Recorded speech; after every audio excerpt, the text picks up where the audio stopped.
We're ready to get started. Welcome to the Thursday, April 18th Recording in progress. meeting of the Palo Alto Architecture Review Board. Can we have a roll call, please? Chair Balte, Present. Vice Chair Rosenberg. Present. Board Member Adcock. Present. Board Member Chen. Present. Board Member Hirsch. Present. We have a quorum. Thank you very much. Next item is public comment. Do we have any members of the public who wish to address us on an item not on our agenda today? Everyone will have a chance to speak on agenda items. This is not on our items today. Anything?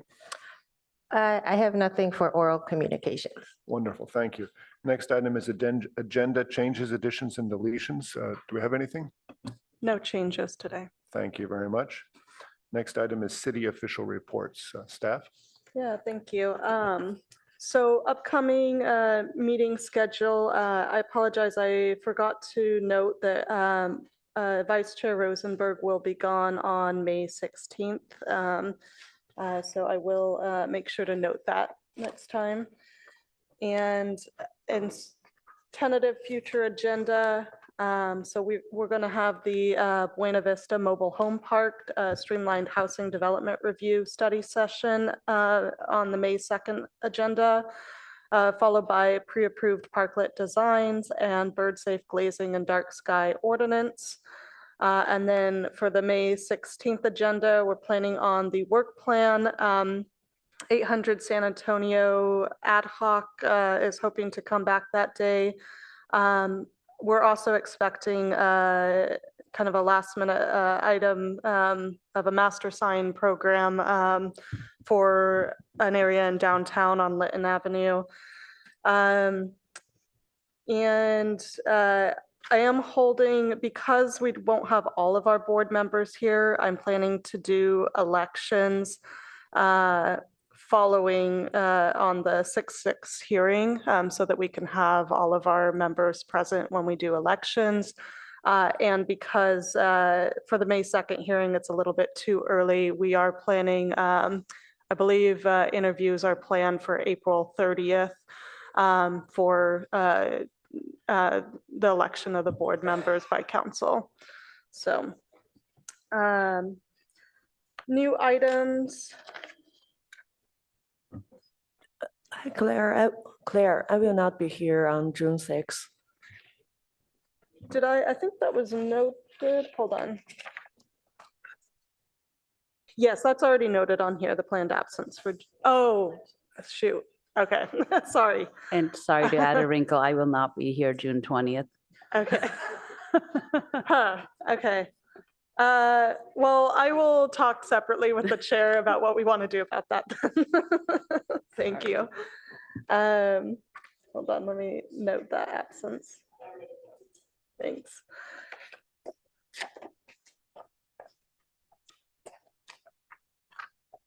And new projects. I don't believe there were any new projects that have come in the last couple weeks, with the exception of some SB 330 pre-applications. I'm not sure if it was noted last time, there is a new pre-application for 531 Stanford for a housing development project proposing 30 new detached single-family homes. I don't know if we want to assign an ad hoc to that item.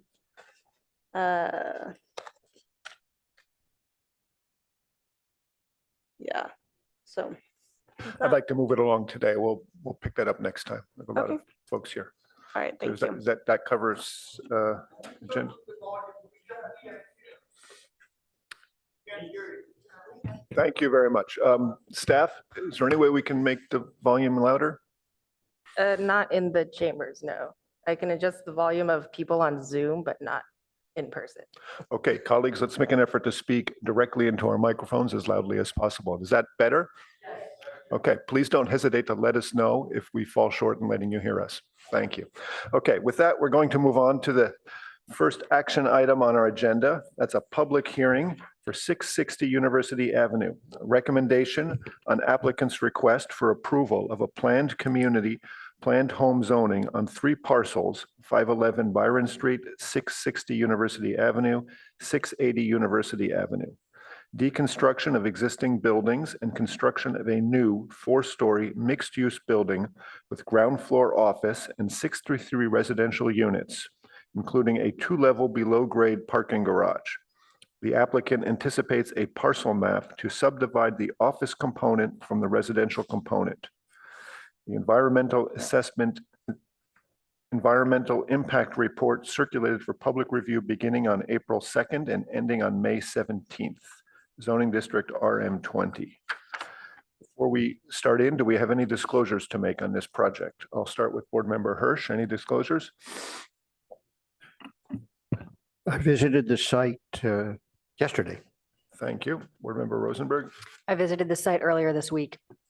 I will disclose that I visited the site and I've had email correspondence with Sandy Sloan, a local attorney. I did not learn anything that's not in the, I did not learn anything that's not in the public record. Board Member Chen. I visited the site yesterday. Board Member Adcock. Yeah, I visited the site and I also, since I wasn't here in the December 2022 hearing, I watched the recording on the YouTube, recording for the previous hearing. Thank you very much for that disclosure. Yeah. Okay, then can we have a staff report, please? Hi, good morning. My name is Emily Callis. I'm the project planner for 660 University.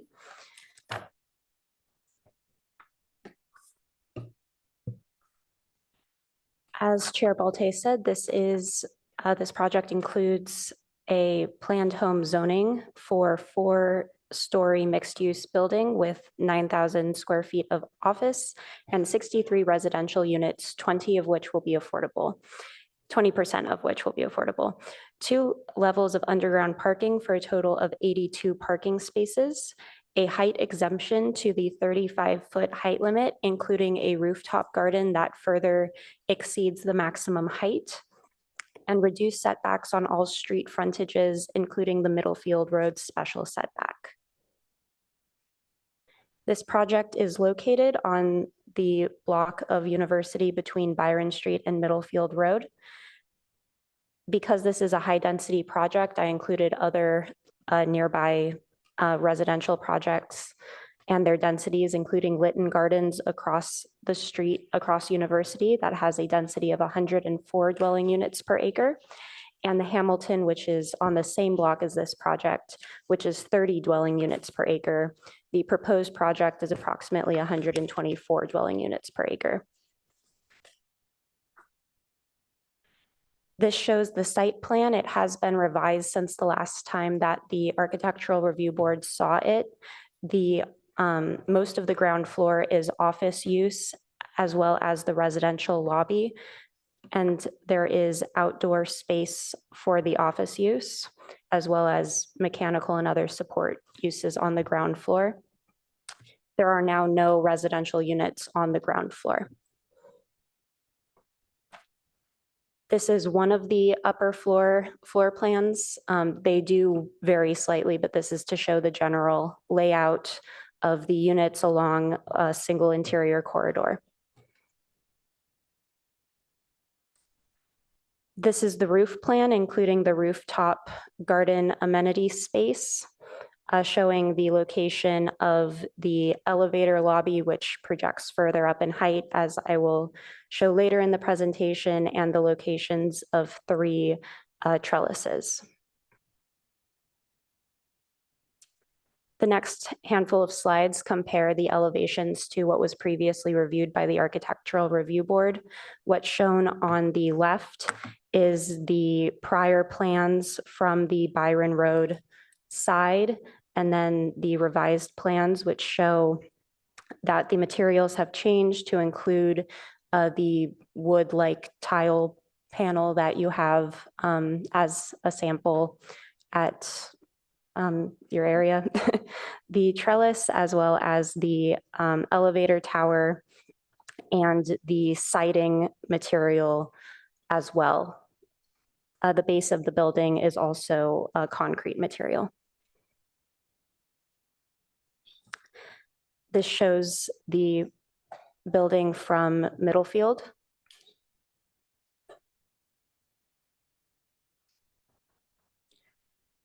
This is the university frontage, which also shows the proposed locations for public art.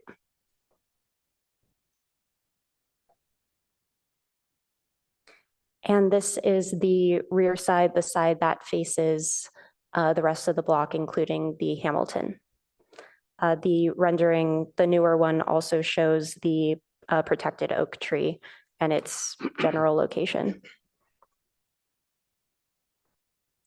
Key considerations for this project as a planned community zoned project, it is asking for exceptions from the regular RM30 zoning. And so that includes height, the setbacks, and then key considerations that aren't necessarily exceptions include the circulation, parking and bike parking, tree protection, and the below market rate units. In terms of height, the proposed height of the building is 50 feet 8 inches to the top of the parapet and 57 feet 2 inches to the top of the roof trellis, and then 62 feet 8 inches to the top of the elevator tower. You may notice that these numbers may look slightly different than what's shown in the plans because for the purpose of this slide, I've added in the distance from grade to the finished floor where the elevations are measured from. Compared to the code height limit would normally be 35 feet. With a 15-foot allowance for mechanical and elevator equipment, but no additional height allowance for rooftop garden amenities. But this project does comply with the daylight plane as shown here.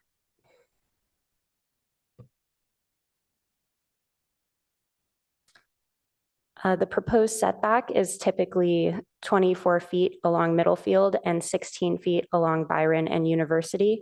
The proposed setbacks are 10 feet on Middlefield, 10 feet on Byron, and 6 feet on University. Staff feels that this is appropriate because this, as a mixed-use building, the commercial use may be appropriate to be closer to the street. Additionally, and the applicant will go further into detail on this, we have contextual information for the surrounding neighborhood, as well as the existing building being located 10 feet 11 inches from Middlefield Road, making the new building approximately 1 foot closer.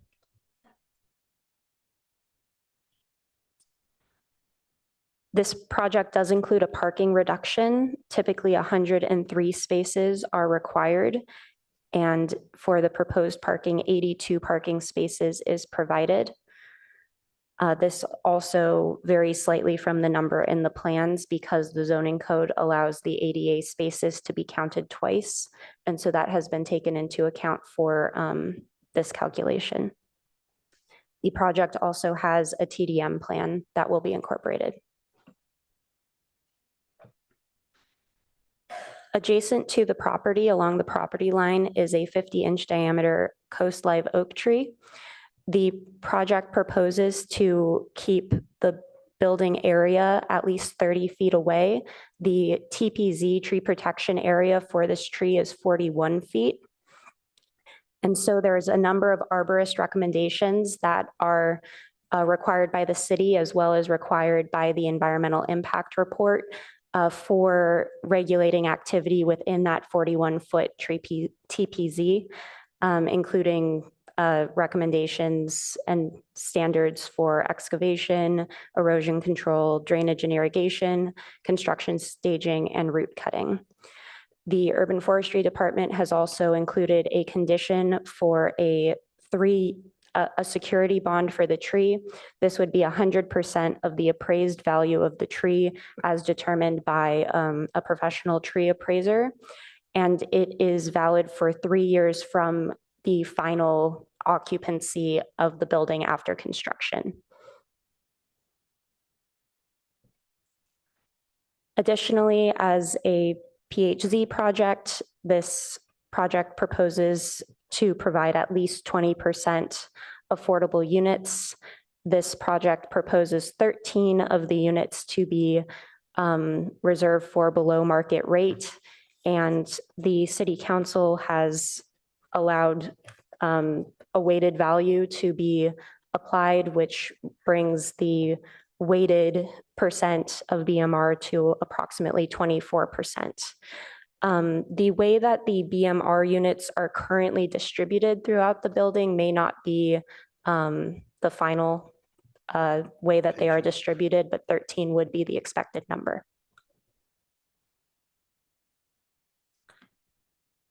In compliance with the California Environmental Quality Act, a draft environmental impact report has been published and is in circulation through May 17th. Any comments received by then, including relevant comments provided at this hearing, will be responded to in the final environmental impact report. We've also received a number of neighbor comments on this project. Many support the project, citing walkability and bikeability, the downtown location, the provided affordable units, and the length of time this project has been in the review process as reasons to move the project forward. And additionally, we've received comments that raise concerns about tree protection, the increased density, circulation, parking, and privacy. Staff recommends that the Architectural Review Board consider the environmental impact report and recommend that council approve the project based on the findings and subjects to conditions of approval. This concludes my presentation, and the applicant has a presentation as well. Thank you. Thank you, Planner Callis. Yes, we'll now take a presentation from the applicant. You'll be given 10 minutes to speak. If you could be sure to state and spell your name for the record.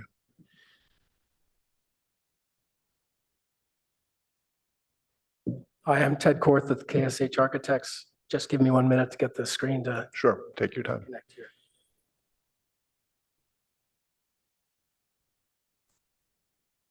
Okay. If you could spell your name for the record. Ted Korth, K-O-R-T-H. Thank you. Okay, you have 10 minutes. Go ahead. Okay. So Boyd and Lund Smith are here from Smith Development. Boyd, would you like to start up? Okay. In addition to myself, Paul Lettieri from Gazzardo Partnership will be available, Mona from BKF Engineers, and David Babby's here. He's the arborist for the project as well. So the site, you can see where it's located. It's on Universities between Byron and Middlefield. Emily already went through a lot of this, but there are other 4-story buildings in the vicinity directly adjacent to the project, across the street from the project, residential projects surrounding this site as well. And then these are photographs of the existing conditions. So you can see that there are directly across the street, there's Lytton Gardens, which is a 4-story building, the Hamilton, which is a 4-story building, a couple of other projects that are also the same size, comparable. Just 1 second here. So this is a site plan of the existing conditions. The building on Byron is on the left side and Middlefield on the right, University going left to right at the top. The existing building is back 10 foot 11 inches from the property line currently.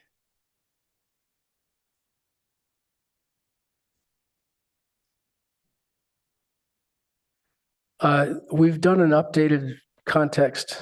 We went out there and measured buildings along Middlefield to see the exact dimensions that the existing buildings are set back from the property line. It shows that 14 buildings, including ours, are encroaching on this 24-foot special setback today. For reference, some are as close as 8 feet, 8'2", some are 15, some are 20, but there are a number of different buildings that are already part of this encroaching in the setback. In addition, there's that whole row of Middlefield, there are trees that are growing in the setback, including very large redwoods and including very large oak trees as well. So question would be if that setback could ever be implemented without changing the entire character of that street. So we listened to your comments from the December hearing. One was to revise the facade and make it more articulate. One was to refine the material palette. You have materials up there, I think, at your desk. To update the overall design in terms of how it meets the neighborhood and how it provides a pedestrian experience that would be enjoyable for people. To articulate the facade, improve the the landscaping, the public art, and show the physical material samples. So this is a view of the project from University and Middlefield. It shows planting on all four sides of the project. It shows a defined base, middle, top. We've introduced a tower element at the corner of Middlefield and University to mark that point as an important location. The building sets back and there's a variety of materials that create contrast, and they're all warm, natural materials. So we've used wood panels, simulated wood panels, a board form concrete at the base, and the stair volumes that go up on Middlefield and Byron. Horizontal white siding that's shown there. And then there are trellises. There are actually 4 trellises at the roof deck that continue the expression as it goes up and provide shade for those that are on the upper roof. We've integrated public art in the project so that at the ground level in the middle of the building, there's a public art panel in that location. And there's also a larger one that goes from the second floor all the way up to the roof. Just to the left of the elevator window that you can see there, there's an elevator lobby that has a view out, in and out. A view from Byron, another change that was made. You asked us if we could move the automobile access from the project from Middlefield to Byron, and we have done that. So this shows where the car would come out on Byron. Materials again, base, middle, top. It visually steps down towards the adjacent property. The oak tree is to the right of the project there. This is a view on Middlefield, shows how it's terracing down towards the adjacent house. It meets the daylight plane, provide light and air where it's required by code. We've tried very hard to make this a really nice palette, nice detailing. Windows are set back anywhere from 6 to 12 to 18 inches from the face of the building, depending on the location on the site.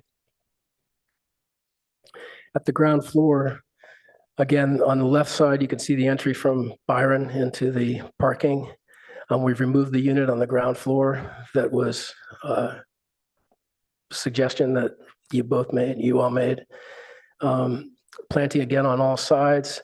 Even though the setback proposed is 10 feet on Middlefield Road, the building would be back 21 feet, 10 inches from the face of curb. Along University, it would be 17 foot, 10 inches.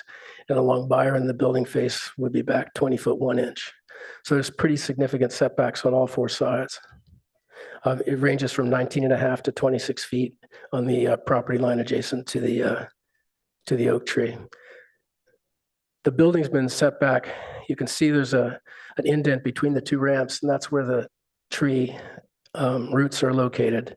We've worked with the arborist to make sure that we provide safety for this so that that tree will live and flourish in the future.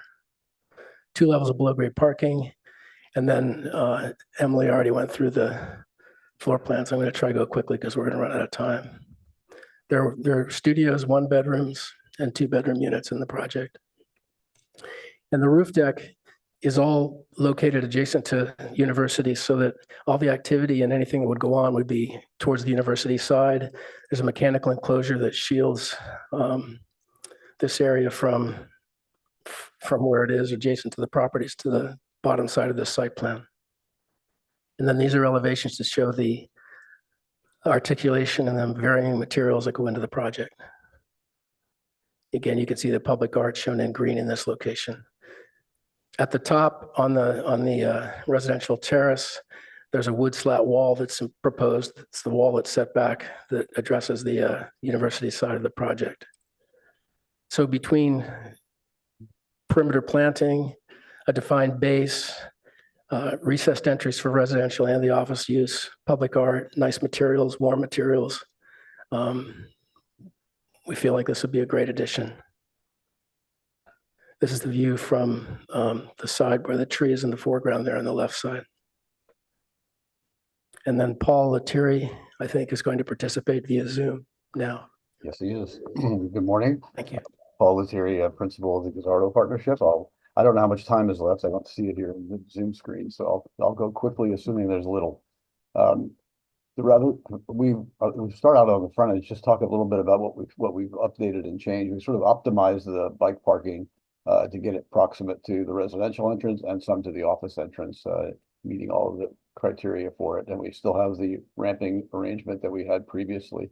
On the back of the building, the ramp flip changed it a little bit, in that we now have a connection walkway that takes you out to Middlefield, and that's where we have utilities and screening of those utilities, which I think you might have seen in that perspective. The wood deck that we've had previously is still here, and it is built still on top of the existing asphalt parking lot, so we can minimize any disturbance to the ground there. And we have some sections that will show how that looks. Maybe we can keep going. I don't think I'm the one that has control of the screen here, so whoever does, go to the next slide, please. So, this just gives you a sense of some of the material types that we're using on the ground plane, planters, light types, bicycle racks, various fencing types, the horizontal wood fencing for more solid screening, or open fencing for the areas near the property line on the south side of the building. Next slide. Another sense for the significant number of native plantings we have. We're at 84.4% native. This is the pilot for what will be on the ground plane. And in the next slide, we go to the roof garden, which has been updated. It has several trellises. It has a lot of passive seating areas, a couple of barbecues, one on each side, and seating zones. The coloration of the furniture and all is really for graphics, not necessarily what it'll actually be. We have some differences in material types up there as well, some wood, and then some paving, solid pavers. The next slide shows you the planting imagery for the roof deck, which also has a significant number of natives. A lot of great mixes of colors and textures we think would be really, really great. The next slide gets back to the existing oak tree, which I think everybody knows about, its location. That one on the bottom left shows how proximate it is to retaining walls and existing buildings offsite, and where the survey tripod is, that's the asphalt paving that we'll be leaving alone near the tree. Go to the next slide. Is a cross section, an overall kind of section showing the relative height of the building, and is as realistic a representation of the tree as possible. The red dash is, I think, is indicative of a branch that will be removed during the construction. And the next slide sort of zooms in a bit on the how we're actually doing it. All the little verticals you see under the deck are pedestals, like you would do on a roof deck, that would sit directly on the asphalt. The planters would sit on gravel that's on top of the asphalt as well. And the retaining wall in its existing form shows there in sections. You can see how that would actually work. Then again, materials somewhat redundant on the side. The one material that says wood deck on grade is a building that this team did in Mountain View that had a big oak tree, and we were actually was much more involved in its preservation and development, and it's flourished. It's been there, I think, what, 7 years now, something like that, maybe longer. Excuse me, you're a minute over already. Could you wrap it up, please, in the next 30 seconds? If I can, I believe it's the next slide is the last slide. There you go. Perfect. Thank you very much. Thank you. Very good timing. Okay, great. Next, I'd like to open the hearing to public comment. I understand there's a few people who would like to address us on this today. How many people do we have, Veronica? Let's see. I have one group of 5 and 4 single speakers. Okay, so we'll let each single speaker speak for 3 minutes, and the group together gets 10. Is that right, with one person? I believe it says up to 15, but at the discretion of the chair. Okay, so let's start with the first person representing the group of 5 people. Is that right? Yeah. Oh, we have one more. Yes.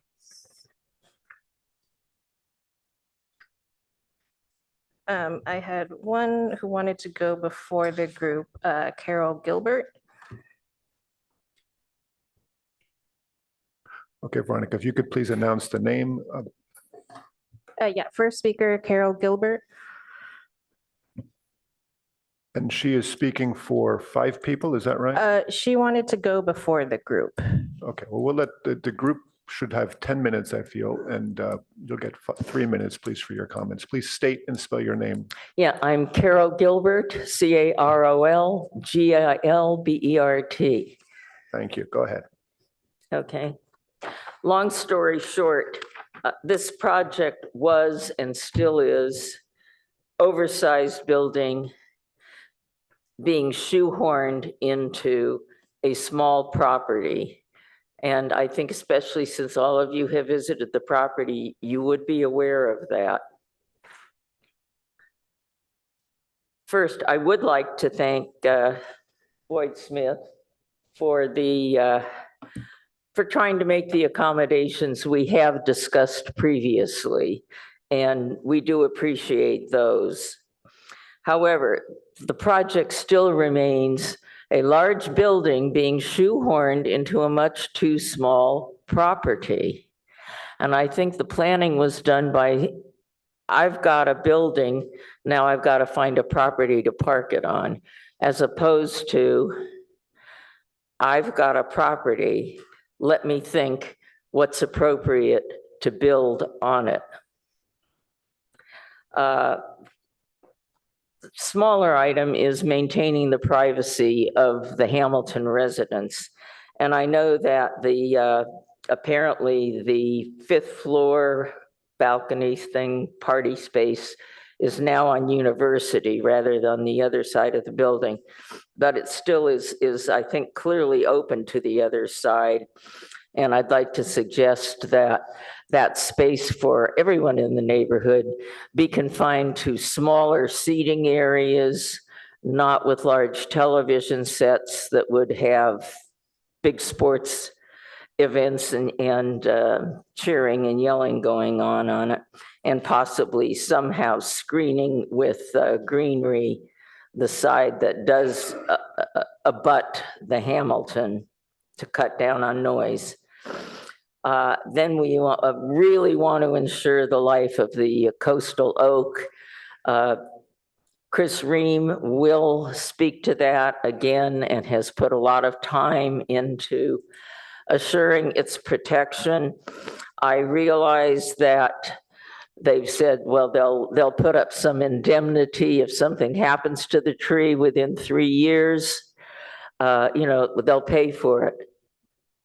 You can't replace it with a heritage coastal oak. My experience in Hawaii was the Four Seasons wanted a bigger beach, so they blew up a coral reef in front of their space. And then they said, sorry, we'll compensate you for that. Well, it doesn't bring back the coral reef. This couldn't bring back a coastal oak. We want Byron Street to be kept safe. You've all been there. You're all familiar with it. Your time is up, please. Everyone else has a chance to speak too. Okay, my time is up. Your time is up. Wow, that went fast. Thank you very much for your comments. Okay, please refer to the copies that I sent all of you. Thank you. Next speaker, please. Yes, next speaker is our group speaker by Chris Ream, speaking on behalf of Justine Forbes, Peggy Forbes, Nancy Martin, and Carol Varian.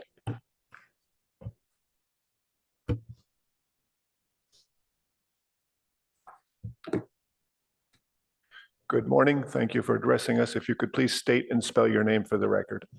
Christopher Ream, R-E-A-M. Thank you. You'll have 10 minutes to address us, Okay. please. Go I'm ahead. here we've got 15 or 16 residents of the Hamilton here, just to show how strongly we feel about this. We want to point out that this building is going to be located at what we call the senior corner, because there's Lytton Gardens, Webster House Health, and the Hamilton all right there. So it's important to think about that. And I'm going to speak primarily about the tree. It's a beautiful tree in the block. You've been down there, you've seen it. It's tree number 10 in their plan. It's got a 50-inch diameter, it's 60 feet tall, and it's got 90 feet wide balanced canopy. And it's a protected tree under Palo Alto regulations. The tree is right next to the project and its roots and foliage spread into the project. After the Hamilton hired an arborist to take a look at this tree. And he produced a really nice report. I think it's 6 pages long with a bunch of attachments. And his conclusion, and this was a guy named Walter Levinson, I think the urban forestry people here know him well. He said it's his professional opinion that the tree's vigor would be negatively impacted to a severe degree as a direct result of the proposed site work as currently described in the October 31, 2023 set of plans, resulting in the tree number 10 falling into a spiral condition decline from which it cannot recover. The dispute here is the tree protection zone. That's the area surrounding a protected tree that you're not supposed to interfere with in order to protect it. And the Palo Alto Tree Technical Manual mandates that the radius of that tree protection zone is to be 10 times the trunk diameter. And in that case, our case here, that it works out to be 41 feet radius. Everybody agrees that the TPZ is supposed to be 41 feet. But as you look on all these plans, they show one at 30 feet, not 41 feet. Could I please have my first slide, which I'll call Booty 1?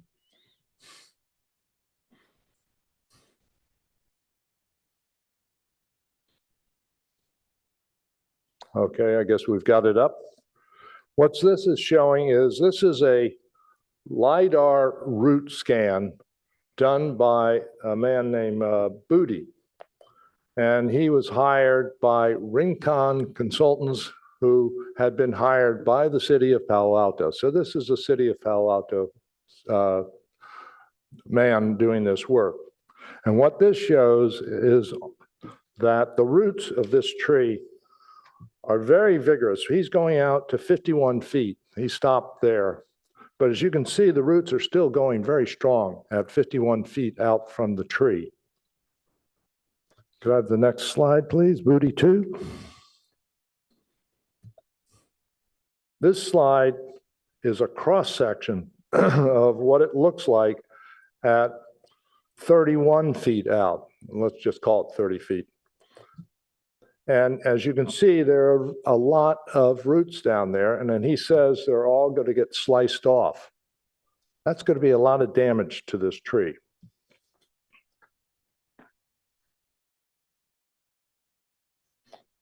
Okay. When you look at their plans, you will see that their 30-foot zone just barely touches the building. And I've had a lot of concern trying to figure it out. I'm not a contractor, but how do you build a building when you're not going to be able to get to the exterior side of the walls? And I couldn't figure that out. It didn't make any sense to me. And what happened was then, as I dug further into it, I came up with, could you give me the third slide, please? There you go. And unfortunately, here is.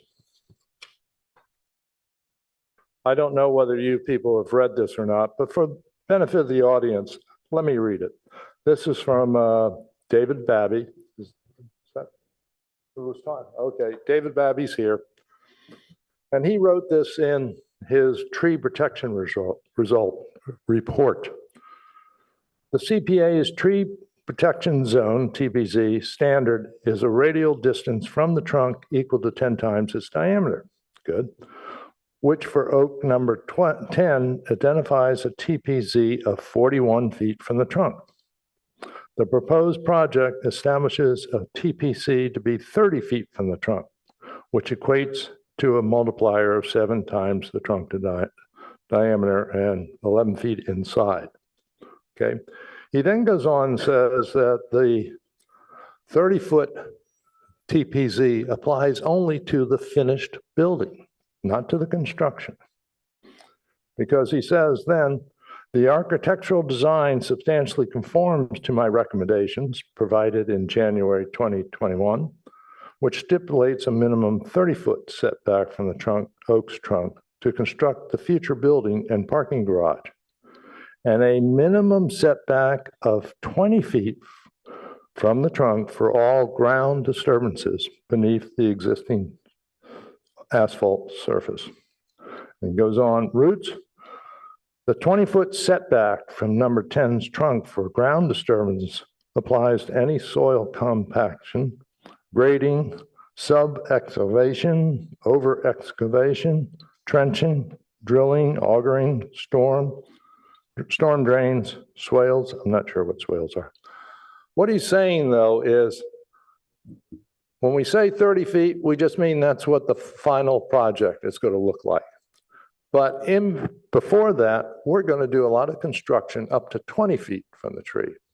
So what he's really saying is we've got a 20-foot tree protection zone as compared to a 41-foot one. That sounds like you've just cut it in half. No, you haven't cut it in half, because what we're really talking about is the area. To get the area, you square the radius. The radius has been cut in half. You square that and you come down to 1/4. So he has disclosed that they're considering the tree protection zone to be only 25% of what it should be. This is going to be very, very deadly to the tree.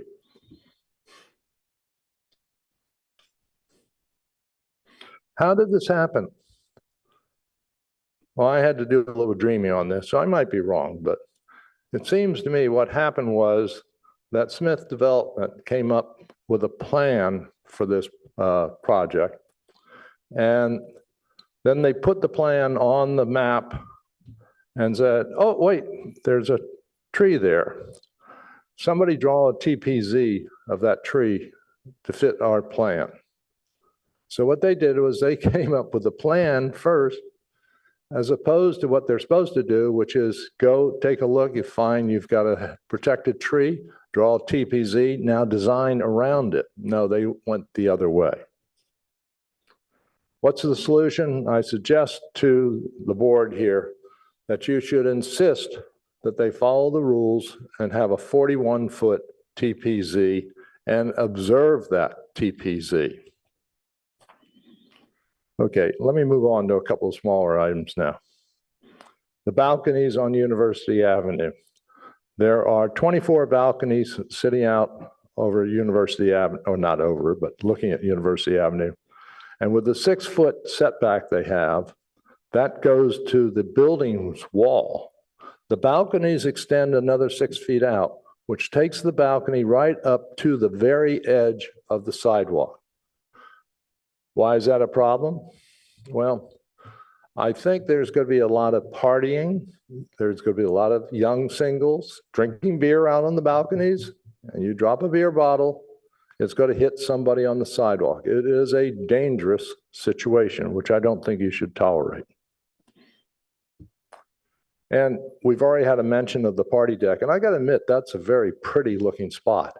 I'm guessing if this building gets built with that party deck, that will be party central for downtown Palo Alto. It apparently can hold 329 people. That's going to create a lot of noise, which is going to intrude upon the Hamilton and everybody else in the neighborhood. And I can see I'm out. Excuse me. Thank you very much. Thank you very much. Okay, our next speaker, please. Next is Ali Sapirman. Good morning. If you could please state and spell your name for the record, you'll have 3 minutes to speak. Awesome. Ali, A-L-I, Saperman, S-A-P-I-R-M-A-N.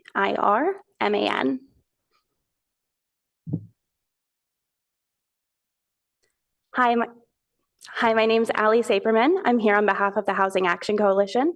The Housing Action Coalition is a member-supported nonprofit that advocates for creating more housing for residents of all income levels to help alleviate the Bay Area and California's housing shortage, displacement, and affordability crisis. Our endorsement committee had the opportunity to review Smith's Development's proposal at 660 University Ave, and we proudly endorsed the project. You should have received around 20 letters of support from neighbors. They would love to speak here today, but unfortunately they have to work at this time, so they submitted letters instead. Smith Development's proposal would bring 63 much-needed new units to Palo Alto. We were really impressed with the project's dedication to affordable housing. With 20% of the units for lower tiered affordable housing, which is high, especially considering the economic conditions. By prioritizing affordable housing and urban development, we can create a more sustainable and inclusive community for everyone. Although we were really happy with the affordability, our committee would have liked to see the project use the density bonus to max out on density, which would bring much needed more units. This is a prime location for housing, and we'd love to see the building much taller than 4 stories. In terms of land use, the project site central location with its proximity to essential downtown amenities, including the Caltrain station, and the inclusion of ample bike parking facilities underscore a commitment to promoting environmental sustainability and reducing reliance on automobiles. In terms of parking, our committee would like to see a reduction on the amount of parking provided for the project and have the project redirect those costs to increasing the overall density of the project. In terms of overall design, we commend the steps Smith Development has taken to preserve the oak tree on the site and even incorporated it into the design. Finally, just to provide some context for today's vote, Palo Alto is one of the few cities that is still out of compliance for their state housing element. This project will help the city meet its state requirements and should not be delayed. Thank you so much. Thank you for your comments. Next speaker, please. Next is Amy Ashton.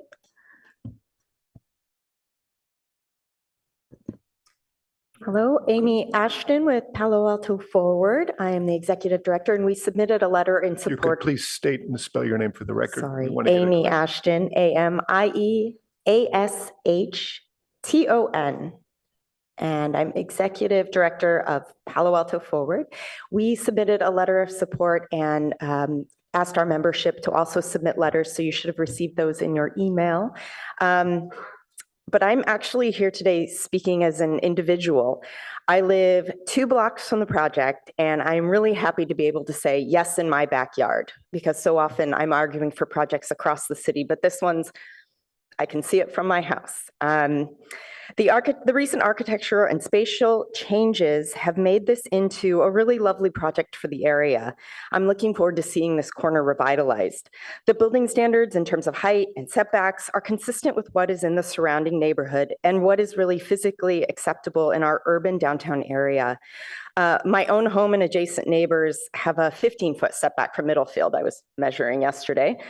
All this to say that I support the setback exception. And as a professional planner, I know that large setbacks in more urban areas sometimes become wasteful, kind of no man, no woman's land. So I really support activating our public spaces, setback spaces in urban areas. I also fully support the amount of bike parking provided. It's well over the required number of spaces. I live car-free downtown. It would take me longer to drive and park than walk or bike, and more are embracing this lifestyle, especially with e-bikes and cargo bikes. So I applaud the applicant's recognition of this lifestyle choice for many of us. This project has been under review since 2021.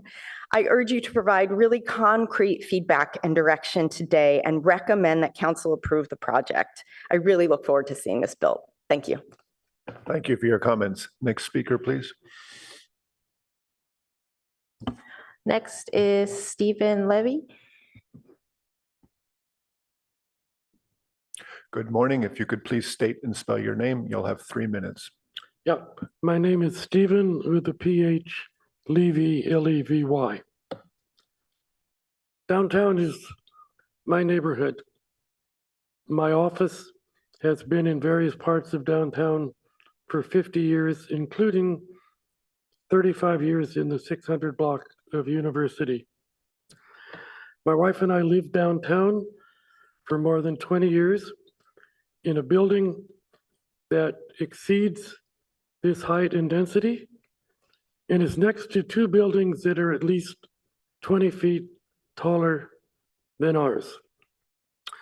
I'm not an architect nor an arborist, but my economic consulting for public agencies and my volunteer work in this city make me really aware of housing issues and the housing cost. My plea is that you move this project forward after 3 years without further delay and without additional increases to the cost. My concern, as with other projects in Palo Alto, is that eventually developers give up or go to a builder's remedy solution. These folks have worked with you for 3 years. This is not your first hearing. These issues are not new, and my understanding of the staff report is that staff feels that the applicant has worked with you to comply as best they could with your concerns without, as I said, overburdening the project with costs that will force them to do something else.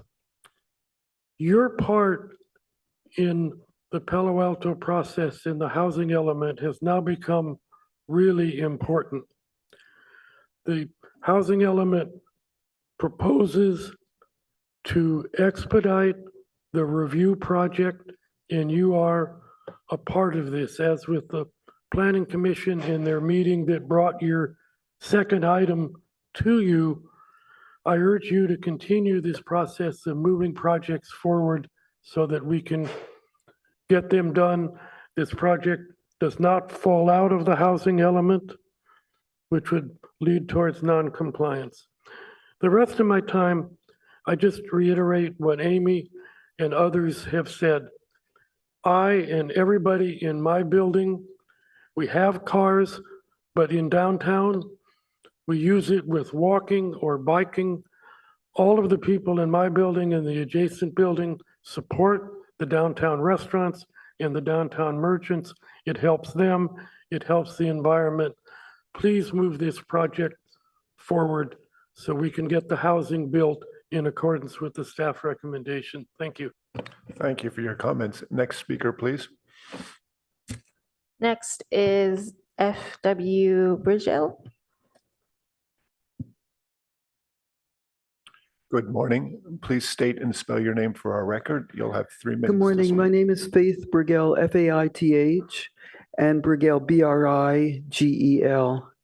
Thank you. Go ahead. I own the building across the street on Byron Street. I've owned it for 40 years, so I didn't just go visit it. I go regularly. I have gone regularly for 40 years, so I know the area very well. My building was not mentioned for some reason when he was talking about the 4 stories. It may be because mine is not a 4-story. It's an historic Victorian building, and it's more than 100 years old. It was very well built, and it's 1 story. So this will create a lot of problems for my tenants. It's mixed also. It's residential and professional. I have a psychiatrist there and a psychologist there, and they've already told me that they need it quiet, which I know. Byron has always, the last 40 years, it's always been quite quiet. We let the Hamilton project in, and they're actually quiet. But we also already have a lot of large buildings. The first person who said that they're putting this large building into a small area was absolutely accurate. We already have the Hamilton project. We have Lytton Gardens, we have Webster House. We already have a lot of large buildings in that area. But this one is humongous. This is very, very large, 4 stories. I was looking at the square footage of the whole thing, and it's really large. And on the one hand, it's 2 stories for the basement, but we have a very shallow water level. So I hope the city is concerned about that. There'll be a lot of water drainage. And yet at the same time, there's reduced parking. So we already on Byron, you wouldn't know who just visited. I wouldn't expect you to know, but seeing as I go regularly, there's very little parking, pretty much no parking. And so it's going to be even worse. Byron's always been a very quiet street. This is going to change the nature.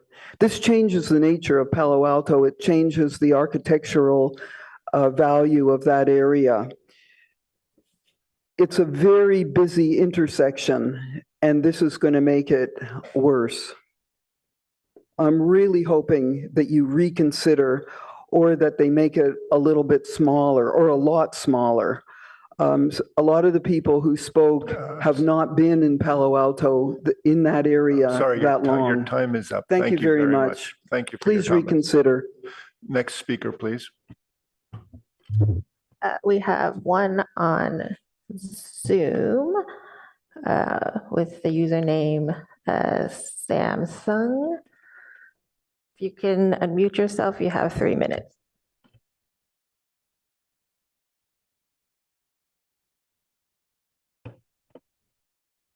Hi, my name's Germán Guerrero.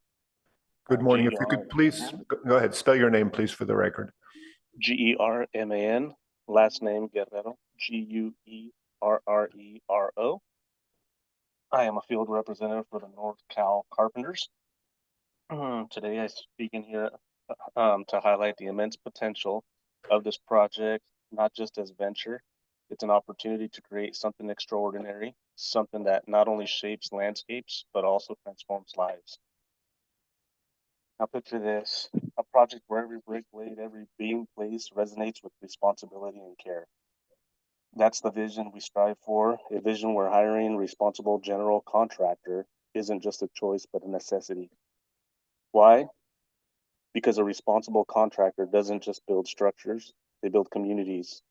They understand the value of healthcare for their workers, ensuring their well-being isn't sacrificed at the altar of progress. By prioritizing healthcare, they not only uplift individuals, but also strengthen the entire workforce, fostering loyalty and dedication.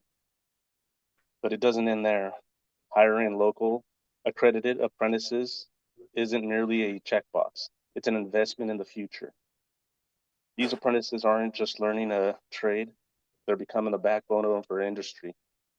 By giving them opportunities, we empower our local talent, enriching our communities, and ensuring the sustainable future for generations to come. So my question to the developers is simple. Why wouldn't you choose a responsible contractor? Why settle for anything less when the potential for greatness is within reach? The decision isn't about the construction building, it's about shaping legacies. It's about leaving behind a mark of excellence and compassion, a mark that speaks volumes about our values and our commitment to making a difference. Let's choose responsibly. Let's choose excellence. Let's choose to make a real difference. Thank you. Thank you for your comments. Do we have anyone else?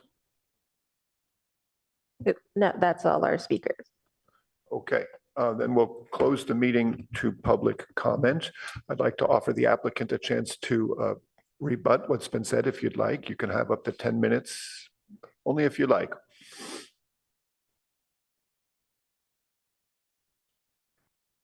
But you do have to decide.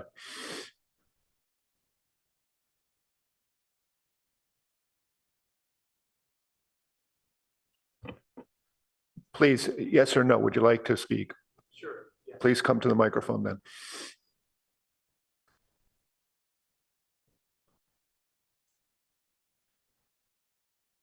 Good Morning, Chair, board Okay, members. Please state and spell your name for the My name record. is David Babby, spelled B-A-B-B-Y. Thank you. I am the consulting arborist retained for this project. By way of background, I was brought on in January 2021, and the Smiths had asked me to visit the site, evaluate the tree, and provide setbacks to establish reasonable assurance of protecting the subject coast live oak tree number 10, located on the neighboring site. I did so. I had no plans provided, no design discussed. They simply asked me to provide setbacks. And so I did so. As the project has progressed, I have reviewed the design on several occasions.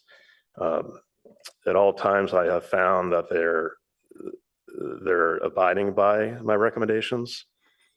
And I anticipate working with this team, which I have in prior projects, that we will achieve success with the trees protection.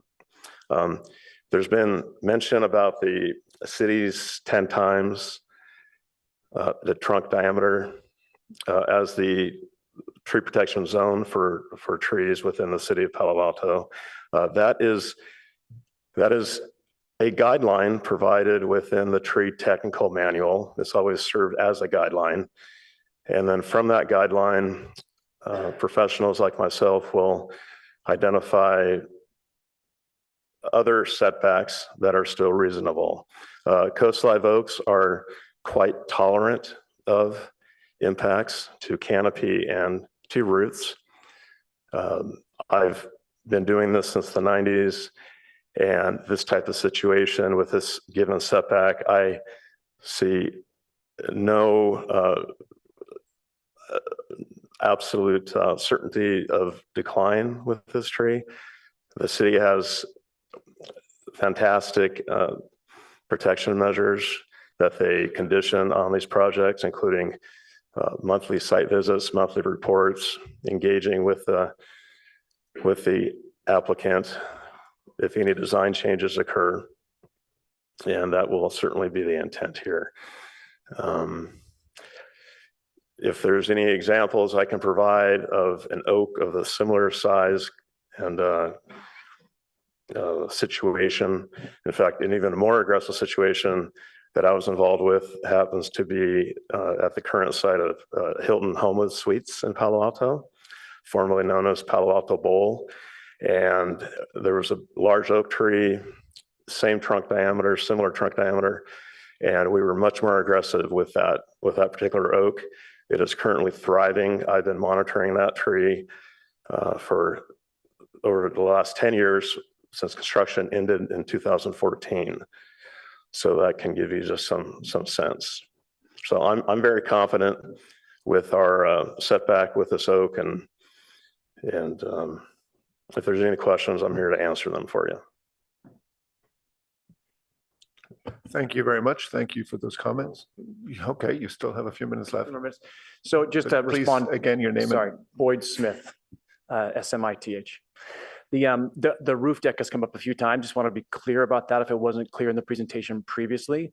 It's completely isolated by a big kind of roof screen from the Hamilton. It'll be facing University Avenue.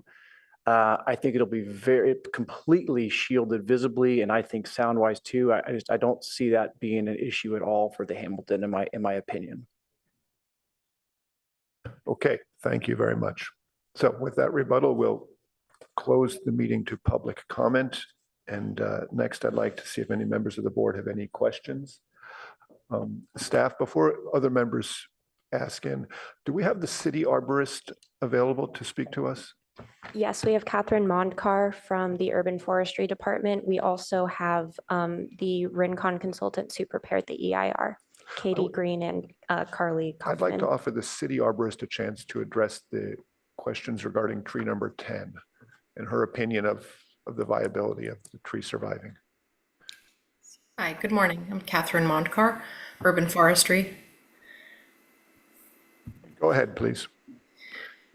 Yeah, so are there any specific questions I can answer first or just state? Well, I guess the question on my mind, I'll ask it as a question, is we've heard conflicting responses regarding the viability of tree number 10 surviving construction regarding the reduced tree protection zone. What is the city's official position regarding this tree's viability?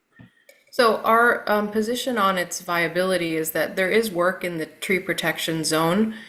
However, it's being mitigated by specific measures such as hand excavation, pneumatic excavation. Any work within the encroachment of the TPZ will be done in the presence of the consulting arborist without exception. And we believe that the proposed encroachment into the TPZ is within tolerable levels of industry standards. And there was the LIDAR report that was provided identified trees within that area, roots within that area to be 2.5 inches or less. So we have a significant amount of data on the roots located within the TPZ, within the area that would be impacted. So we feel that the mitigation measures are significant and acceptable as per industry standards. And there's also additional measures being taken regarding a bond that will be required to be placed on the tree. I can answer more of those questions if you have them. Yes, if I could follow up, please, and then I'll ask other colleagues. You said any work within the tree protection zone has to be done in the presence of the project arborist. How do you define the tree protection zone? Is that now 30 feet or the original 41 feet? Yeah, the original 41 feet. Anything happening within 40 feet going back towards the tree, any impact 40 feet back has to be done within the presence of the consulting arborist. They have to be given time, ample time to be notified. This is when work will be taking place on this day to give them time to be on site when that's happening. Hand excavation, also tools that use air spading, water spading as opposed to heavy machinery or anything that could impact roots unnecessarily, they are not to be used. So it would be very careful excavation in the tree protection zone. So I want to be clear, I really understand this. You're saying any work within 41 feet of that tree trunk has to be done in the presence of the city arborist. And I want to understand, is that really what you're saying? Or is it any excavation work within the 30-foot zone? Or is it the 20-foot zone? Because there'll be a 20-foot fence set up around the tree, but there'll be all kinds of work done beyond that 20 feet. And it's right. Yeah, that's essentially. So the work from the fence, where the fence begins going outward to 41 feet, that will be work in the tree protection zone. And that has to be done within the presence of the consulting arborist. And surely you mean excavation work. Once the excavation is done, say they're putting waterproofing on the side of the foundation, does that need to be done in the presence of the arborist as well? Yes, that would be. Also, I wanted to clarify the location of the fence. It's proposed 30 feet from the tree, looking at the report. So any excavation outside of the fence that is up to 41 feet would be done in the presence of the consulting arborist. If I can jump in here to make sure that we're understanding these distances accurately, we have a 20-foot full protection. Nothing can happen within 20 feet of the tree. From 20 feet to 30 feet, ground disturbances up to a few inches into soil would be allowed. From 30 feet to 40 feet, all work that will be done must be done in the presence of an arborist. And then beyond 40 feet is sort of free and clear. Is that an accurate assessment of the distances from the tree trunk? Yes, I would say, yes, that is accurate. I mean, I would say any work outside of the fence that's still within the tree protection zone has to be overseen by the consulting arborist. Wherever there's soil disturbance, the consulting arborist should be overseeing the work. Thank you. And any excavation, any disturbance that has to happen within the fence, yes, absolutely. That has to be overseen by the consulting arborist. Thank you. I'd like to. I want to ask- jump in too, if I can. Okay, go ahead. I have a second line of questions, but go ahead, Board Member Yeah. Hirsch. Do you get an opportunity, does your department get an opportunity to review structural methodology for the supports for the whole building here? And alternatives that might be less impactful on the tree roots? Yes, we review the entire plan set and all of the structural proposals and foundation recommendations. That would be there are foundations that are more forgiving towards roots, such as pier and beam foundations, things like that. Correct. Thank you. Yeah, sure. Number one, I have a second question. Of course, this building goes straight up for 50 feet or whatever, so the perimeter of the building is likely to impact the perimeter of the tree. Mm-hmm. Yes. Therefore, are you reviewing it as it goes up so that the tree, as it is pruned or however it has to be reduced, is going to be entirely under your control as well, the department? Yes, we understand there's a projected 15% impact to the canopy, which is tolerable, especially for a tree of this size and that it's in really excellent condition. 15% canopy impact, we believe, is acceptable and tolerable. Thank you very much.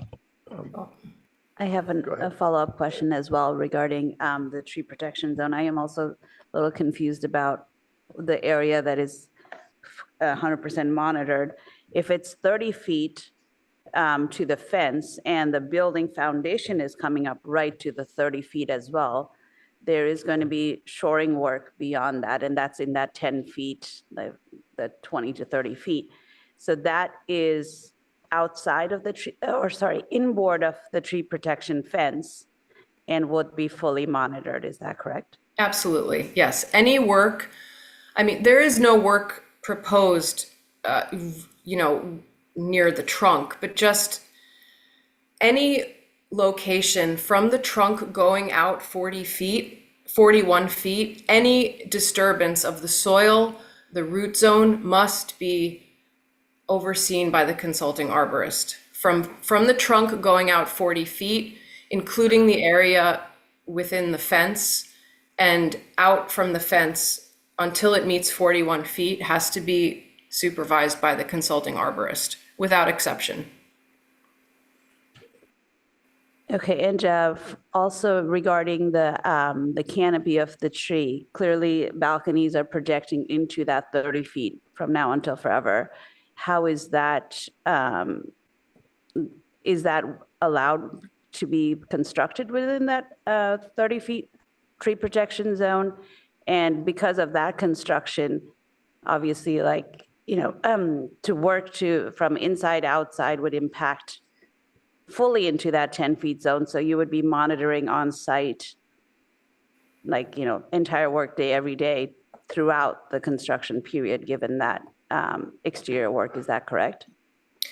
Regarding you're referring to the canopy area. There's a 15% expected canopy impact where pruning will have to take place of the canopy. And the consulting arborist includes tree protection zone impact as well as canopy impact. So when the proposed balcony is constructed, the consulting arborist would also have to monitor exactly which limb is being cut, where it's being cut, and only removing what's necessary to provide clearance and safety. So in that 15%, is that within that 30 feet setback or out? I don't understand the 15%. Well, yeah, the canopy itself, so the impact to the roots and the impact to the canopy are all on the same side of the tree. Right. So, yeah, I mean, the 30-foot setback, that's more of it's a horizontal impact, and then the canopy itself, that's, the vertical impact. We don't necessarily think of the TPZ in the same scope as the canopy impact. But yeah, it is in the same area because it's all on that side of the tree. Thank you. We're asking questions about the tree protection zone. Board Member Hirsch, you want to follow up on that? Yeah, I do have one other one. Have you looked at the latest plans that are being submitted here? Yes, I have. I want to note that, there's a circle showing the 30-foot line all around the tree, but there are projections of balconies that extend well within that 30 feet. Have you seen that? Have you noted that? Yes. And those are going to be allowed on every floor? Well, the balconies would be impacting the canopy. That all falls under the canopy impact, which again, 15% is within tolerable levels. So yes, that's also considered as something that can be approved based on the expected tolerable level that the tree would be able to withstand. If we were to consider that we didn't feel it was for reasons of the health of the tree, that these projections were going to be impactful on the tree in some way, if we, with a perhaps less allowable, sense of allowing the tree to be impacted, just said that we prefer not to have balconies in those areas. Would that be a reasonable direction for us to go, or should we allow the applicant to keep those balconies? I mean, especially because this is a significant tree and there's significant limbs on this tree that reach out in those directions. I would say that based on the consulting arborist's projected impact of that it would be 15%, we're basing it on industry standards of what is generally acceptable, especially for such a good condition tree. So looking at it from the perspective of it has a 15% canopy impact, that is, it's admissible, it's tolerable to the tree.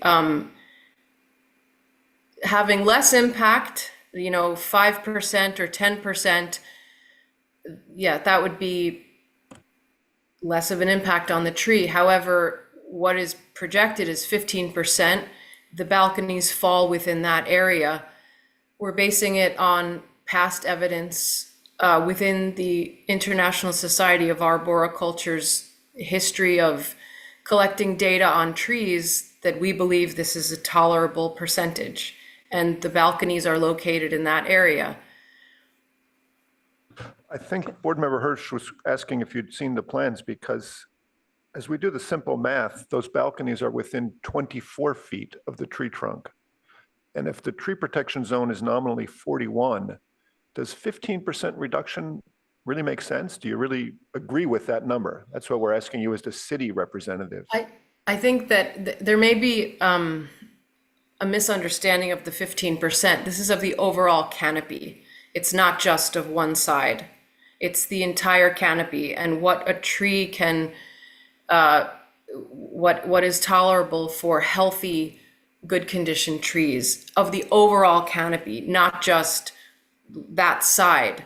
Yeah, it may appear that it's going towards the tree 24 feet. However, it's the entire canopy.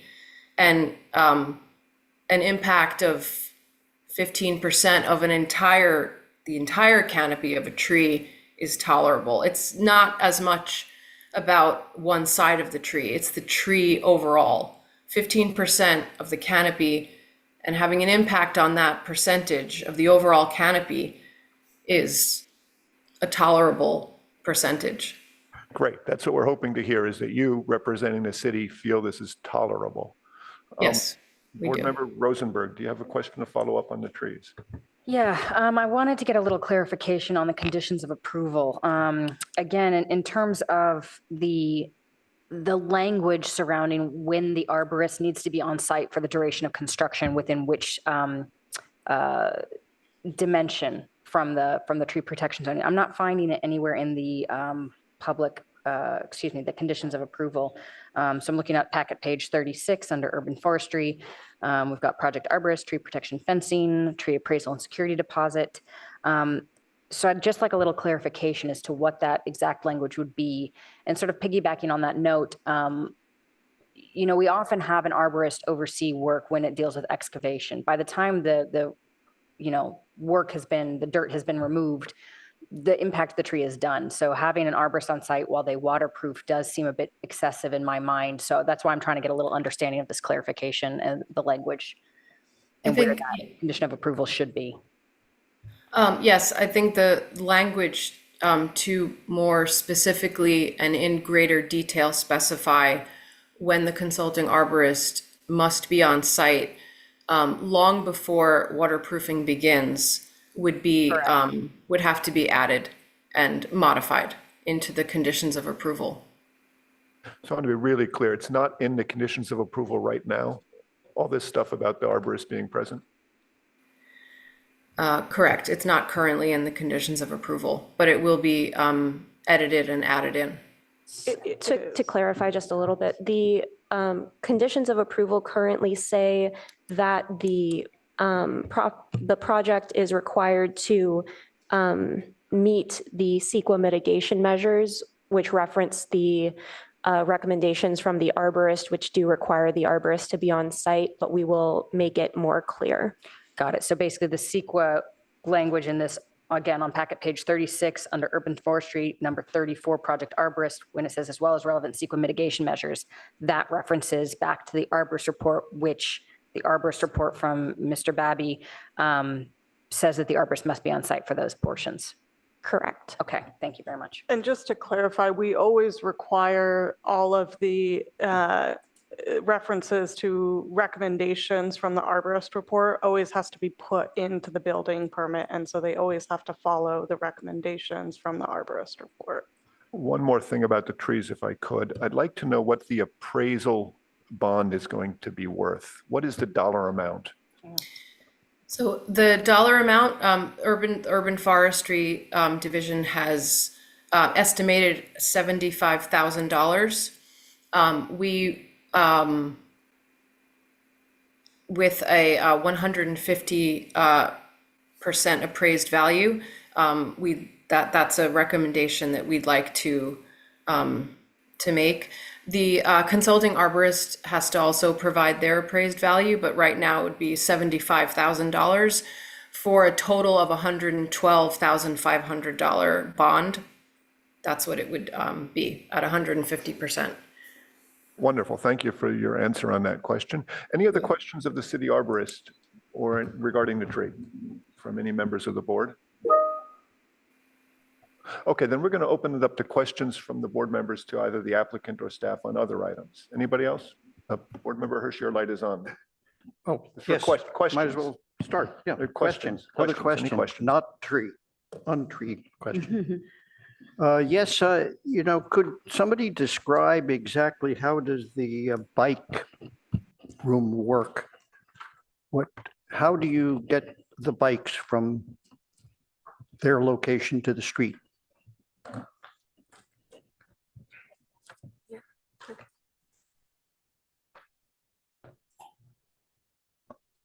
Hi, I'm Amanda Borden, Borden from KSH Architects.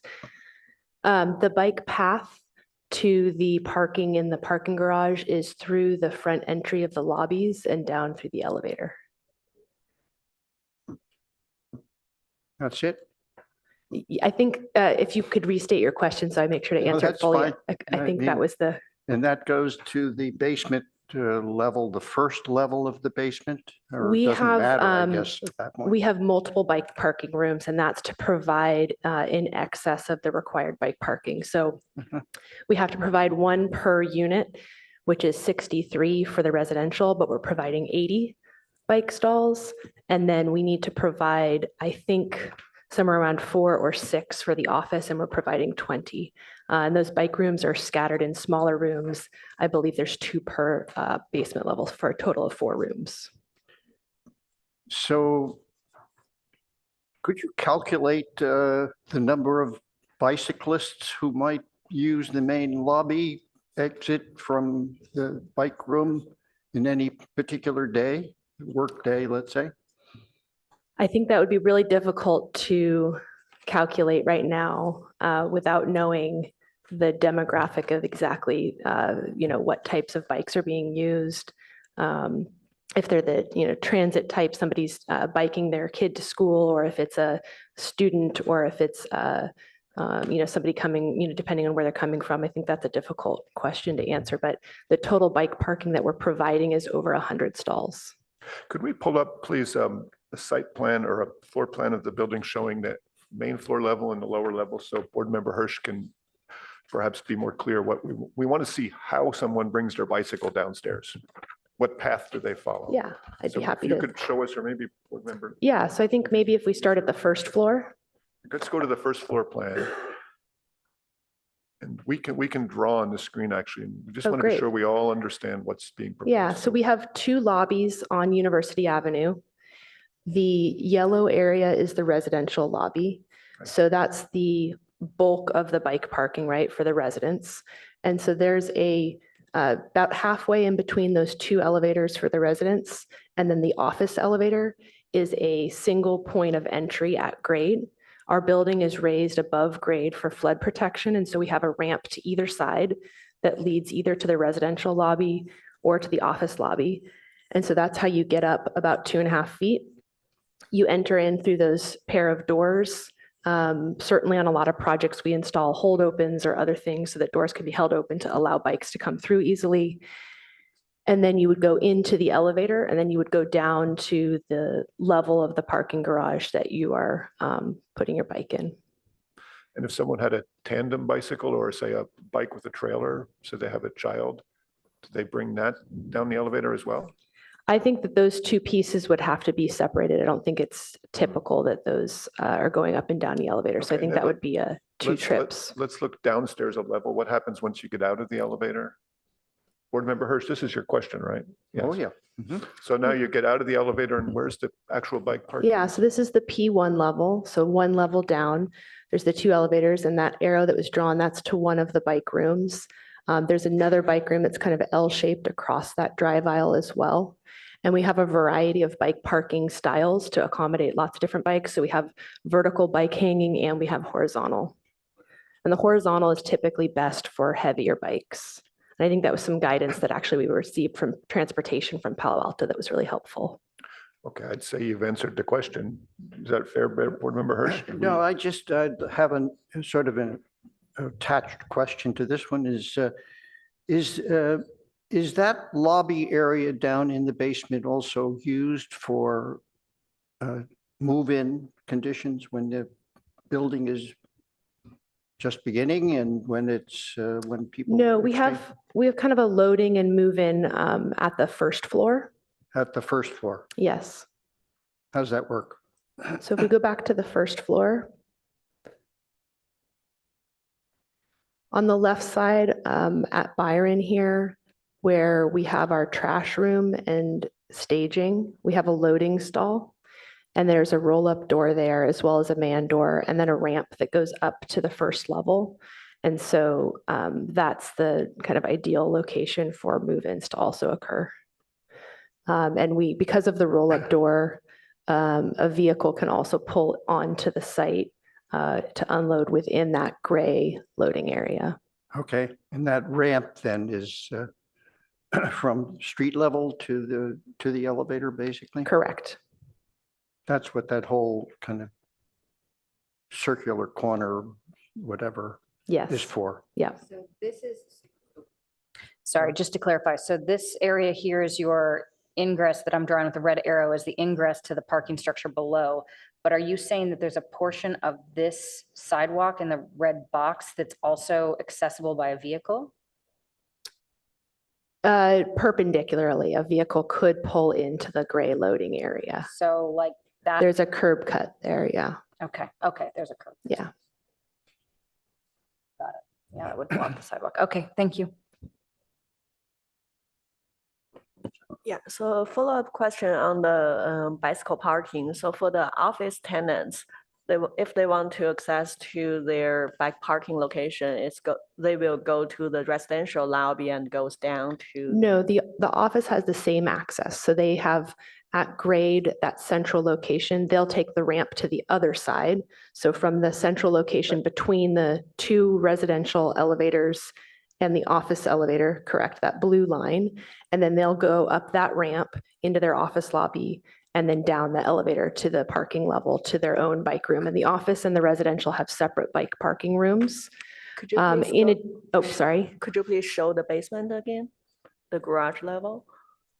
So after they take the office elevator, okay, so they will follow the green dash line to the office. Correct. Okay.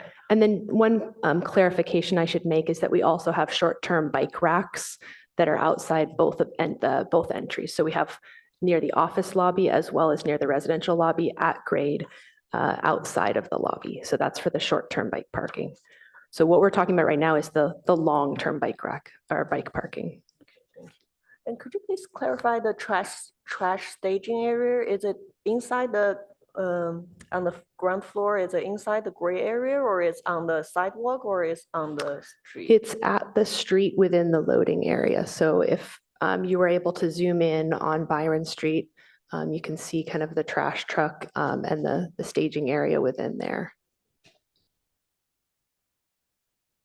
Yeah, so within the street there. And so those bins will be pulled out from the trash room for the trash pickup and then pulled back in.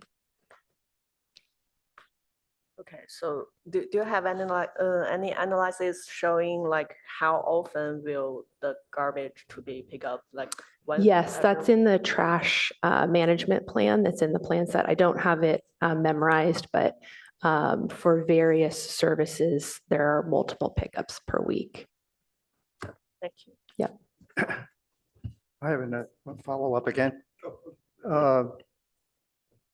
Is it standard practice that on a building of this size that you have the bicycle service for the tenants to come through the main lobby?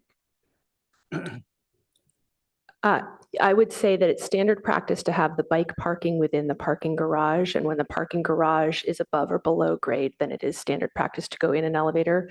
I will stipulate that I am a cyclist myself, and I would likely ride my bike down the parking ramp to get into the garage. So I would suspect that most cyclists would also do that. And you know, the ramp is certainly of a grade that's possible. So in reading the text, this is a speedy ramp, right? Can you make it up a grade like that easily with a bike? Yes, yes. I'm not as expert with a biker probably as you are. Yeah, it's a 20% grade. It is bikeable. As we all know, there's a lot of people that also choose to use electric bikes nowadays. It's, they could probably do it closing their eyes. So it's well within most cyclists. I think if somebody did have a heavier bike, they may choose to, you know, walk their bike or something. But so how is that going to work actually in this situation with this number of cars coming in? Can you safely assume that you can make it up the grade without causing a problem with a car versus bike? Yeah, Or- I do think that that's fine. I think we also have a parking consultant that we work with that can help, advise on different safety measures. It is most cyclists are fairly, able to roll their bikes up on their back wheel also for the elevator. So I think I take my bike in the elevator all the time. So personally, that's not a challenge for me. I can't speak for everyone. But I think there's multiple ways to get your bikes in and out of the garage that should meet the requirements for the bike parking.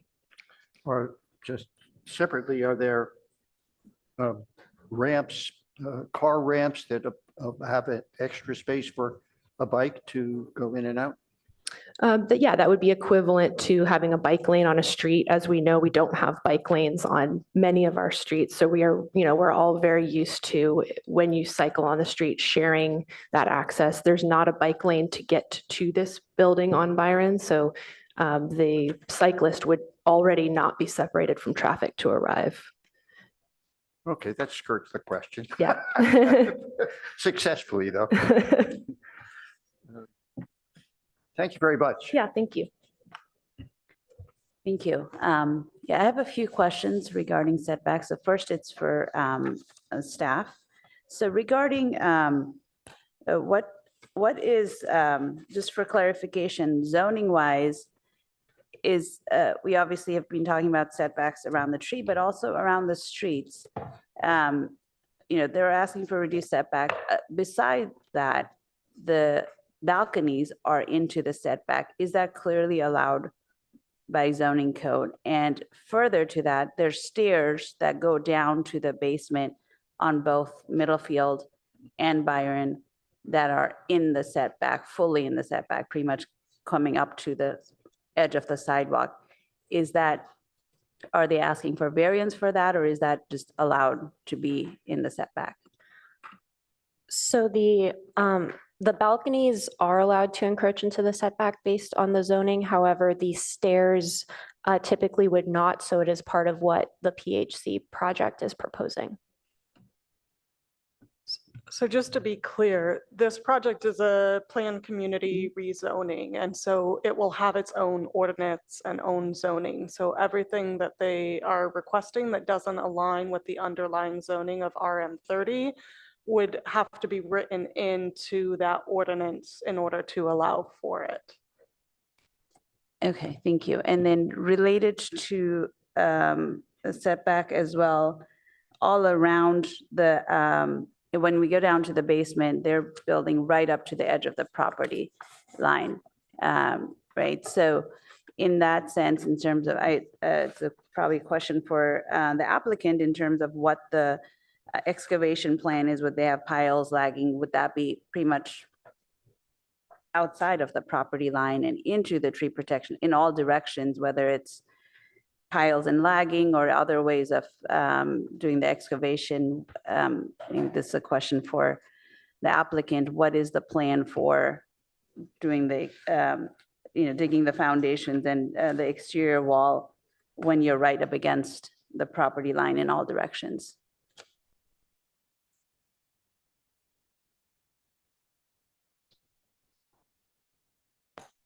Thank you.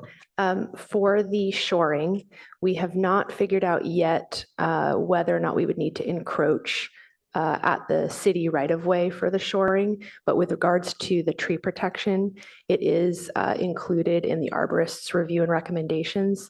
The 30-foot setback includes a 5-foot allowance for shoring, which will be less than that. It's estimated at about 2'2" depth offset from that foundation wall.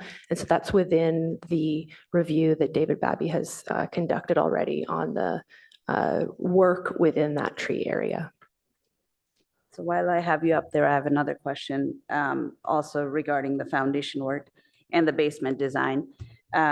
So when I look at both P1 and the 2 levels of basement plan, excuse me, you have the round columns shown, and then the basement wall is, I would say, 2 or 3 feet away from that edge. So it's kind of, if you slide to the right in plan, there we go. So you have those few parking spaces between the 2 ramps, sorry, if you go towards the tree. on the left. Thank you. So you have your 3 parking spaces, the 17, 8.5 typical. And then you have the row of columns, and then you have the exterior basement wall, which is kind of going right up to that, very close to that 30 feet. Is there a valid reason why you are building that close? Because it seems like a dead zone between the columns and that wall. Like giving that tree an extra 3 feet there would be very nice to do. Yeah, I think that's something we could definitely review with the structural engineer. Right now, the limits of that foundation wall are based on the first floor slab above. And so we want to make sure that we're not cantilevering that first floor slab too far because it's carrying the load of all 4 stories above. So this structure is going to be a podium with a concrete structure for the first 2 levels, as well as most likely the first floor. Right. And then it's probably going to transition to wood framing above. So there's going to be a heavier, bearing load on that level.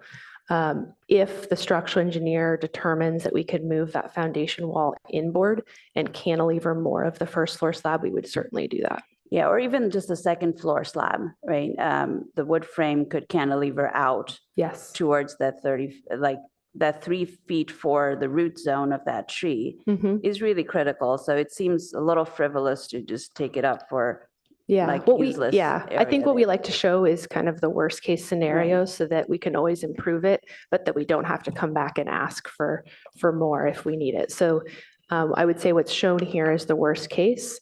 And I think the contractor would prefer not to excavate as much and pour as much concrete if possible. So I think there's a incentive to do what you're discussing and try to push that boundary inbound if we can. Yeah, because, in all of this discussion, instead of saying 30 feet, if we even said 33 feet, 34 feet, it's so much better, incrementally better. And if we slide over to the left at the ramp from Byron, I really appreciate the ramp being from Byron in this revised design.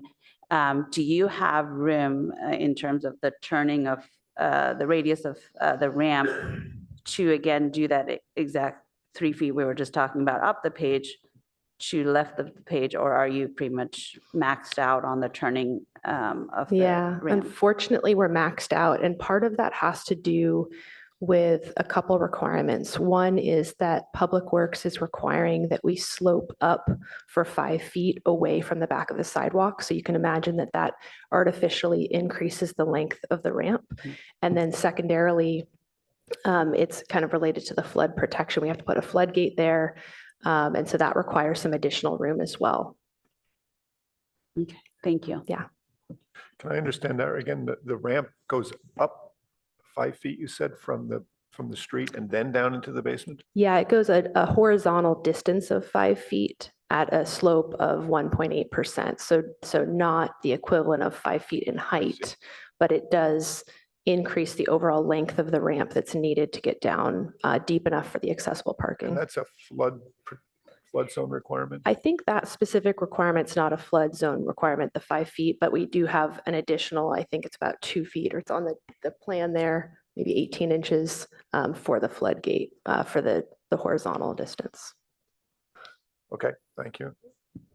Sorry to keep digging into this, but just to make sure we understand, that 5 foot horizontal distance goes from the sidewalk up 1%? Correct. And then back down? Correct. So that's also increasing your height that you also have to cover to get all the way. Exactly. And that was a Public Works Got it. And then requirement. just to piggyback off what Board Member Adcock said, have you guys considered any possibility of, if you did bring that basement in, that you don't have to cantilever? What if you did even just piers in that location? Have you talked to the structural engineer about anything like that? Because a pier system would definitely be less impactful on the tree root structure. Yeah, we have not talked about that specific idea, but I think there's certainly a lot of ideas on the table. So I think, we have a great structural engineer that we will be working with, and they're very creative. So, it'll be exciting to see what they come up with. And the same comments about the ramp as it comes down. I mean, peer supported would be less impactful on the below grade roots, et cetera. Yeah, I don't know what foundation we'll have. I anticipate we will most likely have a matte foundation. So, a thick slab, it'll probably be thinner at the ramp than it will be at the rest of the parking garage. So hopefully we won't end up with any additional vertical supports below that foundation. That would be easier for waterproofing and less invasive. I see. It'll support itself basically on compacted, a compacted level below. Yes. Something like that. Okay, I mean, if it could be done and minimized. Yes, yeah, I think there's a lot of reason to minimize impact on the tree, and everybody, I think, is on the same page there. Okay. Board Member Adcock, you had other questions? Board Member Chen, go ahead. Yeah, I have one more question I wanted to clarify. So the applicant mentioned there will be screens facing the Hamilton. So on the, is it the location, if you see on the sheet A 3.2A, we see there is nothing showing on there. Is it something on the top floor? Is it something that you will? Maybe you could put on the roof deck plan. Yeah, so it's the next sheet on the elevations.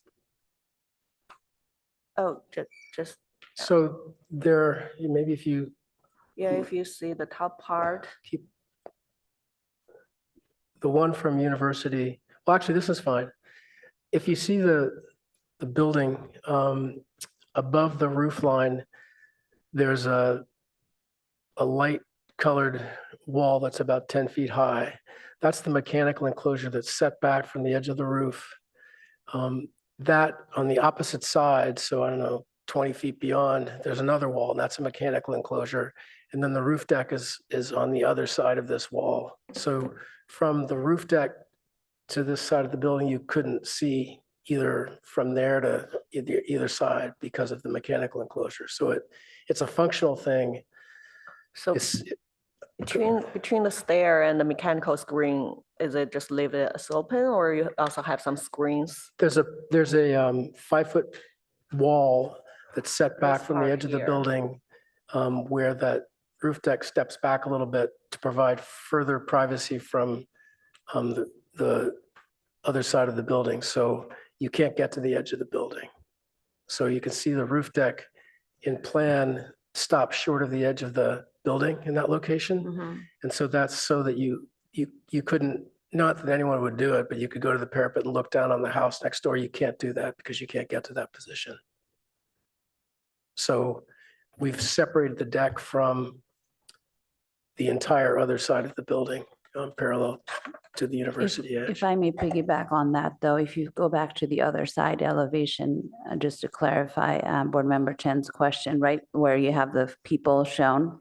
Yeah, you can see there. them from there's a, I believe it's 4, we could make it 5 feet, but it's a wall that stops you from getting to the perimeter of the building.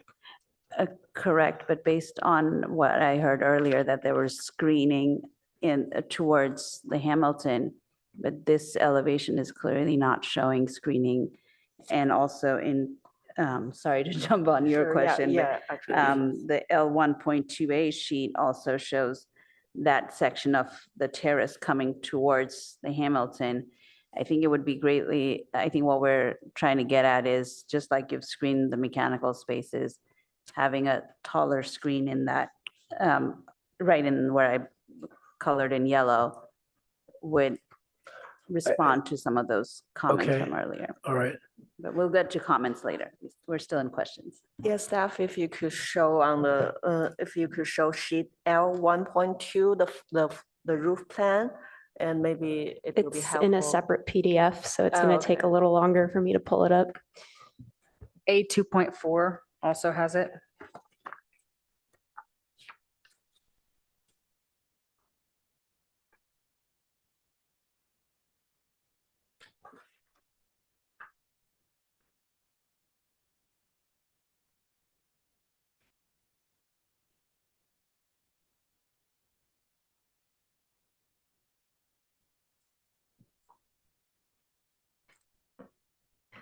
So this is sheet L 2.4, and this is the area where my cursor is that you're referring to. Right, yeah. So is there any taller screen along this? It's a wall that is, it could be 5 feet, it's 4 or 5 feet tall as we've shown it. It could be a taller wall. We felt that you can't get to the edge of the roof and that was adequate, but if you feel it'd be important to build a taller wall there, we could do that and match the height of the mechanical screen.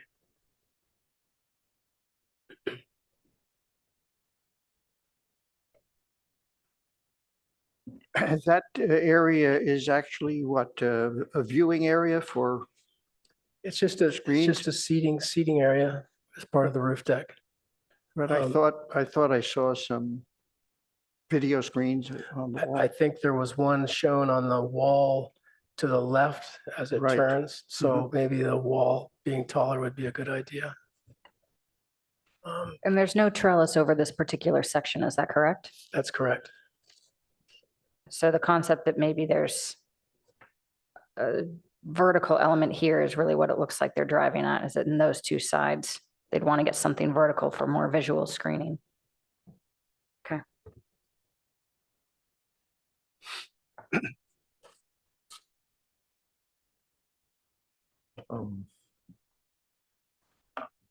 Can I ask one other Sure, question? go ahead. This is to the applicant. So compared to previous version of the design, you've removed balconies in some of the units, but particularly at the area of, the tree we've been talking so much about, you have 3 balconies per, in the, per floor in that area. Is there a reason why you're insisting on those 3 units having balconies, whereas just above B1, the 2 B1s, several B1s do not have balconies? Is there a strong reason for doing that?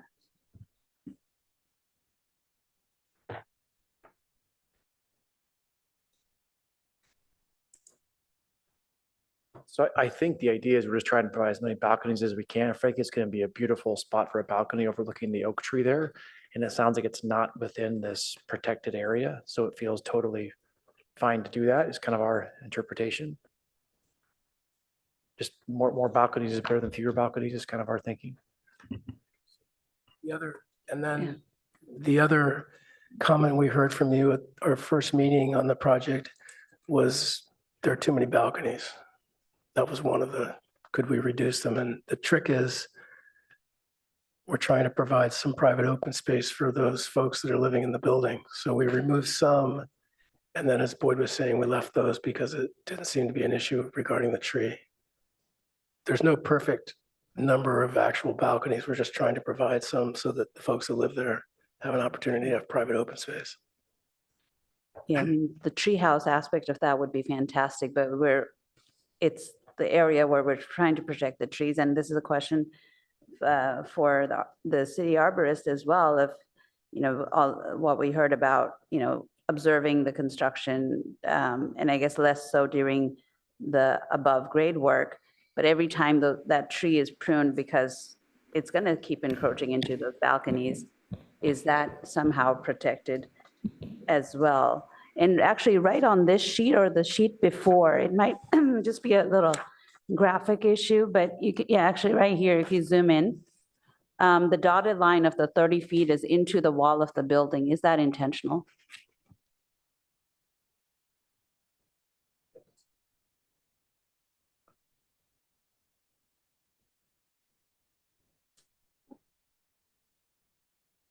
I believe there's a 30-foot line and then there's also the 40-foot line, and they were both shown in one of the plans, just because that subject has come up.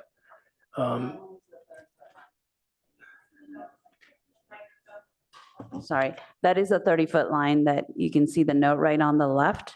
Yes. And it's into the wall of that the 2 B4 units. Is that intentional?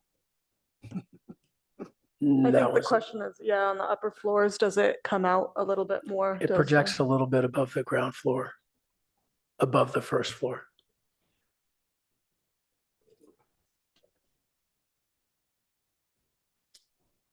So that is, to my understanding, the 30-foot offset line.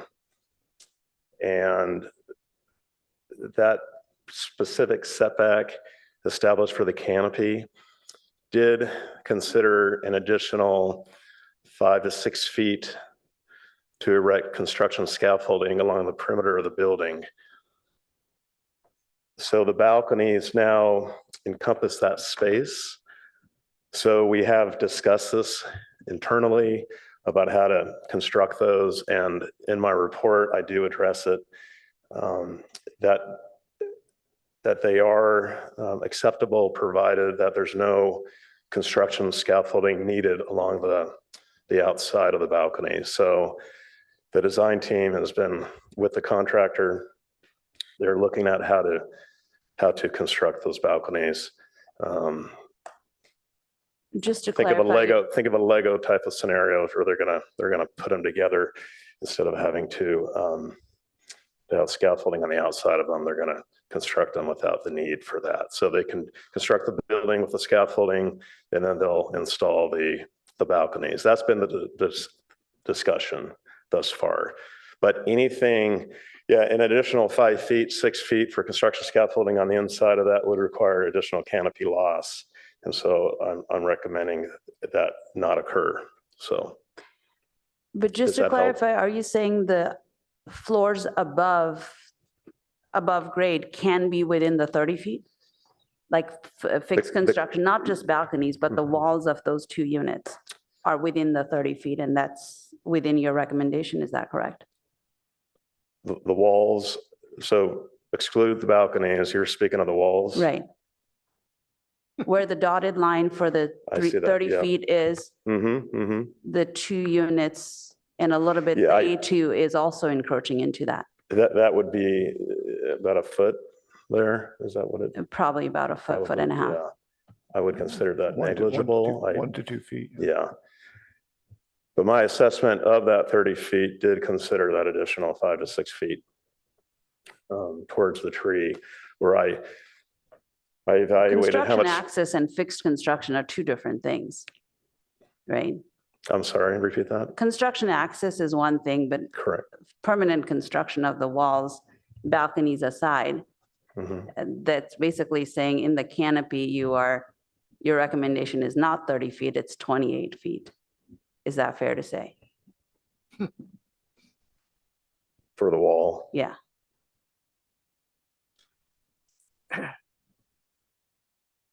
My recommendation is 30 feet less that 5 to 6 feet for scaffolding. I mean, that's all I can provide a comment on. All right, thank you. Yeah, thank you. I'm sorry, we don't mean to put you on the spot. We're No just trying to understand everything Sure. here. So we. Thank you. Sure. Okay, I have a very small question, and then we haven't discussed the materials at all, and there's a few question marks there, but I'm going to quickly ask this question about unit E2 is the corner apartment on Byron and University. And when I look at the floor plan, say A 2.2A, it seems to me there's a bedroom with a window facing west towards downtown, and then a kitchen with a countertop coming across it, facing the same direction. When I look at the elevation sheet A 3.1A, perhaps somebody could pull that up. What I think I'm seeing is a full height window on the right, which would then be in front of a kitchen counter. And on the left, I can't tell if that's a spandrel panel or a window as well in the bedroom. Could you clarify what the design intent is for those west-facing windows in the corner of University and Byron, please?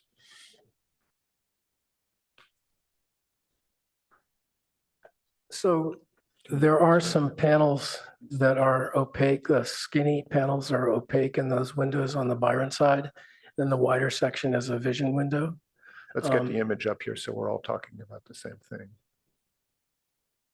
The image of the elevation on A 3.1. Yeah, I'm gonna have to No pressure, completely Emily. close the PDF and reopen it. I think it crashed. Oh dear. So again, we have what looks like a fairly prominent set of windows on that corner of the building, which is what you see as you come up University Avenue. Right. And there seems to be a pair of windows or two windows side by side. One of them is on a bedroom and one is on a kitchen. Yes. And you're saying that those are both windows? I think we have some shadow boxes on the elevation. They may not be clearly defined in every drawing. But the idea would be to, obviously, we don't want to see underneath a kitchen counter. So if we've done that, we'll make sure that doesn't happen.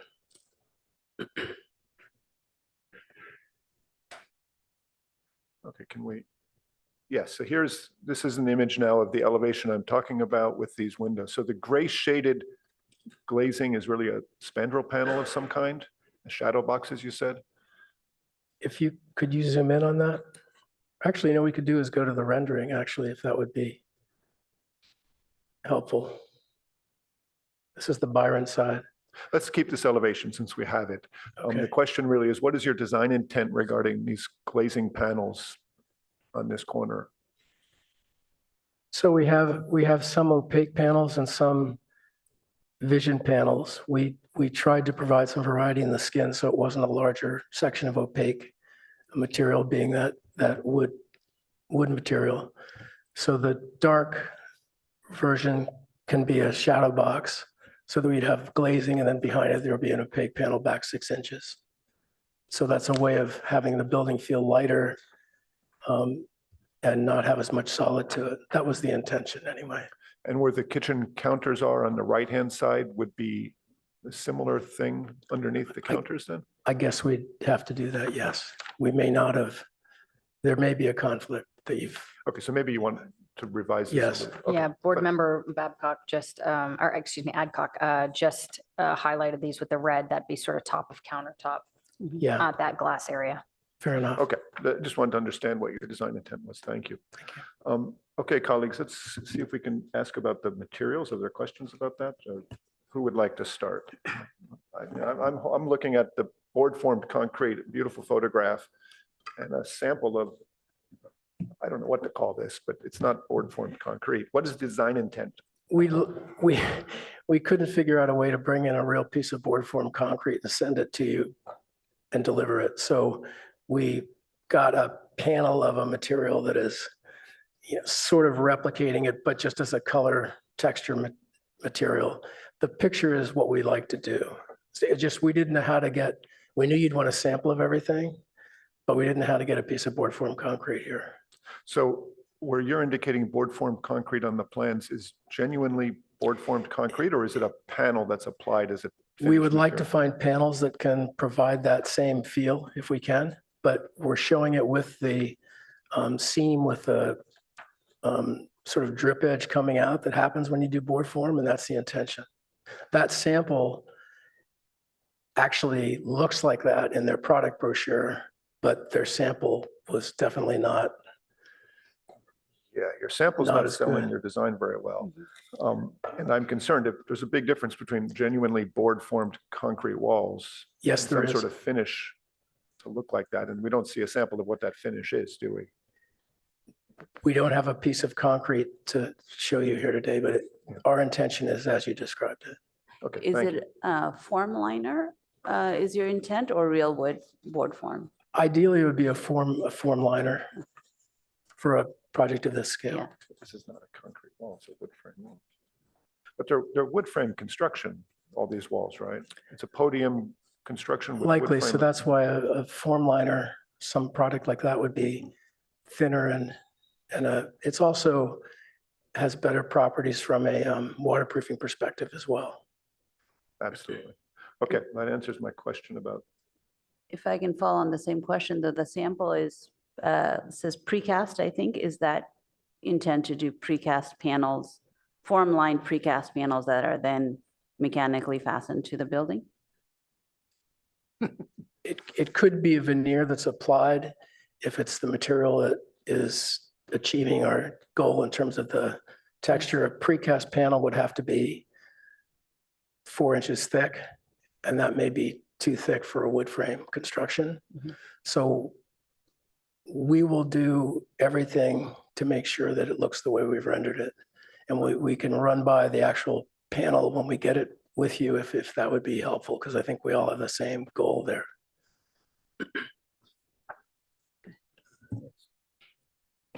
Do you want to, next question on the materials is this white horizontal lap siding. Yes. I'm really seeing that right. Then all the white siding here is this stuff here. Yes. And at the corners where say it returns to the windows, how is that detailed then? They have you can do a lap joint, you can do a 45-degree joint with a chamfered edge on it, with a re-entrant corner edge on it. There are probably 4 different variations of how you can do it. That's a hardy board product. It's super durable. We painted it. We didn't paint the joint that's going to be concealed. That's why there's a lighter color or a darker color there on that stripe. But it's the corner, there are different varieties of how you achieve that outbound corner. Do you have a distinct answer what your design intent is, a mitered corner, or is it? I would those like are to do a options? re-entrant corner at the corner that's like a 1/4 inch or so reveal where the 2 panels meet. They meet at a 45 with a So you re-entrant on used either a side. trim piece to have. Okay, thank you for that answer. Board member Adcock, go ahead. Yeah, I do have another material question. It looks like you're intending to do clear glass. Is that the low E glass that's Yes. in the sample board for all of the balconies as well? For the railings? Yeah. The railings will be laminated tempered glass, not double glazed like that. Right, but clear, low E. That was our glazing. intention. Okay. It wouldn't have to be low E, Right. but that's low E, low iron glass is the That's- sample. And so it would be hopefully a low iron balcony so it doesn't come out green. Okay, and what's the plan for between units? You have some balconies that are basically extending 2 units with a divider in between. Is that also a That would be, single that pane would of be, glass? it would be a double pane of glass with a translucent inner layer that provides the privacy between from one side to the other. So you get a sense of light, but you wouldn't be able to see through. How tall it would be? It would run divider? from balcony to balcony. I guess it could go up to the window height. On your renderings, it looks like it's, Yeah. is that what I'm seeing here on the right? Yes, it's on the right between. I think it probably ideally would go from balcony to balcony because it'll have vertical support at both locations. And I assume that's the case even for the big balcony that's on the 2nd floor, I believe, on the south side? You're asking a great question. That's a deep balcony. At the 4th floor, that one may not want to be as high. Right. No, Yeah, because you don't have a thing on the top to tie that's a fair into. point. Right, thank you.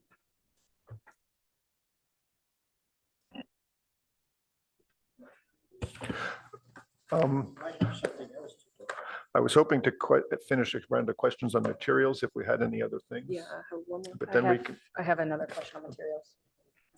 why don't you let board member Chen go first? Sure thing. It seems like you also show the railings above the garage exit, like the low wall to the garage stair. Is there like some kind of railing? Is it glass or it's some kind of? It's meant to be a metal railing.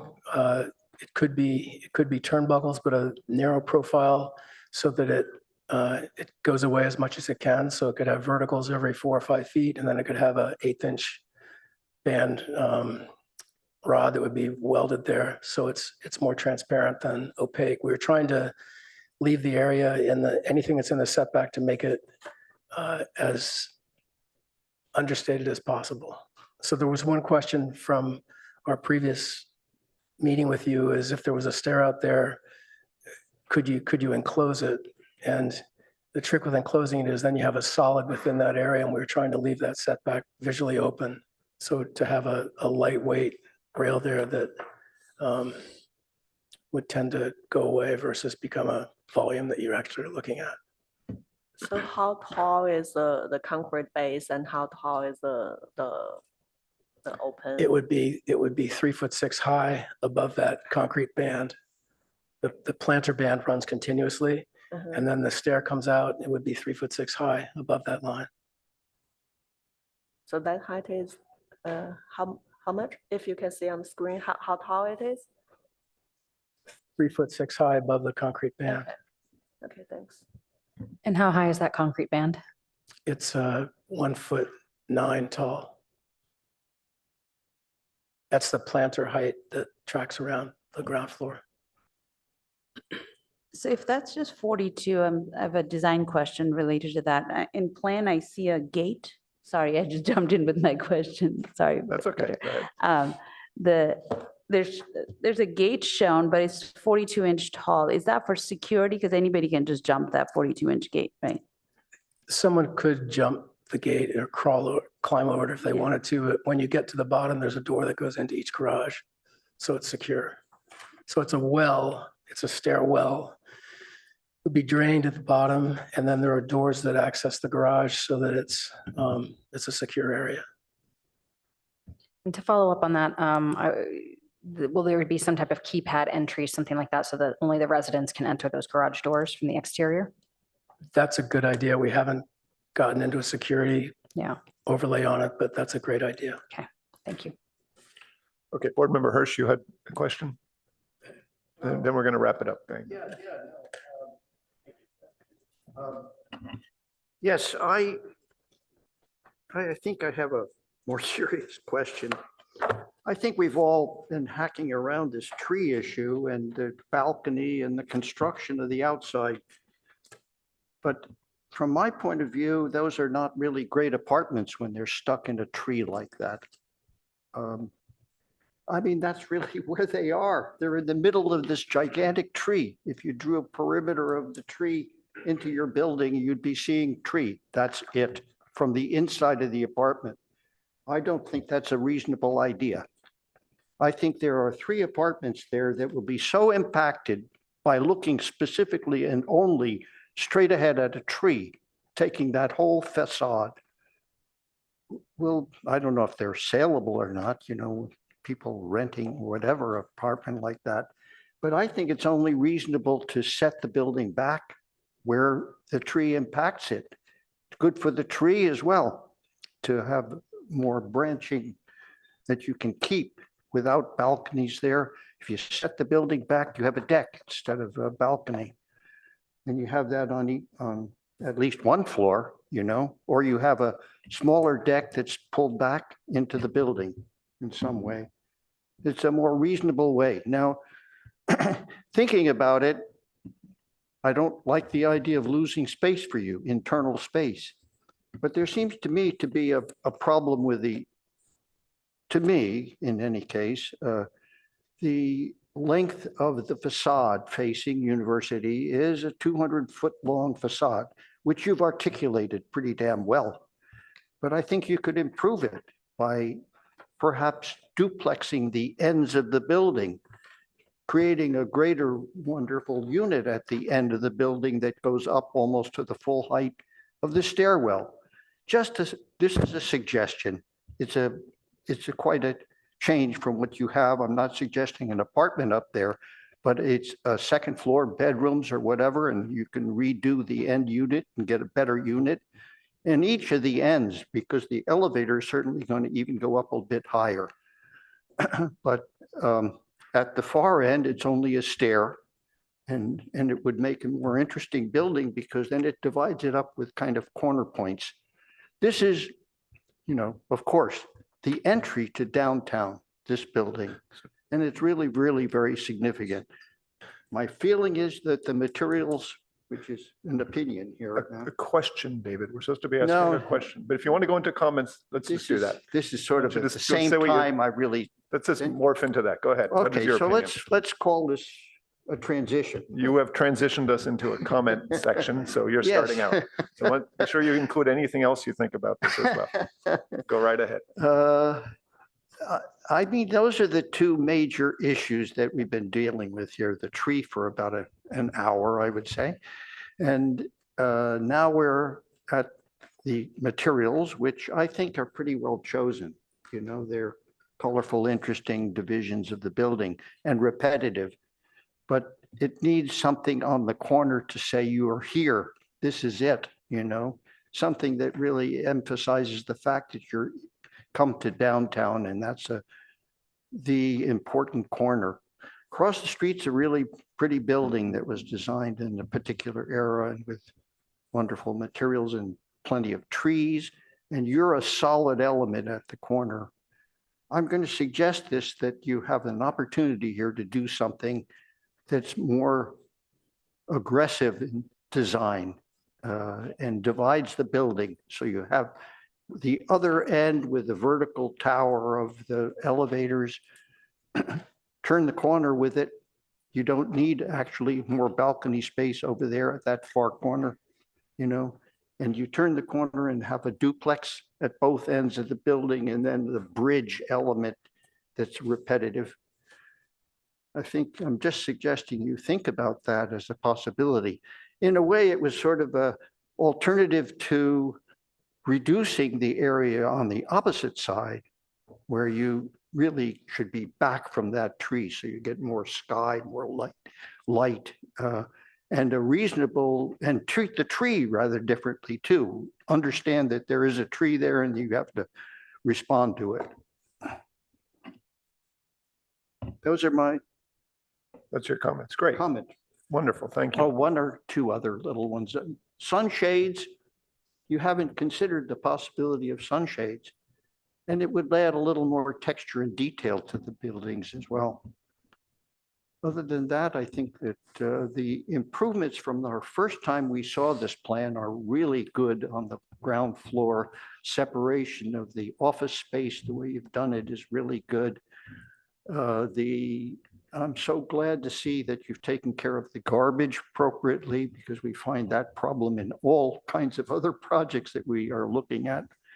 But it's a good system, and the service of the building, and with the exception of the problem of relating to the tree, the entry on that street is the right thing to have done. Thanks for responding to our concern about Middlefield.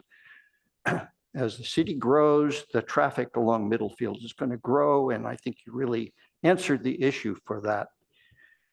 I think that there are just another thing is that some of the suggestions as to what to do about the foundation because of the tree, I think should be listened to as well, because we could definitely set that back and find a way to cantilever it in best way you can, so as not to disturb the tree roots as far in as you can reasonably go and save the parking spaces. Thank you, Board Member Hirsch. Let's go to Board Member Adcock. I'm curious to hear what you think. Thank you, and thank you for the presentation and all of the public speakers as well. This is a pretty tough project, and you've come a long way.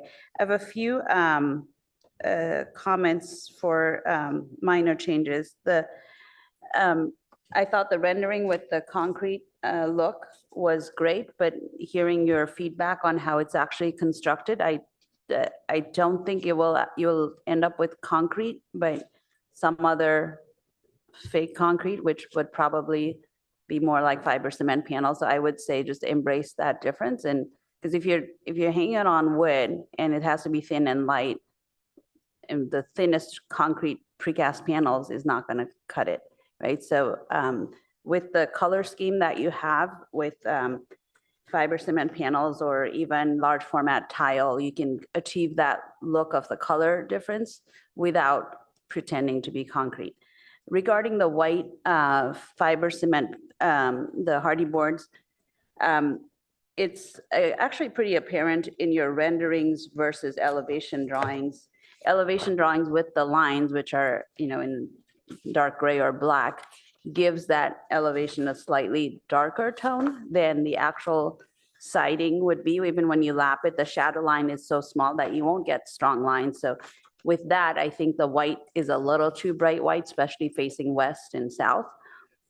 So my recommendation would be to go a tone darker while still maintaining, you have pretty high contrast with the materials. So I think you have the room to go a little bit not so bright with the white and still maintain that contrast. On the plans, I am struggling with the balconies into the trees, but unrelated to that, and when we were talking about the bike path, bike circulation, and I had made a note about this before as well, when I was reviewing the drawings, but if you can actually go to the, Veronica, if you can get us to the floor plan of the first floor. The elevator for the office is very tortured. Like if you just think about like medical office or anything, you're coming into the doors and your elevator entrance is around the corner. You're taking your bike into the office around, like just imagining how this lobby might be for the office. It's basically the next bay, right? If you are able to turn the elevator to face the lobby or even face south, then your circulation path, what you have as your entrance lobby for the office would work out much better in plan. So that's a suggestion. And going back to what we were discussing earlier about the tree and the, how you're going to do excavation and all of that.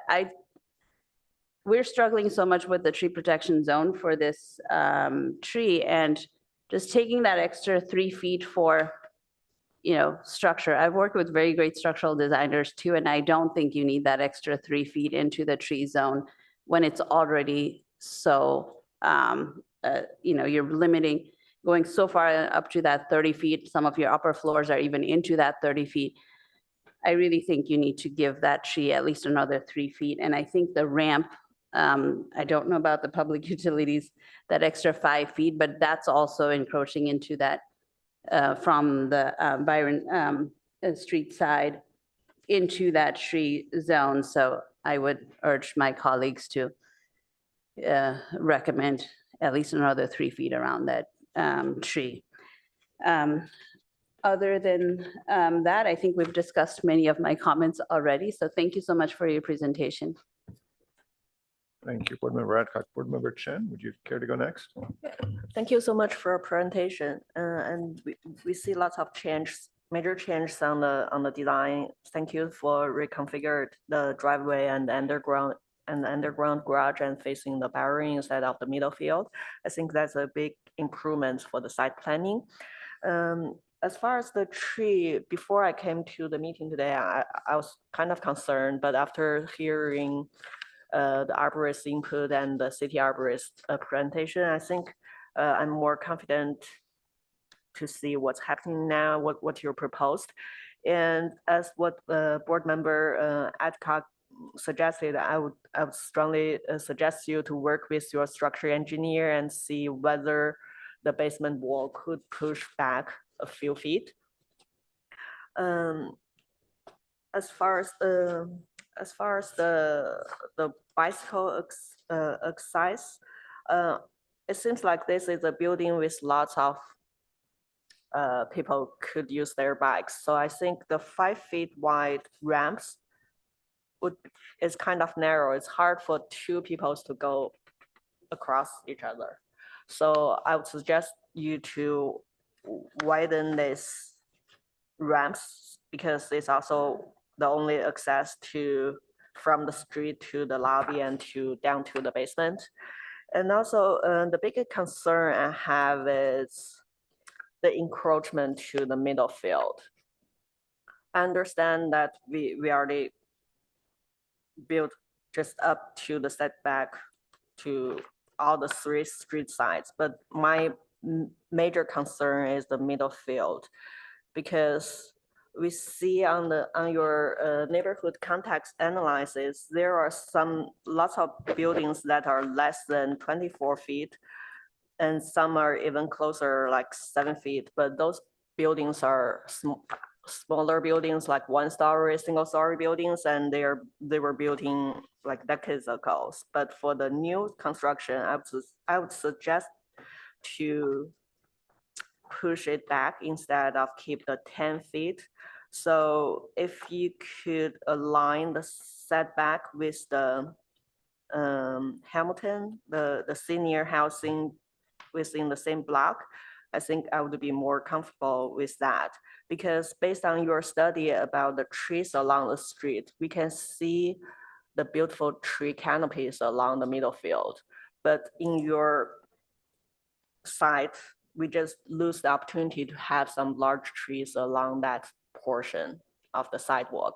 So if you could push it like 5 feet more to have the chance to plant more large trees along the street, it would be great for the street view and to continue the streetscape along the middle field.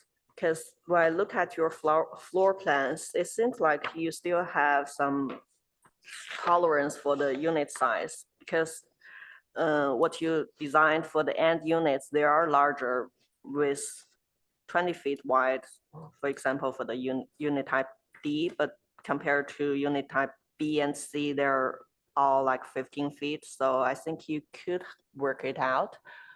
So that's all my suggestions. Thank you. Thank you, Board Member Chen. Board Member Rosenberg. Emily, could you kindly pull up sheet A 2.3 for me?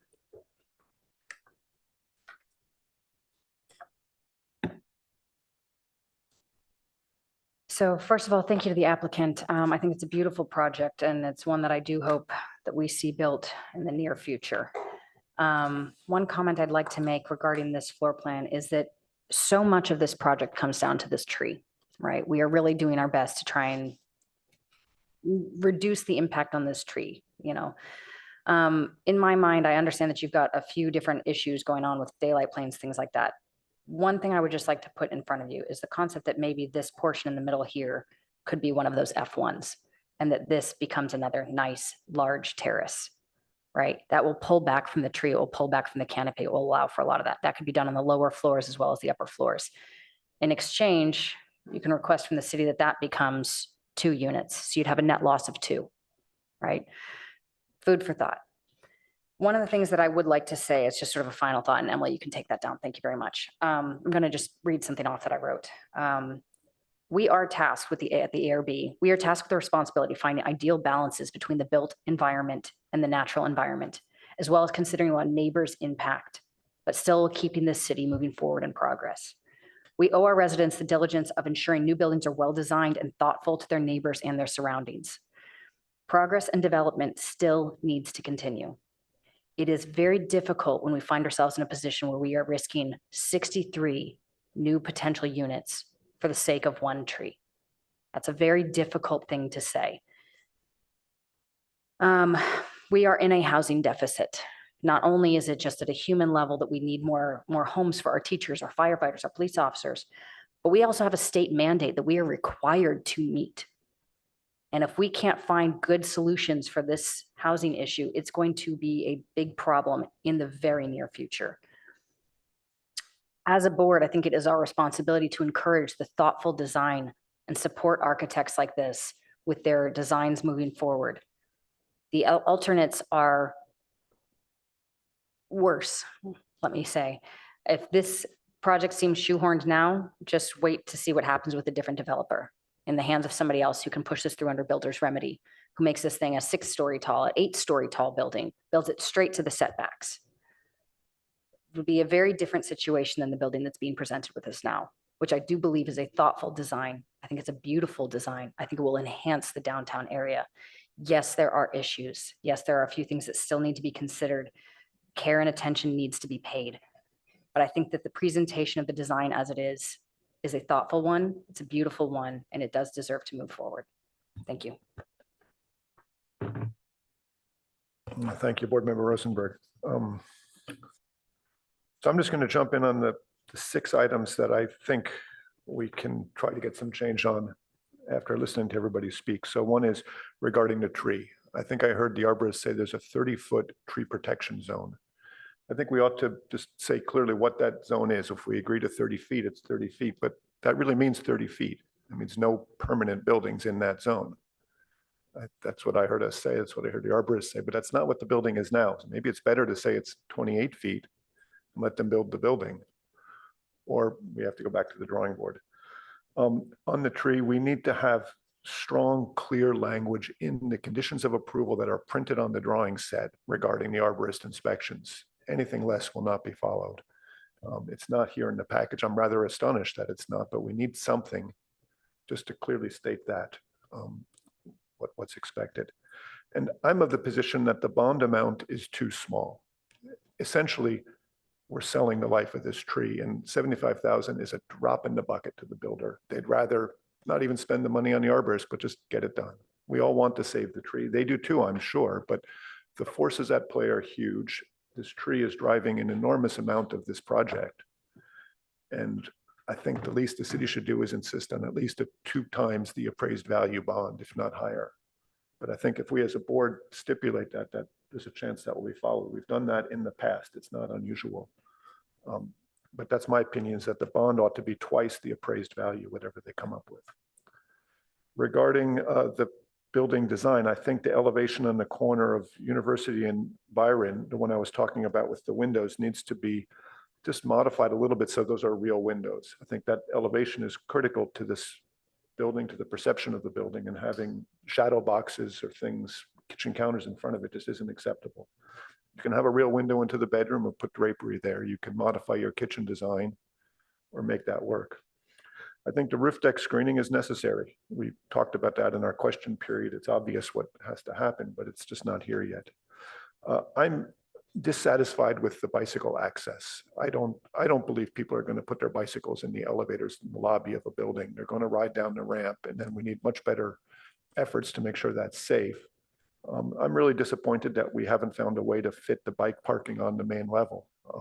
This is a building that'll be full of people who use their bicycles a lot. As we heard from residents who live downtown, that's all they use is their bicycles. To force them to park through an elevator down into the basement, this doesn't seem to work.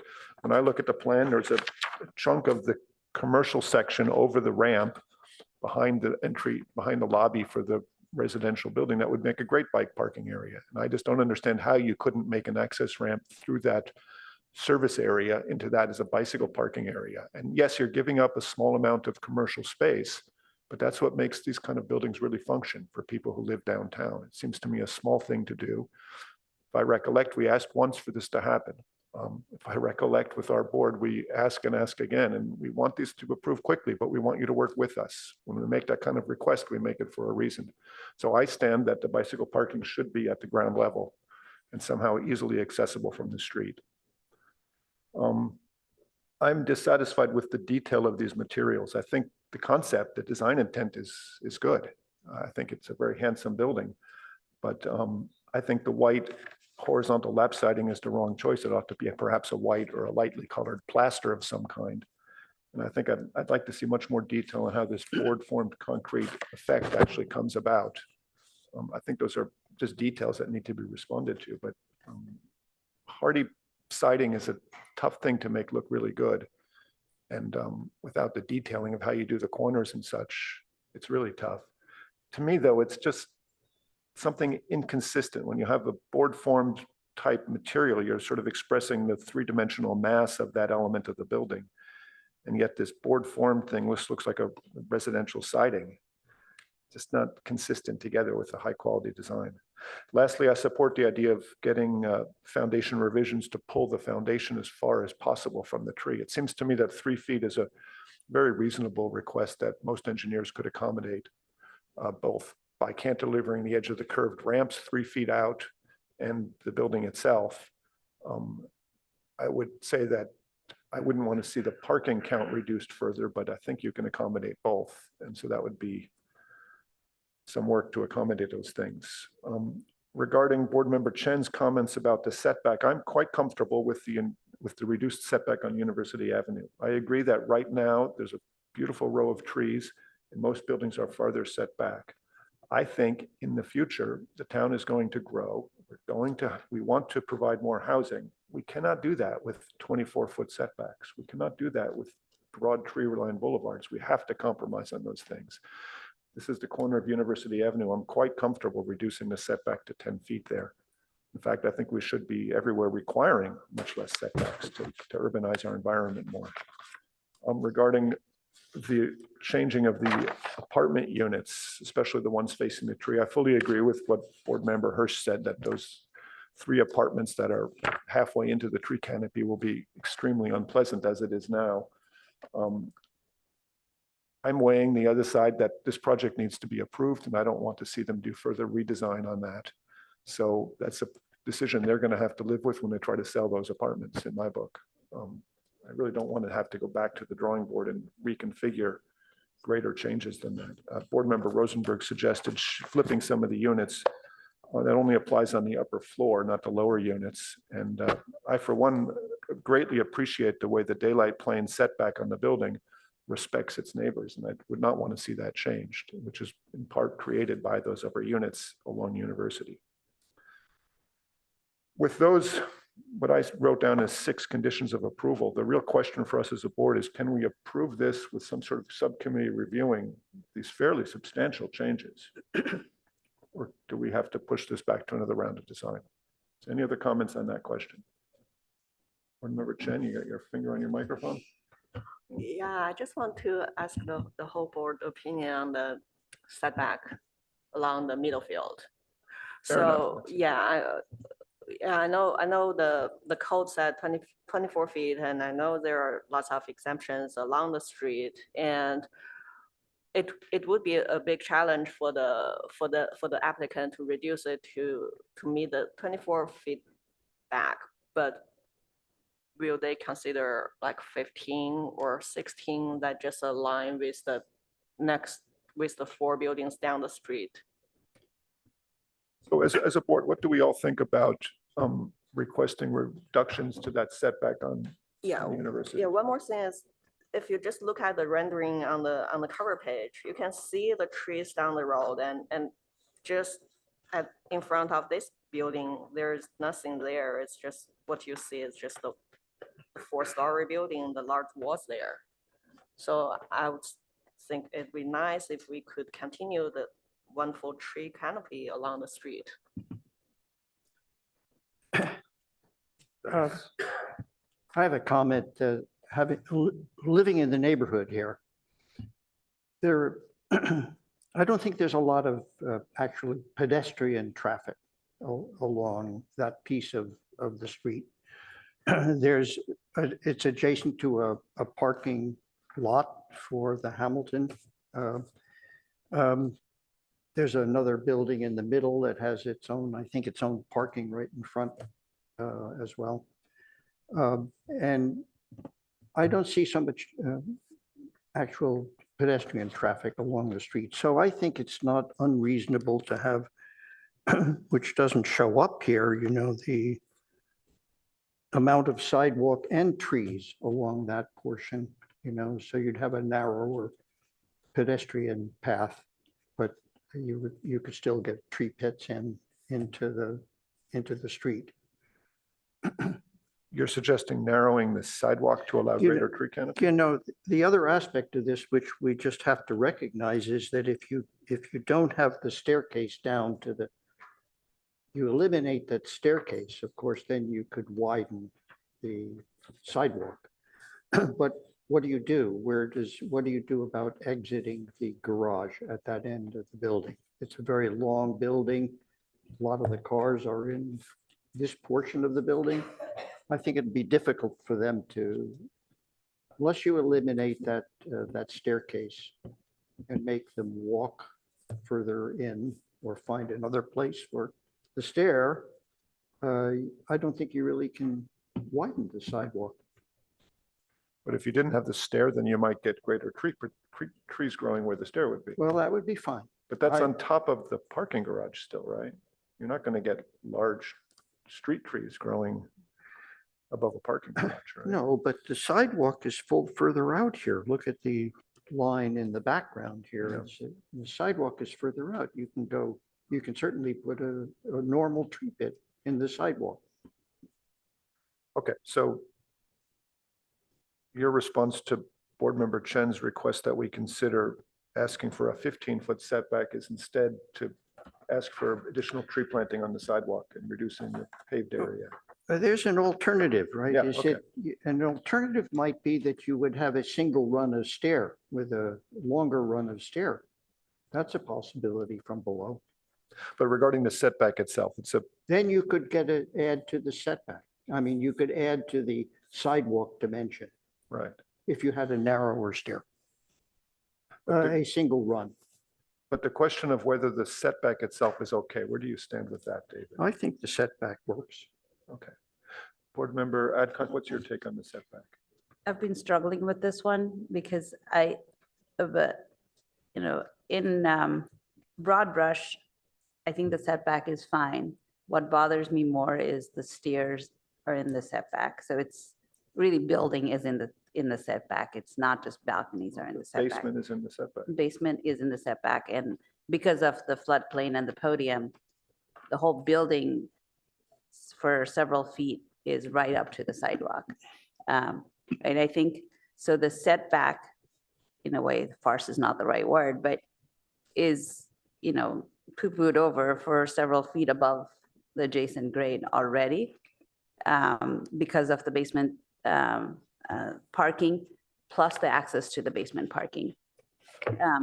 The main reason for my struggle with this is the hope for the wider, for the larger setback was to be able to have a bike lane on Middlefield, and this basically, from now until forever, there will be no bike lane on Middlefield unless one of the two lanes of streets becomes, dedicated bike lane. But if we ask for a deeper setback, but then the basement goes up to the setback, if we ask for a deeper setback above grade, but the basement goes up to the setback, again, that sidewalk is not going to go over the podium in the future if the road gets widened. So I think it's a no-win situation, whether we say 10 feet or 24 feet when it comes to the bike lane portion of it. But as urbanizing this part of and densifying and the need for housing, for all of those reasons, I think, the struggle of bike lane versus density, I think density is more important. So in a nutshell, you're okay with Yes. the 10-foot setback? Yes. Yeah. Board Member Rosenberg, where do you stand on the setback question? I admit I was initially uncomfortable with it. After evaluating a little further and spending time looking at the plans, I think this is a tight lot with a lot of restrictions on it, and it's an acceptable solution in my mind. Okay, Board Member Chen, did we address that? Do you think everybody, you want to speak to that once more after everybody spoke? Oh, yeah, do appreciate everyone's input and understand it's a site that with lots of restraints and we need the housing in this area and it's a good site for this kind of project. I totally agree with that. I was asking is to reconsider to have more trees along the street because when I look at the basement plan again, it's hard for me to tell whether there is any parking space on the edge of along the middle field. It seems like there is space, but it seems like you don't have any parking there. So which means that part is only for the staircase. Then if, as what Board Member Hirsch just suggested, if you can reconfigure the stairway go up to the ground level, then it is something achievable to push this wall back a few feet. Yeah, I'm finding Board Member Hirsch's comments fairly germane, actually, when I look at what the real objective might be along University, if we could get a way to get real tree planting there. When I look at the foundation plans, I'm not actually sure I understand why both the foundation has to go to the property line there along the full frontage, and really what the point of that staircase is. There's got to be some other way to do it, but if we could get them to just pull the foundation back in line with the building, say, that would let much greater landscaping take place. I think that would address what you're talking about, right, Inchi? Even if the building didn't go forward, at least you get some real trees there. Yep. And I think you're right, David, that I like the idea, come up to grade, why not? Yeah, and But- I mean, we need the stair for egress, but I also don't quite understand why the stair going up, that's just to the end of the ramp. I know it'll kind of need to adjust the ramp for it, but the same stair stack could go all the way to the 2 levels of basement. instead of jogging to this outside and this kind of the weirdness of Couldn't you- railing and the gate, although, making the stair outdoor. I mean, you can deal with access through card readers and all of that while you maintain one stair. With in these basement plans, there is no parking under that the middle field side. Yeah. So even, if we can just align the building to the well, basement, that would I really think help. I'm seeing the foundation dig all the way out to the corner of Right. Middlefield and University for no just for a reason. backup space. Just so a car can turn around there. I don't know. And then why wouldn't you just put a stair next to the office elevator? Isn't that what you'd expect? If the elevator's full, you run up the stair. And just, yes, it affects your commercial space again, but in a modest way, in a more practical way. And who wants to go outside then around the corner to the front door? Doesn't make sense anyway. Okay, well, to my colleagues, we've again discussed this and see significant potential changes. How do we proceed? Well, This project I has wanna- been 2 years in the making, and we desperately need to get this Yeah, type of but- project approved. I'm sorry, but I really find the impact of that tree is too serious to minimize it. And I feel it's really important that those units get set back in order to be reasonable units. I can't approve it, sort of. So you're just, that's where I you stand. just, I want to reflect over, I don't want to come back with I vote no at the end. I And then- appreciate that. We want to hear Yeah. that, yeah. So you're, I that's sort of your can't- line in the I can't sand. approve it without that setback in the big back of the building, where the tree is. So Board Member Adcock just said, what if the balconies were removed on those units? It's not quite enough still. You're still flush up against that tree. The tree actually, it projects that far. I have some photo illustrations. There are illustrations in here. If you look at where that tree really is, it really, it's a 90-foot wide tree. And even if it's slightly eccentric, it's 45 feet in this direction. I don't think you prune a tree like that, either. I have questions about how it gets done so that it really works. And then if it does work and you take off that significant amount of tree right up against your window and it grows into the building, I think you have to recognize that the tree is impacting the building and you have to set those units back. And that changes the plan in that specific area. And you have to make it work. It's Now, important. I do hear you, David, but I want to sort of have a slight counter argument here. Now, imagine for a moment that this tree was slightly closer to the property, was actually on this property, and then this property owner had the decision whether or not they cut down the tree altogether, right? The reason that this tree has to be protected is partly because it's not actually on this property. So this property is being impacted by a neighbor's decision to keep this tree. Now, not arguing the validity of whether or not they want to do that, but let's say this tree was actually on the property. They could request to cut it down altogether. Now, it's a heritage tree. They'd have to jump through hoops to do it, but that's an alternative. So there's a part of me that thinks, while we want to respect this tree, we also have to understand that this client who owns this property and who's pushing this project forward is doing the best they can with the situation at hand. So I don't want this project to come to a complete screeching halt because of a tree that they don't have control over, and then an alternate situation, the tree might be cut down altogether. Looking at the plan, David, the impact of what you're suggesting makes a lot of sense, at least in one way, which would be to take those 2 units, say, look at Plan A 2.2B. There's an A2, a B4, a B4, and an A2, and you would just make those 4 units into 2, turn the other direction. They'd be lovely units because then they would have a balcony at the edge of the tree canopy. It'd be nice. That's on 3 floors, so you're talking 6 units reduced out of 63. That's a 10% reduction in the unit count on this project. That's more than significant. I don't see any reason why you can't raise this.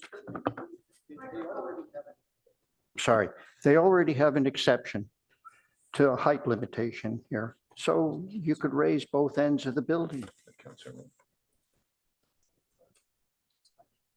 Oh, no, I'm sorry, Board Member Rosenberg. She's asked me to question the counts. I think it'd be 4 units that you'd be combining into 2.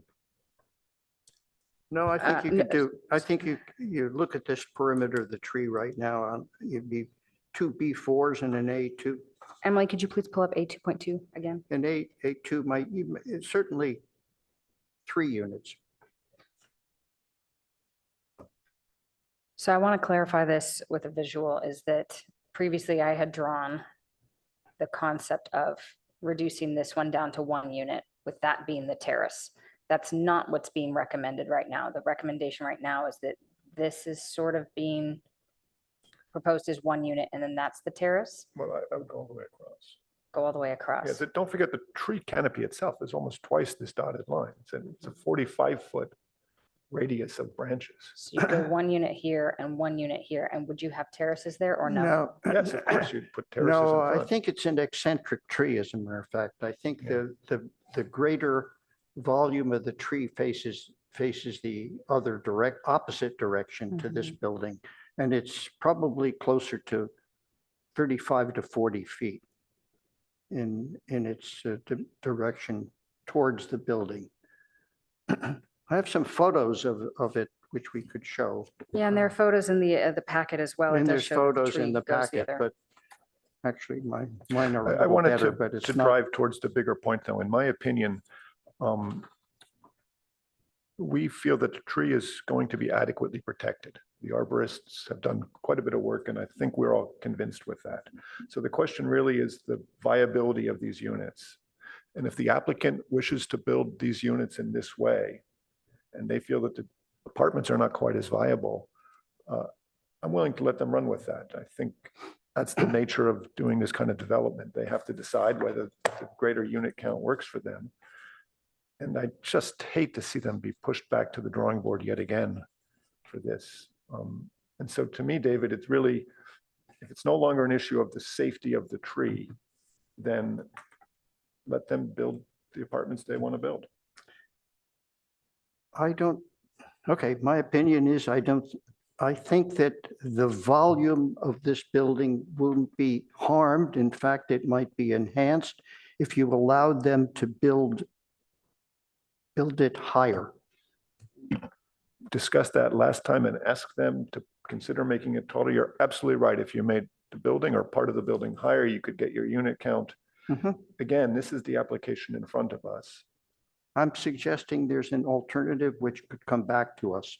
Okay, so you're feeling we should push for a redesign to come back to A us. slight redesign of the building and as a volume to make up for the fact that they could be losing a few units, maybe 3 units. I would like to counter argue that I think that the fact that this is a 4-story building surrounded by other 4-story buildings is actually already respectful, and that trying to make this thing into a 6 or 8-story building would negatively impact, especially the senior citizen areas in the area. They've already discussed that this building is tall. It's already going to be looking into their neighborhoods, into their buildings, excuse me, and that they're already having concerns about the rooftop terrace. If you add another floor or 2 to this building, I think that's going to encroach on those neighbors even more. So my argument is that this 4-story is a respectful, appropriate height for the area that it's in, and I don't think it should come back to the drawing board on that grounds. I'm not suggesting you raise it 2 floors. I'm suggesting you raise the ends of the building And that's with again, duplexes, et cetera. yeah, but it is asking for redesign, and it's, 3 years into their work, and I struggle with that. I don't think we should do that. I don't know if we can kind of outline the few changes that we would recommend and bring back to an ad hoc committee to sort those out. Like, for instance, I think those units, honestly, I think it'll feel like living in a treehouse. So I think could be really nice. But the balconies seem frivolous into such a protected zone. So I would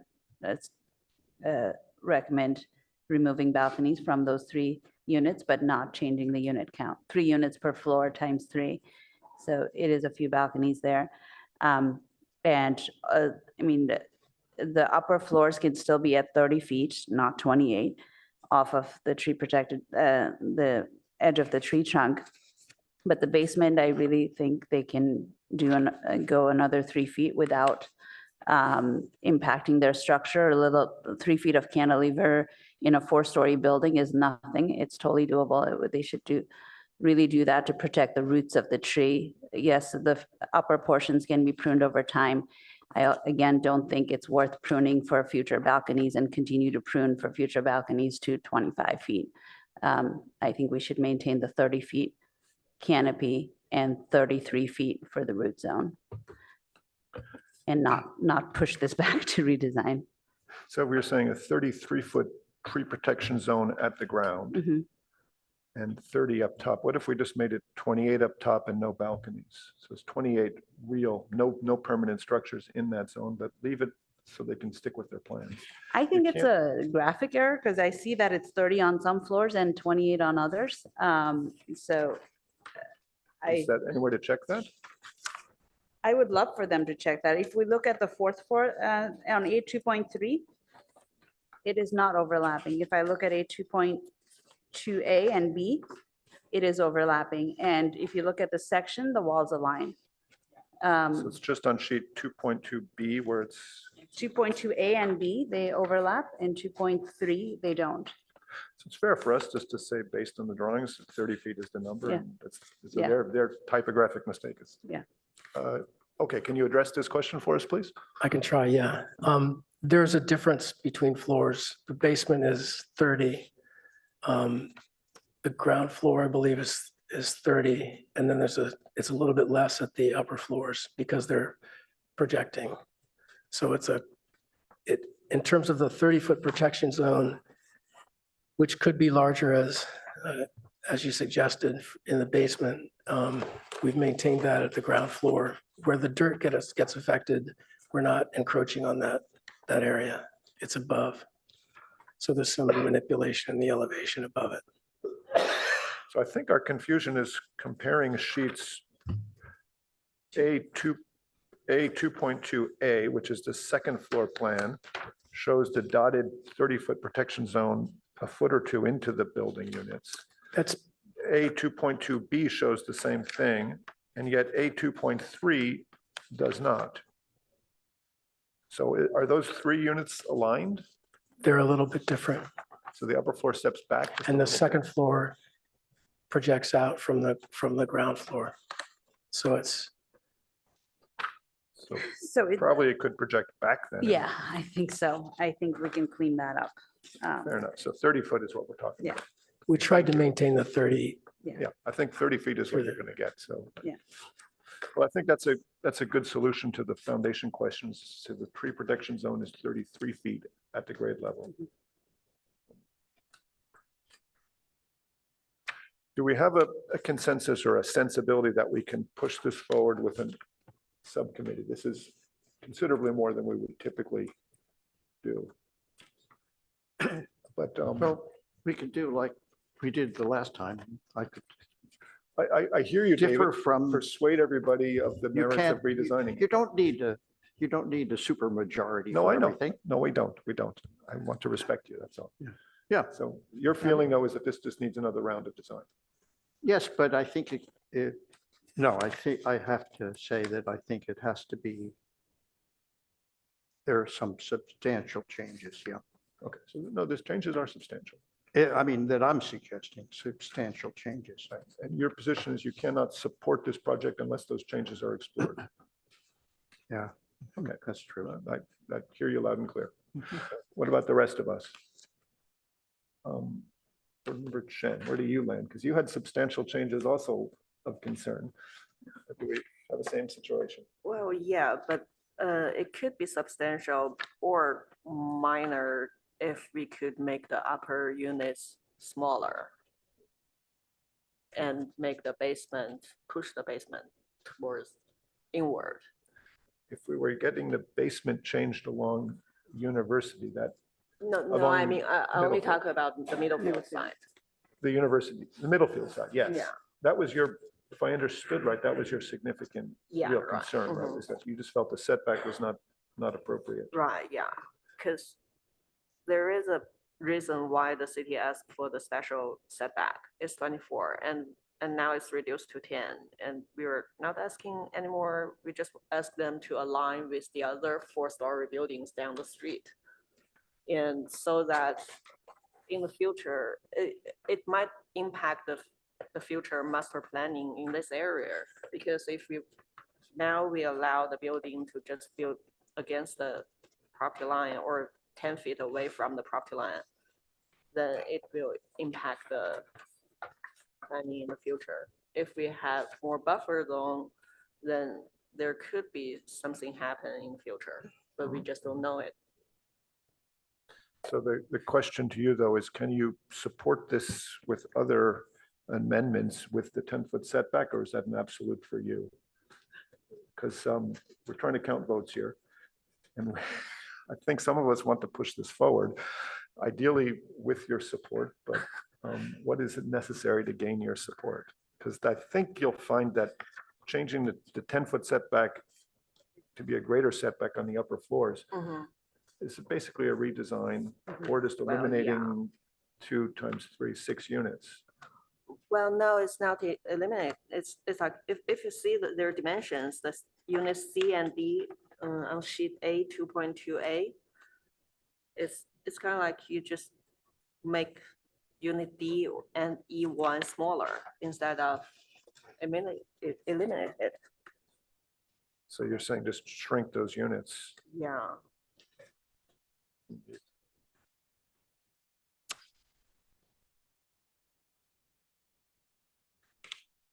Okay, does anybody else have an opinion if that's a To reasonable? clarify, for board member Chen, are you suggesting that it shrinks 5 feet or so to make the 10 feet into a 15 feet, or are you trying to go the full 24? No, I'm suggesting the 15 to align with the other building. So it's now the 24, so. With which building? It's the Hamilton, the senior housing. I thought that is 24. That's what it says 15, but you know, they make. Careful, they got to the proper one. 15. Oh, 15.9, yeah. And then why not 12 feet per Lytton Gardens? I remember correctly, that Little Garden is only a small portion instead of the entire building. And also, I can't remember, it's hard to see with all the trees along. I'm not sure if it's only lower portion, the first story, the ground level approaching to the 12 feet or the 4th story. All these numbers are provided by the applicant with a field measurement, so it's hard to be certain whether they're really measuring to the property line and which portion of the building is being measured. But it is fair to say that this building has a much reduced setback to almost anything else out there, certainly anything of this size. But the question comes down again, I think, to whether we want them to try to redesign the upper portions of the building. I suggest that, kind of restating my position, that it's, if we can get the 10 feet setback actually to grade versus in the 10 feet also being a podium, I think that is a much better future proofing of that space than to push the upper floors back by another several feet. Because that podium, if the basement comes out to the edge of the site, it doesn't matter whether you say 10 feet, 12, 24 for any future growth of the street or anything. Because there's no landscaping that's really possible Right. there. Yeah. Nothing significant. Yeah. Does that get close to getting you on board here, Yingqi?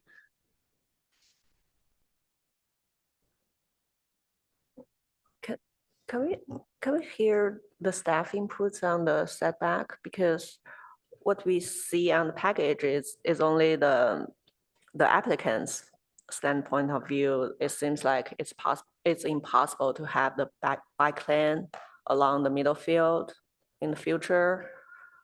And Microphone. Yeah, I think it's impossible to imagine I was on Gwynedd this morning with all of the bicycles going to the school, that green on, on Middlefield. I don't think there'll be any bikes. We have a bike expert here. Maybe she would speak to this. Oh, but I think staff maybe could speak to this question of, is there anything in motion to put a bicycle lane along Middlefield Avenue? There's lots of plans in the works, nothing specific that we're aware of. We have been trying as best as possible to preserve these special setbacks for potentially future bike lanes, but that's all sort of speculation at this point.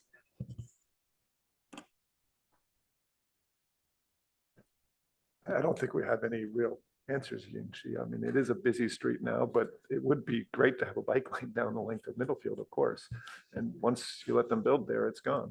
So, yeah, so wider setback means lots of potentials in the future.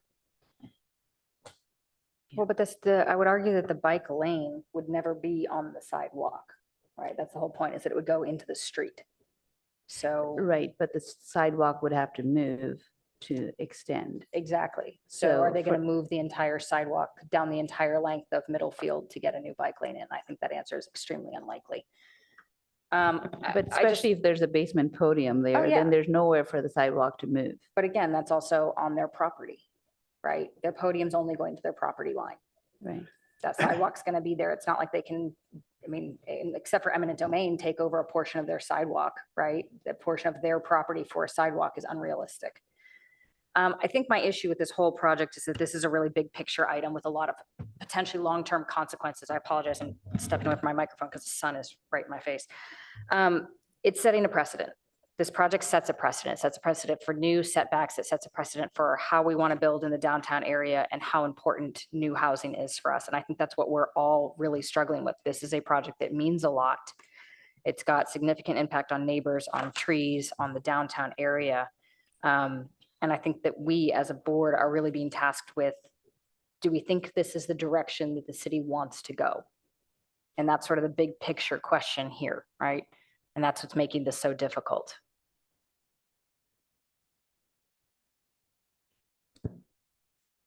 I'm going to keep hammering away at Yingxi. What's it going to take? Okay. It's really hard to change that 10-foot setback. And that basically means they're back to the drawing board. It's basically another year. It's probably possible to get the foundation changed. We're going to be changing it for the tree, right? If we move the foundation back, how about if we condition some more trees and landscaping review along the elevation? Would that mitigate the 10 feet sufficiently? That's in my mind, I'm trying to get us to finish this. And I think board member Adcock and Rosenberg are comfortable with the 10-foot setback. That's not say comfortable. Yes, that's a really nice way to phrase that, where, we don't want buildings that are sitting right on top of the sidewalk and on top of the people. However, I do feel that the planting zone, I think that I personally like the podium. I think that's a nice way to do that as opposed to having it at grade level, because you sort of see it more, you smell it more. It's almost at your face level more. So personally, and that's just a personal preference for me. And I don't think that there's much that we can do about the podium in terms of because that is a response to floodplain. So I'm also willing to just say the podium is what it is. If we do think about just a few blocks farther down University where the actual shops are, where the retail is, those are all right on the sidewalk. They're all built to property line. So this is going to anchor a very significant portion of downtown from where the shops are to this building. And you're going to start to see every single new building in between there filling out to this 10-foot setback. I'm not sure that's a bad thing. I think the downtown is in need of more growth and density. I think that's sort of what we're looking for. So yes, I'm okay with the 10-foot setback. Any further input, Yingxi? Otherwise, okay, I'm going to make a motion, please.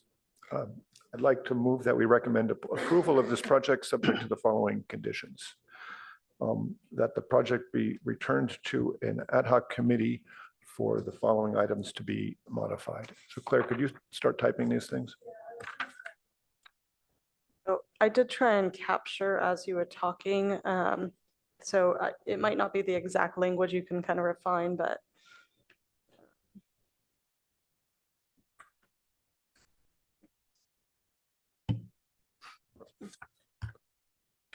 So I'd like to break Could you this. make it bigger, please? Thank you. I'd like to break this into 6 pieces. That's how I have my notes here. The first one is regarding the tree. If you could just do it that way, please. Say that again. So I'd like to make 6 items, 6 conditions that we'd like to see come back to the ad hoc committee. So the first one is regarding the tree, that the tree protection zone be 33 feet at the grade level and 30 above the grade level.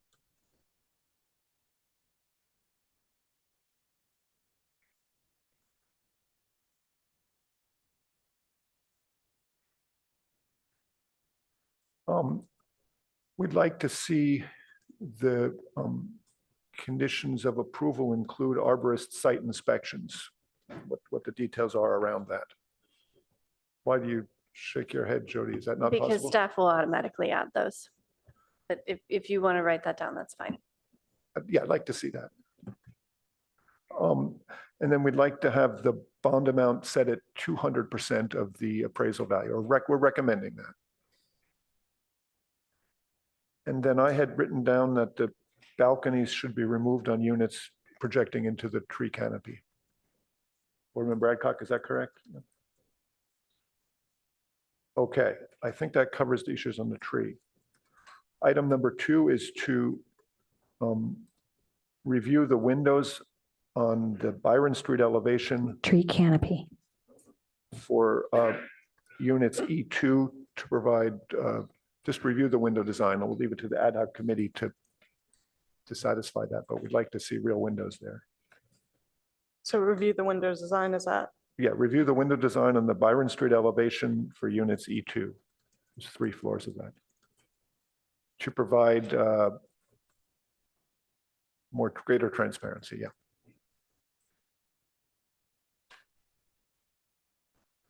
Number 3 would be to provide roof deck screening of a minimum of, say, 6 feet high for all roof decks facing facing the Hamilton. Which direction is that? That would be facing south.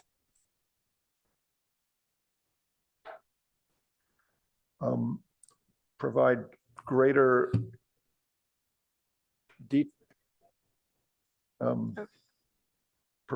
detail on the material specifications, including complete samples of all materials, darker toned white panels or white siding, and corner details.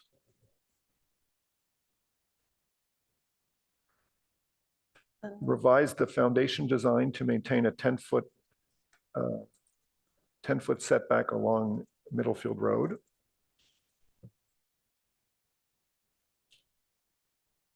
And lastly is the question of the bicycle parking access. I'm going to go for it. Provide long-term bicycle parking readily accessible at grade. Do we want to add a percentage, like 25% of long-term parking? Because I don't think all the long-term parking would fit on the first floor, but it could be, whether it's first come, first serve, or, some way to reserve, I'd but be happy with half. There's 2 long-term space. there are 4 long-term spaces, I think. Well, and then my question is this really long-term bicycle parking or is this daily short-term bicycle parking? Because that's really what we're looking for, is that the commuters have a place to put their bikes. It's not down the elevator and around the corner, right? So I think this actually is supposed to be short-term bicycle What's parking. the number of parking spaces for bicycles in that basement area? I'd be happy if half of that were on the main floor. Oh, yeah. Let's just put a number on it. I think it was on the report. Is there something else I missed? Can you clarify your point on the specification of materials? I didn't quite catch the. Including complete material specifications and samples.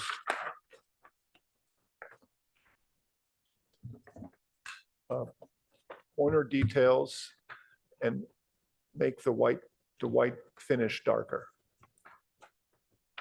To be darker. I would also just argue that we have in previous projects discussed an LRV level for whites, and I would like to make sure that we're being consistent. Can you give us a number what you think would be? I believe we had a 81 or 82. It was whatever 80 's Swiss very Coffee, good. Benjamin Moore Swiss Coffee complies. And Those are very dry. we have discussed whites repeatedly, and we actually set an LRV number that we have been pretty consistent with. And I'd like to make sure that we're not stepping beyond those boundaries and making up a new rule for what level of white a white building has to be. But I don't know if we can right now, Kendra, put a number out there. We have previously, and that's sort of my point, is that we've been very consistent previously. Yes, we would agree, and we can look up exactly what that number is. Thank you, Jody. We need to put some, I would say LRV of 50 then is to me, not too We've bright. never gone that. LRV of 50 is very dark. For a white, it's very dark. So Swiss Coffee, for example, it's 83.4.9, which is quite, it's light, but that's the whole point, is that whites are always in those 70s and 80 ranges. You won't get a white in a 50 range. It doesn't exist. You end up with gray, beige, something like that. But we ended up saying 83 or less on the. Correct. On previous. And I believe that it was because of that Swiss So coffee color. Please change it to say LRV value of 83 or less on the motion. Thank you, guys. I want to keep our coalition together here. I appreciate that. And I have very particular fondness for So white. we were questioning the number of bike parking. parking spaces should be at the ground level. On sheet A 0.1, There are 100. we've got bike parking required, at least restrictive and gray for reference only. We've got short-term bike racks for 5% of parking to be provided per CGC. And that's the number for long-term. According to package page 46, it says 100 space long-term enclosure space, 80 for residential and 20 for office is what's provided in the project. Yeah, so I'd be happy just to say half of that, 50 spaces.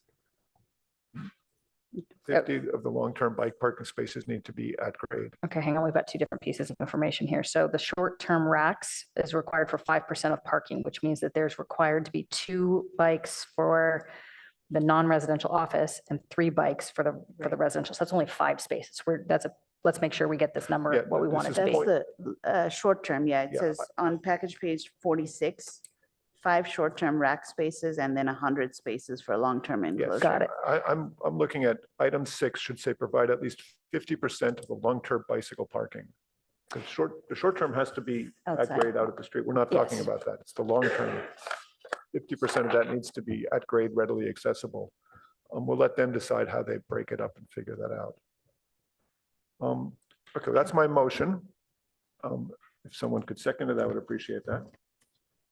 I'll go ahead and second. Okay, moved and seconded. Does anyone wish to make any amendments or changes to that? Ying Chi or David, do you want to try to contribute here? Okay, no, I respect that. Okay, no, nothing. Okay, before we vote, Mr. Smith would like to make a statement. I'll let you make a statement, but I don't want to hear proselytizing. This is where we're going. So tell us. You tell me if I can say what I want to say. This is trending at the 10-foot setback. We lose parking and we lose office space. And with the bike parking at grade at that kind of number, we also lose office space, and it's trending toward an infeasible. I'm just being upfront with that. This is a skinny deal for us. So would you prefer a chance to come back once more and tell us what part of this you can do, or do you want to get your approval now and run with it? Well, I don't know what to do because I can't build a building that's not going to pencil. And we've been at this for so long. I don't know how to proceed, but I also want to be honest I feel like a reasonable approach might be that, can we discuss this with you in the ad hoc committee, but just committing us to this 10-foot setback and bike parking at grade. I would like to walk you through the ramifications of those things before they're just put on us as requirements, if that makes sense. So to can you, I the ask- greatest concerns are the bicycle parking at grade and the 10-foot setback on Middlefield at the basement level? Yes. The 10-foot setback, we want to be very clear, is only to be applied to the foundation. Well, no, the whole building is. Well, correct, but it's the whole upper portions of the building respect the 10-foot setback. So really, we're revising the foundation design to maintain the 10-foot setback along Middlefield. At the basement level where you are showing no parking spaces. I'm going to have the architects address that part of it. Okay. Yeah, we want to make sure that we're clear. It's not going to be affecting the upper levels. One of the difficult things to resolve is if that stair that's shown on Middlefield now has to push back 10 feet. It affects the ground floor, it affects parking. We'd still need a planter or something out in front in order to provide the correct flood control. You don't really want to, it's a complicated situation. So what Boyd's asking is, can we study this and come back to you and explain everything? It's a little bit hard standing here to know exactly what the implications are, but it's complicated. Okay. Thank you, gentlemen. Yeah, to my colleagues, we made this request once, the first time we looked at this. The time to come back and ask these questions was after we asked for it, not second time around when you're holding it to us. However, I would be willing to consider in our request for the 10-foot setback along Middlefield to give them a portion of the basement that could project underneath. They're going to need a backup turnaround space to get the parking to work. And if we said no more than 20 feet could project into that space, that would allow that. They still will need to move that staircase, but it would preserve a big chunk of space for planting larger trees. That was going to be my next question is, would you allow the staircase to remain in the setback? Because to me, that's not a deal breaker. I mean, the staircase with an open railing design is not necessarily the most problematic thing to have in the setback. How do my fellow board members feel about that?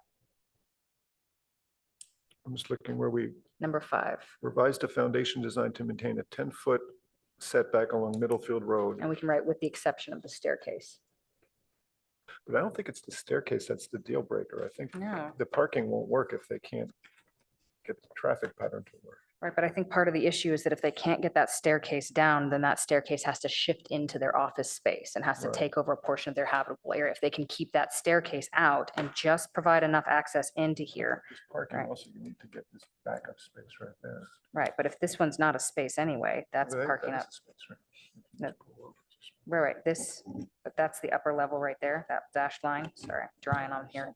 That's not a space. And so this one can back up here and keep going. So how much width Or do you can back think up that would be way. necessary to project in? Not to get into the specifics, let them design it, but if you give them 25 feet of width into that? Beautiful, thank you. Board Member Adcock, are you in favor of allowing some setback there just to try to help? I'm trying to understand where the 25 would start. Like from the property line, 25 feet. Well, I'm saying the width of the projection into the setback.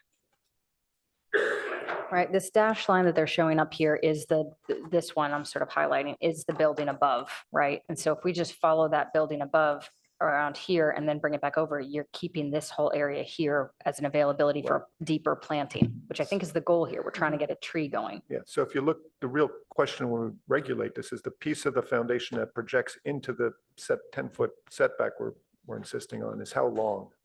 From the bottom of the drawing where the stair is to where your blue line was is 25 or 30 feet, something like that. Or from the corner. Well, not the location, but just the total amount. This distance right there. All right, so that's. What I'm suggesting is we let the ad hoc committee consider this dimension's worth of protrusion into that setback we've insisted on. And that dimension might be 30 feet is what you'll need to do the stair. Yeah, to get the stair, 24 is kind of minimum to make a stair work. Well, you also need a little bit of walking space, right? You have to be able to walk that way. So Well- Chair, if you'd like, you can just say, that we would allow the stairs to protrude into the setback to the minimum degree necessary for access.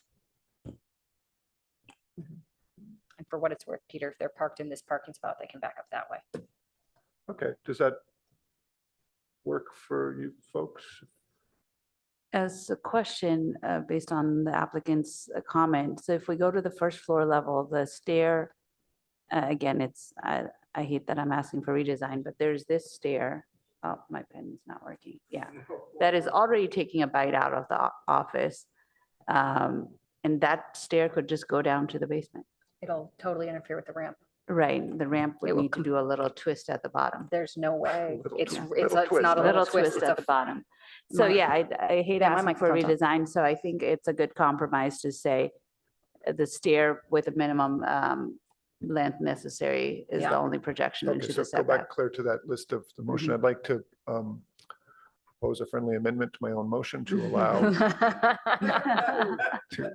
to the applicant. We're trying to work with you. We want your project to succeed. So to the line item 5, stairs to approach the minimum degree necessary for access. Okay, good. And then the question on the bike parking, do we want to give some latitude to the ad hoc committee to, I'd like to make a friendly amendment to Sure. that. What do you think? I think part of my issue is that long-term bicycle storage, it feels fine down in the basement. If you're going to bring out your bike once a week, that's one thing. I think my issue is that I really want to have more than 5 spaces of daily commuters. If you're going to have an office, if you're going to have people that live in this building, they're coming back and forth every day. I think that you need that daily use bike parking at the ground level. That's just, I mean, it's a little bit of semantics here, Well, but that's what I was guessing, 50% is daily use. Do you think it's a different number? and that's the question is, I don't know how to account for that because the code says that short-term parking is 5% and that feels very low. But short term is just locking your bike at the curb. Right. Nobody wants to leave their bicycle outside No. overnight. Exactly. Well, and it's how many people are going to be biking to work, either coming from the residences and leaving to work or coming from elsewhere to come into this office building, right? So I don't necessarily know I want to put, I guess my friendly amendment is I don't know what the number is and I don't feel comfortable saying that number right now. I'd like to have a bit more information on how many people are expected to bike and commute with bikes on a daily basis to get that number 6 So how number about if we there. just change it to 25%? That's what I was going to suggest is 25 seems like it would work with the little notch that's on the first floor, maybe a little bit into the yellow residential without taking up a large, like basically Okay, one so bay what if from you the make that office. friendly Yeah, amendment? if I can make that friendly amendment, I like that proposal. It's a 25% of the long-term parking is to be designated for daily use. Okay, bicycle I can parking. accept that amendment. So I think we now have a motion seconded on the table. And we are ready to vote. Could we please have a vote? Board Member Adcock, Yes. Board Member Chen, No. Board Member Hirsch, No. Vice Chair Rosenberg, Yes. Chair Balte, Yes. motion carries 3-2. Okay, thank you, everybody. We need to assign the ad hoc committee, and I'm going to assign board members Adcock and Rosenberg, if they're willing to serve. Then I'd like to offer the no votes a chance to speak to their no vote if they'd like. And then I want to take a break, so. Wow. Yeah, I do appreciate you add item 5 here to allow more trees for this project along the street. But I think for the setback, there are 2 things. It's one above the ground, the street, the landscape, the trees, but also the second part is the setback allows for the future potentials for the future, the long range planning. So if it's too close, then we might eliminate the flexibility in the future. So that's why. Thank you. Board Member Hirsch, do you wish to have the final word on this? Sorry, I think my suggestions have value.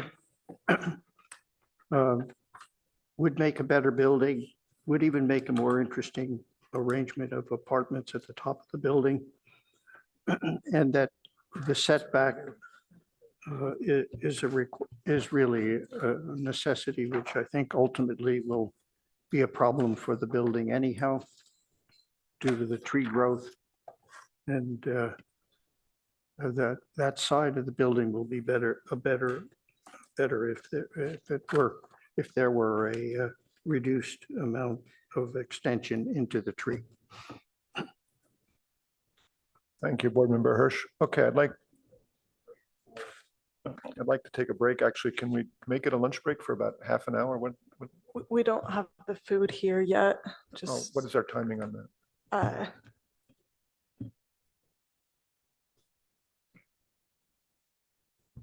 I think I'm still missing someone's order and then I can place it for as soon as possible. Okay, we're gonna take a 10-minute break right now. We'll reconvene at 10 minutes after 12.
Next item on our agenda is public hearing for 3265 El Camino Real. Consideration of applicant's request to rezone the subject parcel from commercial services to planned community planned home zoning and to construct a 100% affordable 5-story 44 dwelling unit residential rental project. With that, do we have any disclosures, please? Board Member Adcock. I have visited the site, and in a further disclosure, my office is on Lambert, about 300 feet from this site, but I do not own the property. Thank you. Board Member Chen. I visited the site yesterday, and I parked behind the lot, and I saw there is a window on the hotel side that is only like a big window on the hotel side that is only like a couple feet from the property line, which is not showing on the drawing. So I just want to point it out. But I also understand for our ground level, it's much taller than the hotel building. So there might be some privacy issues, but maybe not that much. Thank you for that disclosure. I'll disclose that I visited the site earlier this week. Board Member Hirsch, any disclosures? No, I didn't visit the site. Not now, No but the disclosures. other day I drove by it and took a Okay, quick look. thank you. I'll note that Board Member Rosenberg has not rejoined our meeting yet. If we could go to the staff report, please. Good afternoon, board members. My name is Garrett Sauls. I'm the project planner for this application. As the chair had mentioned, this is an application for a planned home zoning application at 3265 El Camino Real. With PHZ applications, they're a modified planned community zone district application, and the process for those projects are, because they're legislative actions, they need to first go through a pre-screening hearing with council, which occurred last year in September. Subsequent to that, there's a formal application submitted, which goes through staff review. First goes to the PTC, who makes a recommendation to the ARB, and the ARB reviews that project, recommends it back to the PTC, which then makes a recommendation to council for a decision. During this time frame, all sort of public comments received via email, phone messages, or even received at any of these hearings is considered within the project. Just to give a quick overview of the application, it is a 5-story, 44-unit residential rental project. The application is including 25 parking spaces, which has 23 of them provided for in vehicle stackers, 2 accessible parking spaces, 44 bike lockers, 4 short-term bike spots along El Camino Real, and 5 shared electric bikes. 100% of these units that are being provided will be provided at either a low income or moderate income house, area median income, which provides that this project would be 100% affordable. There is a private agreement with the applicant where there is a prioritization for teachers as tenants if there are vacancies with the project. On the screen you see here are the areas of the project where it deviates from the city's municipal code base commercial service zoning district standards, the rear yard setback, the site coverage, the floor area ratio, height, the minimum landscape open space requirement, the minimum open space per unit requirement, and the parking requirements.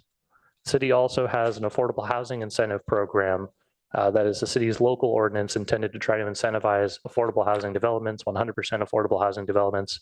And you can see on screen here where I've bolded where this project currently meets those additional flexible standards. To give just a general context of where this project is located, you can see on my screen here where my cursor is moving around, this is where the project site is in blue, and surrounding projects give additional context to what is being proposed. In particular, this project is across from the Stanford Research Park, which on the photo image carries to the left and downside of the property. These green projects indicate projects that have been submitted, some of them being approved, to again give some additional context in terms of dwelling unit per acre density. Given the site is fairly small, the number of units that are being proposed demonstrates initially something that is a bit more outsized than what is in reality being proposed. But again, as I mentioned, because the site is so large, the number of units proposed are more significant. Some additional context surrounding densities. You have 3150 El Camino Real right here, which is proposing 149 dwelling units per acre. You have 3001 El Camino Real, which proposed 113 dwelling units per acre. And on the right side of the screen that's been cut off would be 3400 El Camino Real, which is the Creekside Inn project, which is about 65 dwelling units per acre with a hotel expansion proposed with that project too. On the screen here, you can see kind of some example snip images from the plan set, which is identifying where they're proposing their vehicle stacker spaces. And you can see kind of the strategy for their unit layout shown on level 2, carried through for levels 3 through 5. And then they have a rooftop area where there's also proposed along El Camino Real, a rooftop terrace. Here you see on this screen a number of elevations of the project as proposed along El Camino Real, the front, this being the rear, which faces towards a parking lot used by the adjacent Indo restaurant and lounge business, and the front facing left side and right side of the building. This screen here identifies some additional sections which are included in the plan set that identifies how that lift system is intended to be used. You can see here that there is intended to be a parking space below grade, at grade, and just above grade for those vehicle lift systems. And you can also see here, excuse me.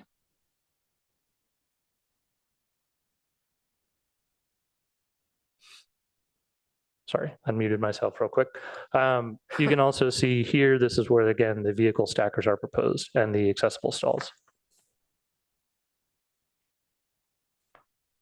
Given the narrowness of the site, staff has spent a significant amount of time discussing how trash collection can occur for the project. Currently, as submitted in the application in the plan set, you see, again, this layout for the garage where they have their trash storage proposed along the rear side of the building inside the garage. That, as envisioned, would be carried out by on-site staff onto El Camino Real and placed along the Lambert side street for the property in this general location. You can see a Google Maps image roughly trying to translate where that is envisioned to go. Some additional considerations with the project is that it will be satisfying option 2 of council's PHC requirements. This is a weighted value requirement, which provides for a minimum of 20% of affordable units, where weighting the different low income and moderate income units provided, this project will be achieving 72% of that requirement. So almost more than 3 times the minimum requirement provided by council. The property is located within the draft NVCAP boundaries. The NVCAP does envision providing a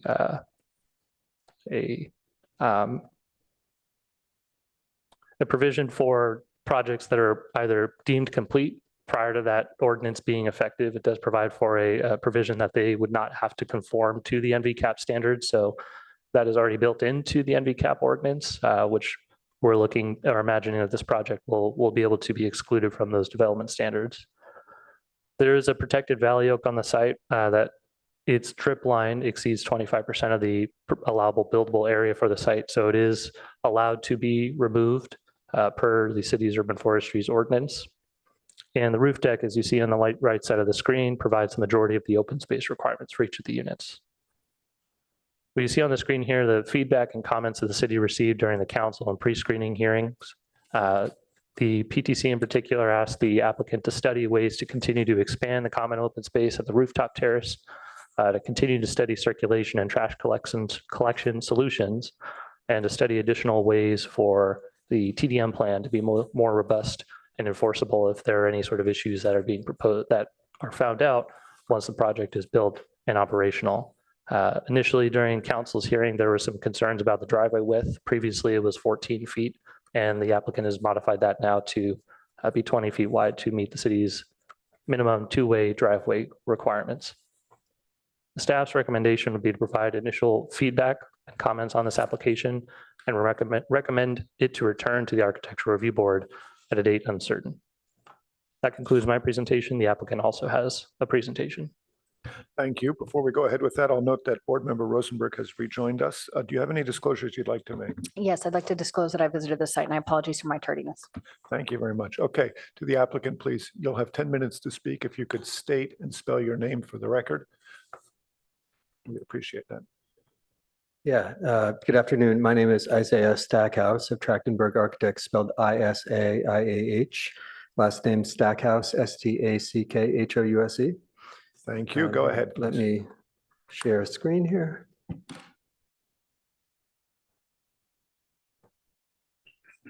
Okay. Again, yeah, I'm Isaiah Stackhouse of Trachtenberg Architects. Here with me is Jason Matloff of Halfdome Capital, the project sponsor. Try to keep it brief. But given that it's our first time here, I'll give you a little bit of background about the project.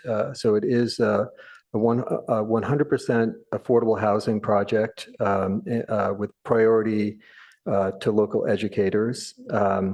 Number of community benefits. One, this is a very unique project. It is 100% affordable. However, it's not requesting any subsidies from Palo Alto or taxpayers, other public funds. This is a fully privately funded project that's being offered at 100% affordable. It's creating 44 new units of affordable housing to help meet community needs and also arena goals. It's 20% low income and 80% moderate income. While the PHC requires only 20% of the project be BMRs, this project is providing the full 100% as BMRs. Project has minimal impact to residential. We're 500 feet minimum from the closest residential district. It will improve jobs and commutes. Currently, 87% of Palo Alto's teachers live outside Palo Alto. It'll strengthen schools, increasing teacher recruitment and retention. It's transit-friendly housing. It's endorsed by the Palo Alto Educators Association, California School Employee Association, Local Chapter 301, Palo Alto League of Women Voters, Palo Alto Forward Housing, and the president and vice president of the Palo Alto Unified School District as individuals. Here is a context plan. Again, we're 500 to 600 feet from the nearest residential district. And we would note that directly across the street was recently upzoned as a focus area to 85 feet and an FAR of 4.0. Here's all the schools approximate to transit and the project here. So at the study session with council back in September, the council was very supportive of the project. In response to council comments, we've widened the driveway from 14 feet to 20. We increased the parking to 24 spaces. We've added EV charging to all 24 of those spaces. We've added 5 shared electric bikes. Through January and March, we've been working with all city agencies, planning, building, fire, urban forestry, public works, zero waste, transportation on the plan that we have before us. This is the ground level plan in your package. Come into a central lobby that's got the elevator, stair mailroom. The majority of the project at the ground level here is providing parking to support the project. ADA space and a 3-level lift system.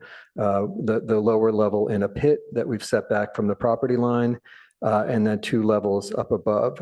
Towards the back is the trash area, which again will come out through the driveway and around to the staging area. We did have extensive conversations about staging trash out on El Camino Real, but currently there's a project in the works to eliminate the parking here and create a bike lane, which will be a wonderful addition to the street. That will happen at the existing curb line, but it was determined that really trucks cannot stop.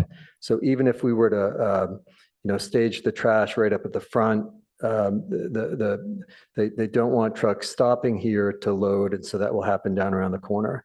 And then there is a side yard here. At the back of the side yard, there's an interior bike room with 44 bikes and 5 shared bikes. This is an alternate plan. The one item that we're still waiting for a response from the city on is that the building department is researching and continuing to research whether or not in this condition they may require an additional ADA spot beyond the one. And if they do, we will adjust the plan to still have the same exact 24 parking spaces, but that would be in this alternate arrangement that allows still 24 spaces. In this arrangement here, trash would be still in the garage here, but you could walk through to the side, and then the bike room would wrap. And here, for context, is Lambert. Trash could be staged really on either side of Lambert, here or here. Here is the typical residential floor with, elevator at the front, stairs at either end. It's a mix of studio units and one-bedroom units. These are all very furnishable units, all with great light and air. And then moving up to the rooftop, there's a well-landscaped deck here. It's 1,155 square feet overall. We did have conversations with the PTC last week about how we do, for code reasons, have to keep the occupiable area to 750 square feet here. So the difference is in the landscaped non-occupiable areas. Here is a building section, again, parking stackers with a level that is 6'7" down, and then 2 levels up here. 4 floors of housing above and the roof deck. Here are elevations. We're posing these as very highly articulated facades with bay windows at the front for shadow play and expansive views. And then on the side yards here, proposing Juliet balconies, again, for shadow play. Elevation on the east here and the north elevation towards the rear. We're proposing a rich palette of earth tone materials, integral color, smooth trowel stucco, accent material on the elevator here, dark bronze windows, and custom metal balcony railings here. What we're trying to do is create a high quality building that's carefully crafted that will stand the test of time. Here's a view looking northwest along El Camino Real. Lobby at the ground level here. Again, articulated bay windows above and the roof deck up at the top. It's a view looking back the other way. You can see again the Juliet balconies on the side elevations. And finally, a view, close-up view of the ground level with the entry here, a well-landscaped sidewalk here. We are setting the building back 4 feet from the property line to create a wide 12-foot sidewalk across the front. The sidewalk is currently only 4 feet. And so we've set the entire building back an additional 4 feet to create a 12-foot sidewalk. Up above, we've got the bay windows, which again create great light for the units, expansive views, create a lot of shadow play for the building. We're further articulating those with metal angles and to create a real crafted feel to the building. So thank you. That concludes our presentation. We're here for any questions and to gather your comments and feedback. Thank you. Thank you for your presentation. Next, you can sit down. Next, we'll go open the meeting to public comment. Do we have any members of the public who wish to address us on this item? Yes, I have one from Amy Ashton. Welcome. If you could please state and spell your name for the record. Yes, You'll have 3 Amy minutes. Ashton, AMIEASHTON. I'm Executive Director of Palo Alto Forward. And just quickly, we are also here to very excitedly support this project. It's at the center of our city. That means it's less than 3 miles to any school within our city, which is a real boon for the teachers and students who all want to be able to walk or bike to school.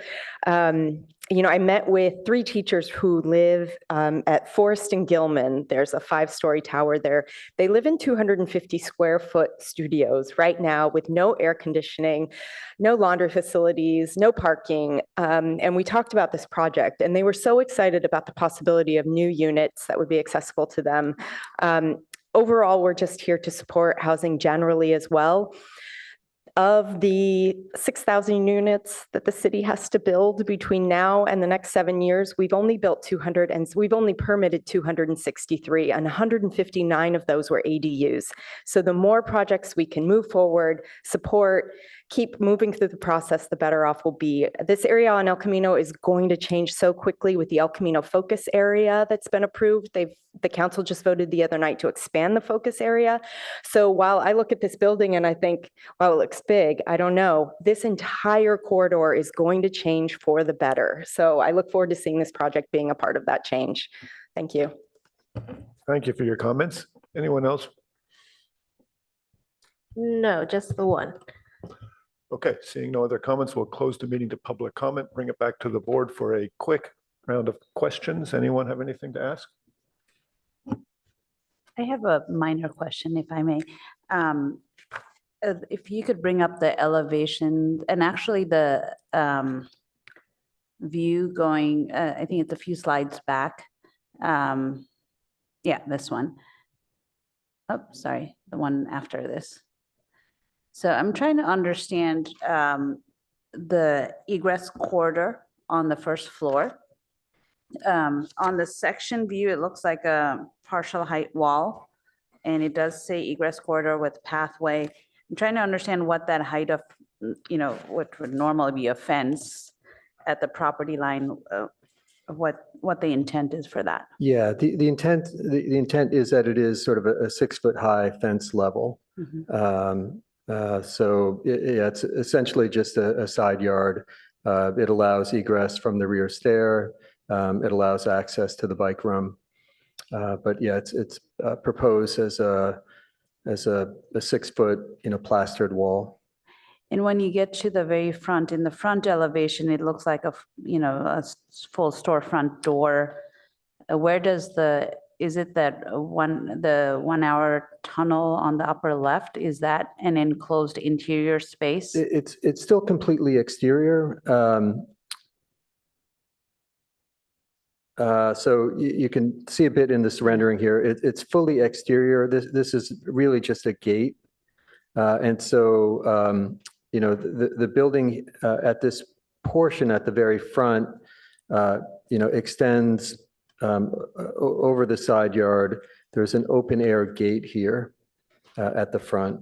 So going back to the plan, you can see it a bit here from the roof level plan that the vast majority here is open to sky on the side yard. But then coming back to the typical unit plans, in order to fit a full 1-bedroom unit here, we did extend the unit over, but there is, under here, the side yard extends out. So there's a gate here, but again, this is all open air. I see. So can we go to the front elevation on that, like a head-on elevation? Yeah. Yeah, like if we can zoom in at the bottom left. Yeah, so this is all, I don't know if you can, see the hand there, but this is all open air above the gate. It looks like a storefront door, but it's both sides are outside is what you're saying. Yeah, this is just a gate with frosted glass proposed. Okay. We'll come back to comments on that. Thank you for the clarification. Yeah. Board Member Chen, go ahead. I have a couple of questions. So I want to understand the flow on the ground floor. How can, after people park their cars in the garage, how can they get to the lobby and to their units? Is it they go through 2 doors and back to the lobby? Yeah, so they can, so they would come out to the side yard here. They could come in through the lobby here, or they could use the rear stair. Use which stair? Oh. Yeah, so there's okay. They could use the rear stair here, or if they, had mail to check, they could come in, check mail, they could come up the stair or the elevator here. Okay, and another question is, I saw you have a restroom on the ground floor. So is it code required or? No, was particular to this project sponsor. They envision that as something for building maintenance. Since building maintenance, if they're on site and they need somewhere to go to the bathroom, that's a spot for them.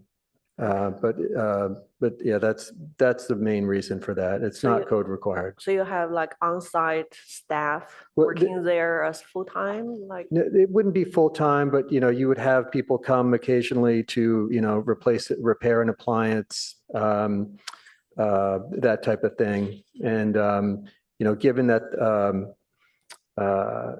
given that there's no other, so it's just a convenience thing for them so that they don't have to, go down to the gas station around the corner. Yeah. And one more question about the roof garden. So is it required to have two fire exit? No, the space is, because the occupiable is 750 or under, that allows 49 occupants. That works with a single exit. If we get above 49 occupants, it turns into an A occupancy and we have to build the building out of concrete, which would make it infeasible. So we do this all the time on dozens of projects. We keep the occupiable to 750. The space itself requires only one exit.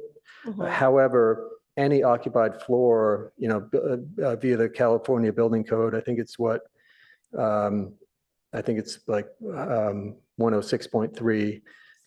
Any occupied floor needs two exits. So the floor itself has the two egress stairs, but the space itself only needs one. So the exits per space is one, but the exit per floor is two. Okay, so for the upper floor, but you still leave the egress access? Yeah, because once you have someone get out of the elevator there on any story, whether it's indoor or outdoor,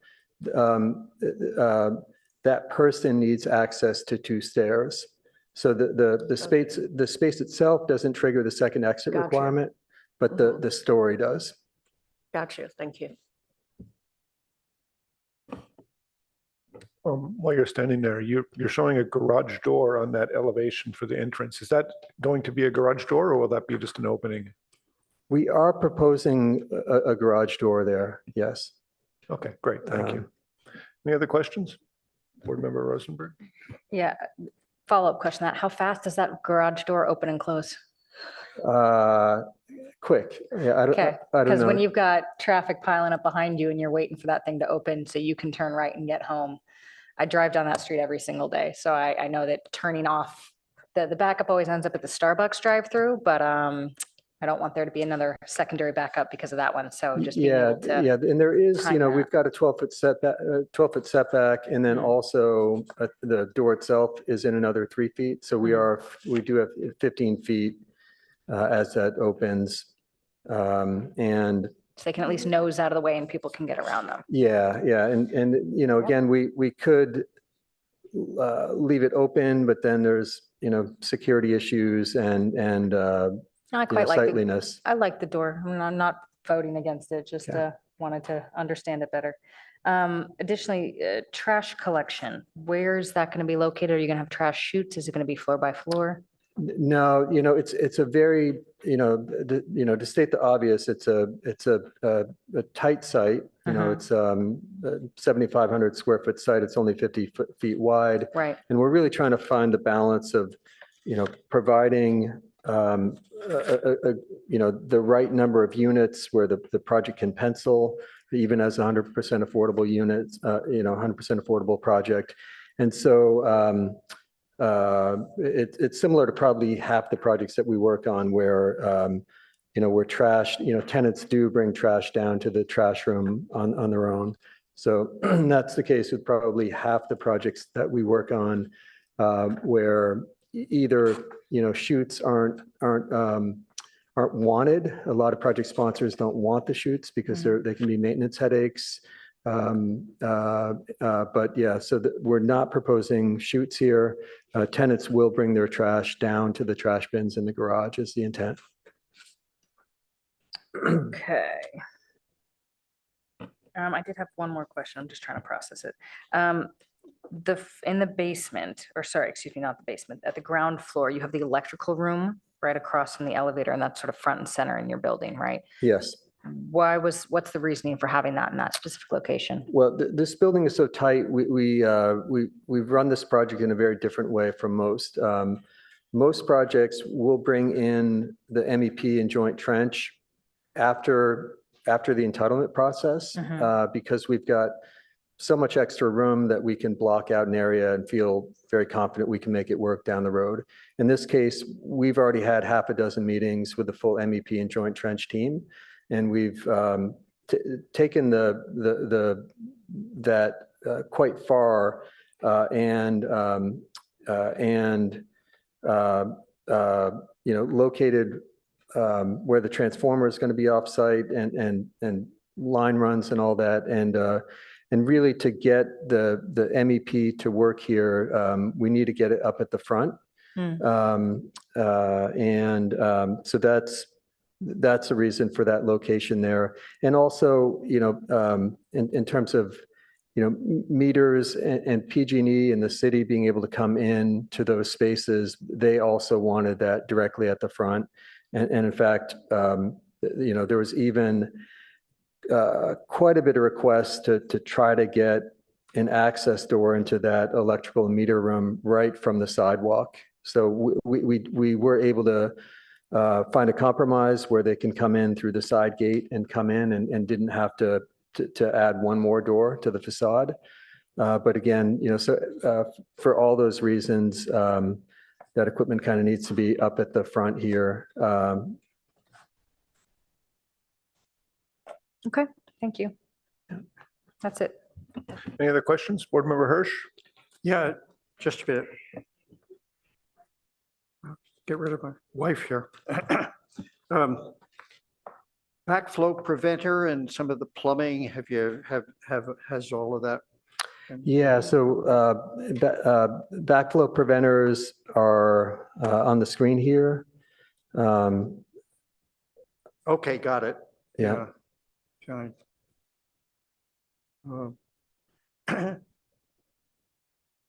Some comments later, but you require that does the post office require that you keep your everything on one side there, the package storage as well as? No, that could definitely split. At the moment we're, it's package and mail here, but there's no reason that it couldn't get split to multiple sides of the lobby. Just considering that alternative for other reasons. The access to the garbage, then somebody comes down by elevator, they really have to go back outside again, turn the corner, come back in that handicapped spot. Yeah, that's correct. Okay. And, we did look at options to try to bring the trash up to the front here. But effectively, you can imagine all this would have to shift down accordingly, especially to get not only the bins, but clearance in front of the bins, and we would lose a stack or two of parking. And, certainly at council and at PTC, the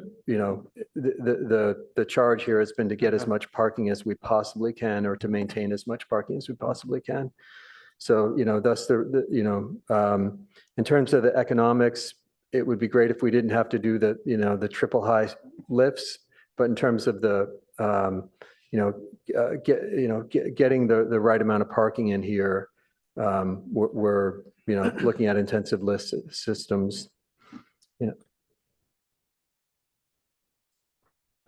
You haven't given us anything really yet on lighting, details of lighting here. Yeah,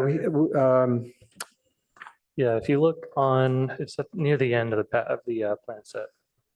They do have photometrics. But no fixtures at this point. Huh?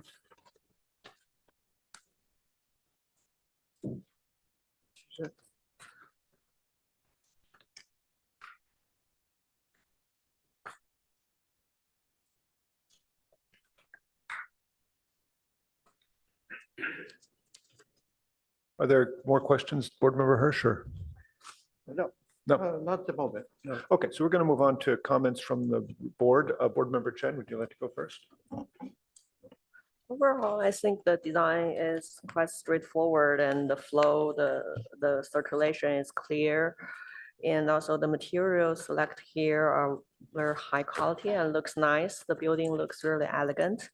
The only comment I would make is if you could show on your second floor, the sheet A 2.2, if you could show the location of the neighbor's window, it'd be great so that we can know that there is no privacy impact between this two units. I think there is a window somewhere here, but I don't know the exact location and it looks big. Okay. And overall, yeah, I do appreciate the overall design and I love the roof garden you created and the unit, it looks nice and yeah, everything looks good. Thank you. Oh, yeah, thank you. Thank you, Board Member Chen. Board Member, who's next? Board Member Hirsch, do you want to continue? Okay, yeah. It's just the access to the garage is access to the garbage. Seems to be, I wonder why it's absolutely necessary to do it that way. Isn't there some method in which they could go through the stairwell? Would there be windows within the stairwell that would give you vision of the garage that could be fireproofed in such a way that you could use that as a more direct access to the parking areas so that you could get to the garbage? Such a circuitous route. Is it possible? Is it okay if I respond? I'm sorry? It might. No, I'd prefer actually that you take Okay. a seat. Okay. Let us finish our comments. You'll have a chance to be part of that discussion. Do you, unless you explicitly want them up there, David? Yes, I'm just wondering if that's a reasonable possibility. Oh, okay, then please answer his question. Okay. I'm sorry. I think I understand the question fully. It's something we've given a ton of thought to. We brainstormed a ton. We're open to ideas. I would say, if it does move to this 2 ADA spot here, where we have the tandem stackers, it would be easy to come down the back stair and come in. That would be a pretty quick way. In terms of getting into the lobby, there's, again, it's a tight site where if we were able to cut the parking count down, we could rearrange things. But while we're trying to get this level of parking, we really can't, for instance, put a door here, which we'd like to do. But in order to do that, all of this would have to shift out in order to provide the clearances outside of, you would never want a door to open and then the car to back out, right? And then in terms of coming through the side here again, even if the door were to swing in, someone stepping out here would be stepping into the line of traffic. Originally, we had proposed a 14-foot driveway that had more clearances and amenity around it. It's the 14 feet was fine in a lot of municipalities, but is not wide enough here. And so we did go to the full 20. So again, just sort of a lot of competing, so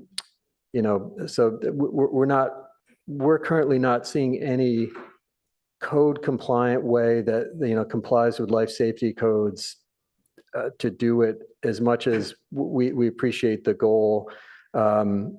This is just a case where, while it's a little more inconvenient to have to take the rear stair and come through this way, or a little more inconvenient to come around, that inconvenience, the life safety trumps the inconvenience. But certainly open to ideas if anyone has any. Well, maybe the possibility would be to go back to the first part of our discussion, which was to move the postal boxes to the opposite side, giving you an opportunity to have a door that in that area, perhaps, because most people, after all, are not going to come down a stair to empty their garbage. If they're up 2 floors from grade, they're going to come by elevator to the lobby and then try to get to the garbage areas. Yeah, I suppose we could look if we could, set back a door vestibule enough Yes, that you could step out safely. Mhm. They would have to traverse down the driveway. Makes me a little uncomfortable, but it's we could look at that and look into that. Okay. I understand everything's really, really tight. And it's not easy to answer the question. Yeah. I mean, but it's a fantastic question and one we've been asking ourselves too, but Mhm. not seeing an easy answer to that. Mhm. Any other comments, David? Yeah, just a thought of everything ending sort of in a very orderly way with a window openings. Wondered if it weren't possible to make it a little more exciting by breaking the top parapet so that you actually had a kind of an opening that led out to something over one of the window boxes. And is there a limitation in some way to the extent of the bay windows?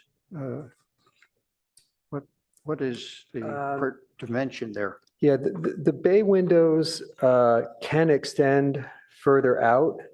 However, as they extend further out, it's really about the proportion and scale of them, and I think it would probably shows up pretty well here. But as they extend out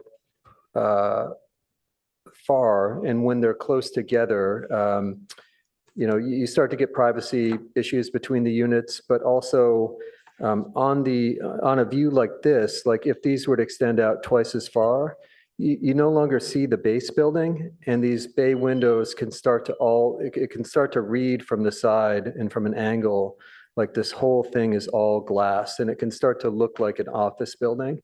So,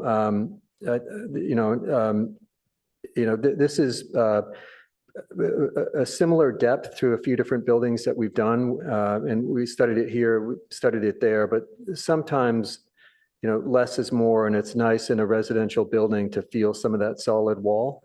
We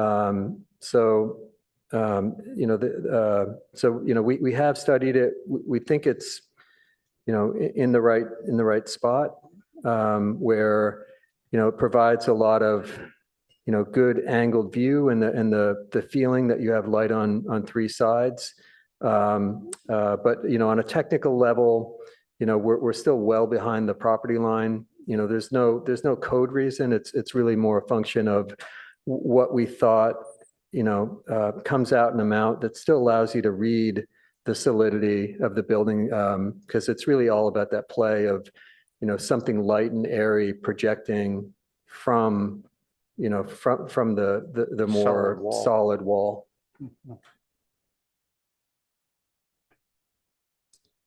I have a quick question about the east building elevation. From my understanding, so looking at the west elevation, just really quickly on A 3.2, we get a lot of variation. You've got the Juliet balconies, you've got that, hardy board that's painted in this wood color with the sort of, it looks like it goes in and out. It's very interesting. You also have a stucco wall, which you're proposing ivy to climb up. Now, when you flip over to the west elevation, or excuse me, the east elevation, and that's the one that most people are going to see driving down El Camino. That's the one that they're on the same side of the street as they're going towards it, right? Yeah. That side is a lot less exciting. And I'm wondering if there's. Well, more there that could is be done also, maybe we should have dashed it in. You can kind of see it on the lower level there. Indo. There's a building in front of it. Yeah. So it really, it's almost completely hidden. Understood. At the Yeah. low level, but the upper levels, there's Oh, still oh, at the some- upper level. Yeah, Yes. So yeah. that you're still going to end up, and then this, I love this rendering, but I know what you're doing when deceiving us with those trees. No, Not intentionally, but The- yes, the- that there's Those trees are there. They're not Yeah. on our property. there, so- but there's a big, I mean, the wall of this building is going to be a very large, very plain sort of stucco material. So, and again, I'm not trying to accuse you guys of deceiving anything. Yeah. It's, we all do this with our trees. And if you pulled those trees out though, it would be a big rectangle of beigeness. And the question is there something that can be done? And the reason I'm interested in this facade is because it is the side of the street where the people will be driving right next to this building. Okay, and do you mean just up at the front there, Yeah. that front, like 25-foot portion? Exactly. It's really, I'm much less concerned Okay. about the back side. Oh, okay, I was taking your question to be about that, the whole. It's really, on yeah. 83.3, it's the front left Yep. upper half. It's really Yep. that upper front rectangle. Yeah, right there, that's sort of covered by that front tree and that palm tree. I want to make sure that's something, just a little bit of Yeah, interest. Is there the possibility of side windows there? I don't know. we could explore doing side windows there. Mhm. We've done that in projects before. So, we can put, the building code allows us to put additional windows in that location, as long as the space itself has its light and air out the front here. For instance, we could, next to the bed here, put some smaller slot windows here that could help to activate that facade. Yeah, and just to be clear, I mean, I think you've got a few options, right? You can look at color, material change, things like that. Just Yeah. something a little bit more to spice up that particular banding, just because that's going to be what most people see driving down the street. So I think it's an important piece of the building to really pay attention to. Would you care to continue? Any other comments, Kendra, since you jumped in on this? David, are you finished with your? Well, Mostly, I would have just a couple, maybe one more. Somehow or other, you might have more fun with a rooftop area with some kind of a canopy over it, just to give it more life. It doesn't seem to, it's probably nice when you're there with a couple of trees that you have in the space, but a canopy maybe on a colorful element, something that's a little more free floating would lighten the building itself, and make it more attractive.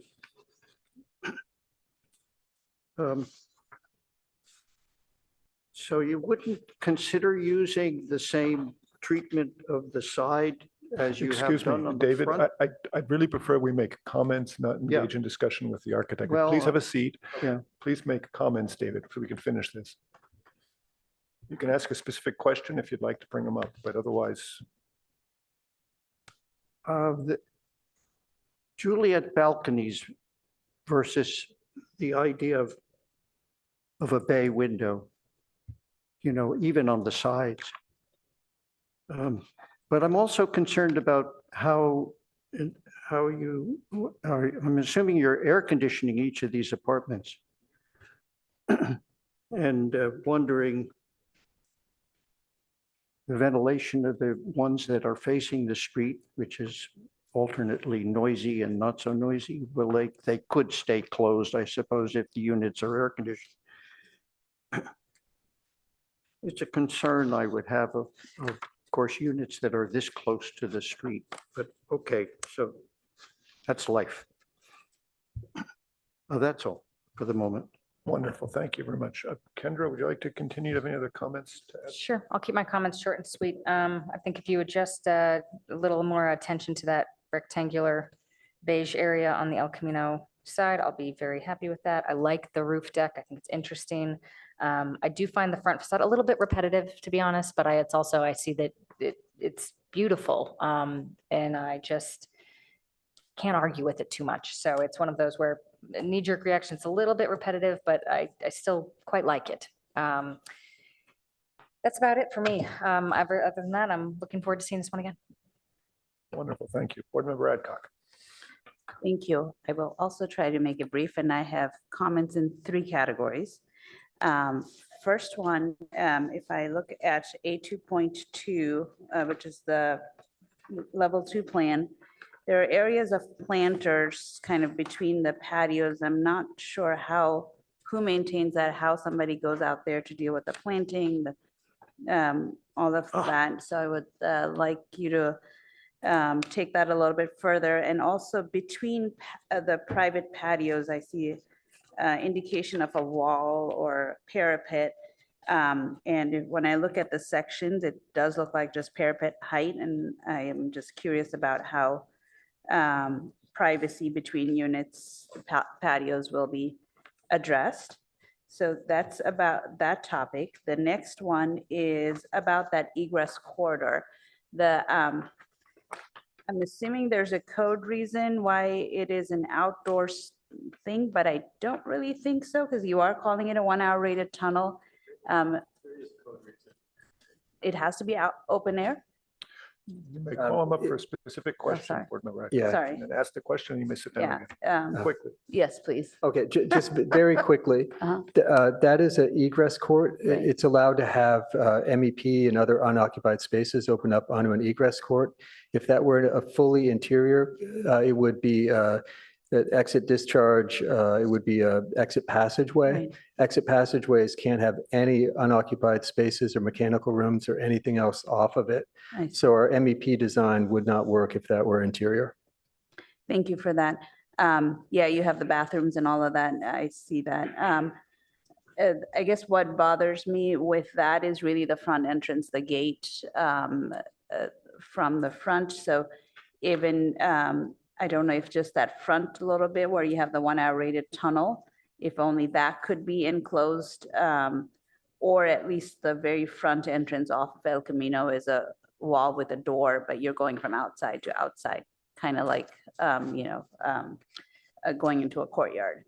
So my third comment is about kind of what Board Member Rosenberg had brought up before about where the garage door is. It's more questions, food for thought, is, you have, I think, 44 units, if I remember correctly here. So the access in and out, in the morning, people getting in and out of the garage, like how many times is it open and closed? Is it open during certain hours? Because just getting your car out of the stackers is going to take some time. And so the blocking of traffic while somebody's getting their car out, the garage door opens and the next one does the same thing. So just in terms of traffic flow in and out of the garage, getting cars out of the stackers, opening the garage door. So just comments on just working that out when you come back next time. Thank you so much for your presentation. Can I just add a quick? Sure. Seems to me that this suggestion that the planter in the back and maintenance of the planter, seemed to me it would be much better if it were a skylight in the back above a bike room, bringing in angled skylight of some sort, bringing in some natural light into that room instead of a planter. Thanks, David. Good idea. I'm going to comment. I think this is a very nice building. It's clear, logically designed. The site plan works well. The materials are high quality. I'm just going to echo what my colleagues have said, because I support Board Member Chen's concern about the window at the hotel needs to be considered. You've got to be careful you don't have a privacy impact. I think Board Member Hirsch's concern about access between the parking area and the lobby would be much improved if you could find a solution. Understanding there's lots of complexity, but it should be a high priority to figure that out. I think Board Member Rosenberg's concern about the view of the side of the building as you're going up El Camino, northward or southward, really is important. You have a large plaster wall that will read as a blank wall. It's a high quality material, but perhaps a window or some sort of decorative reveals. To me, I would extend that around to the back of the building too, even though it's not seen much. It's not a big deal. And you seem to have a deft touch, but you want to be careful. It's sort of an abstract decoration, not just a painting or something. But we've seen that on other buildings on these side elevations that are actually quite visible, at least until the rest of the street is developed. Just one more round of looking at that would be good, I think. I agree with Board Member Adcock's concern about the planters at the back and then the gate at the front and the garage door, certainly. You need to think carefully about how all that functions. I'd really be loath to see the garage door go away because then you see the underside of that structural tone. But I'll close that. I really commend you on that front elevation. There's something about it that just resonates with me. It's simple, direct, beautiful. I think you're spot on with the size and proportion of your bay windows. The colors and material look really nice. So I'm strongly in favor of it the way it is. To staff, are we looking for a motion to continue or anything specific? Yes, it was noticed as an action item to continue to a date uncertain, so. Okay, so to the applicant, we'll give you one more chance to ask any questions if you're not certain about what we've been saying. Is there a reason why we have to continue it to a? I don't think you have to. Can we It just doesn't. approve this as it's presented to us? Yeah. Recommend Oh, approval? No, we are think not that- able to make a recommendation yet. We're still preparing the CEQA document for this application. So it's inappropriate for us to recommend approval until the CEQA documents are complete. Yeah, the CEQA does need to be determined and the evaluation needs to be done before you can make a recommendation on a project, so. So I'm looking for a motion to continue this. Just as a quick question for some clarification, there were a couple of board members who had provided direction and comment about the plaster walls kind of on the El Camino Real side. And then I believe Chair Balte made a comment about having it considering some other adjustments at the back.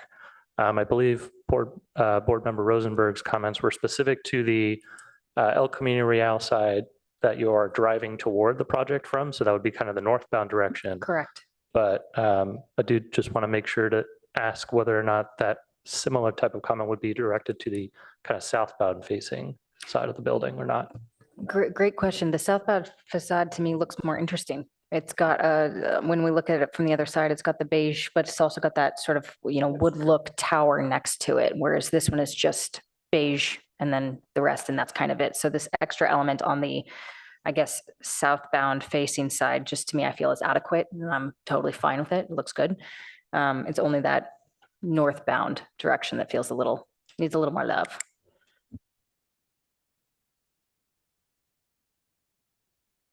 Yeah, Just I wasn't trying one to second, drive hold on. this towards a straw poll vote closure kind of thing. These are just the comments. And I think those comments only came from me. So the applicant take that for what it's worth. Unless anyone else wants to chime in on this. I don't hear a lot of interest on our board about it. So I'm still looking for a motion to continue this, please. I would be happy to put a motion to continue to a date uncertain.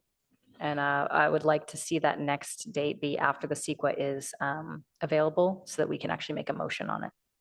Thank you. Second. Okay, it's been moved and seconded. Staff, is that what you need? Okay, can we have a vote, please? Board Member Adcock, Yes. Board Member Chen, Yes.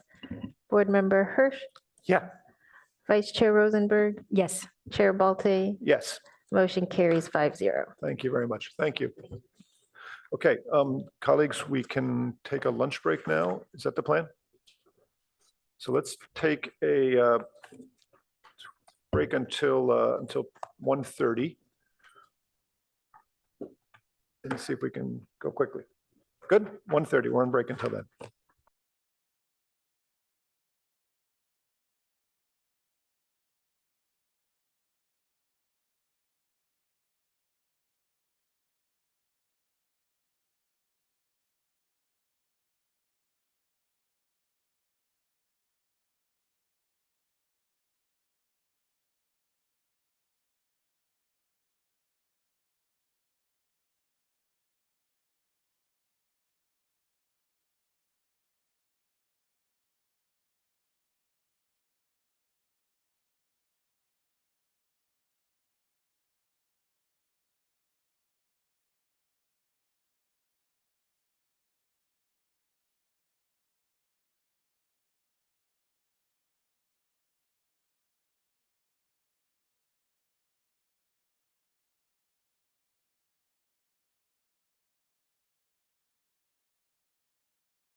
Next item on our agenda is a study session to review the proposed ordinance implementing the draft North Ventura Coordinated Area Plan, NVCAP, and to receive stakeholder comments on the draft supplemental environmental impact report for the proposed project. This is a study session, so there's no disclosures necessary. We'll move straight into a staff report. Yes, there is. Let me share this.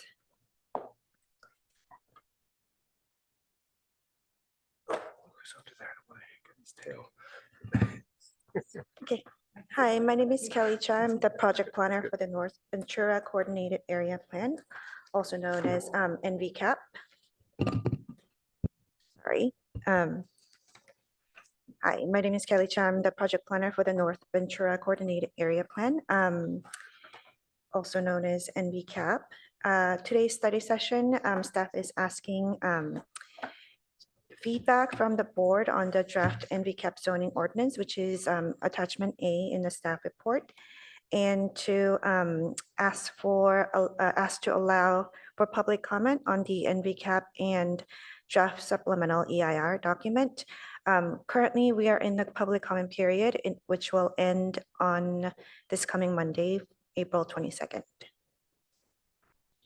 Just to quickly provide some context, this started back in November 2017, but it all started with the adoption of the city's comprehensive plan, which included a policy to establish a coordinated area plan in the North Ventura area.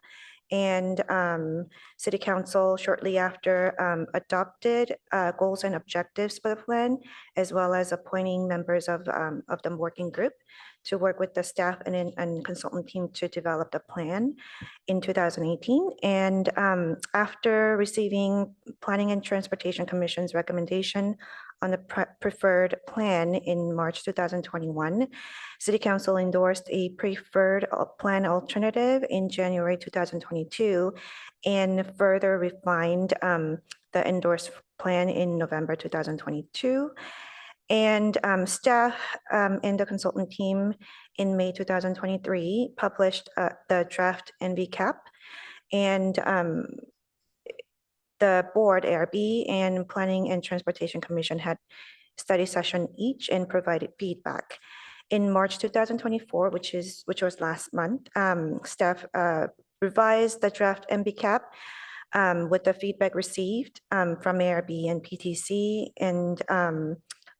and published the revised document along with the draft supplemental EIR.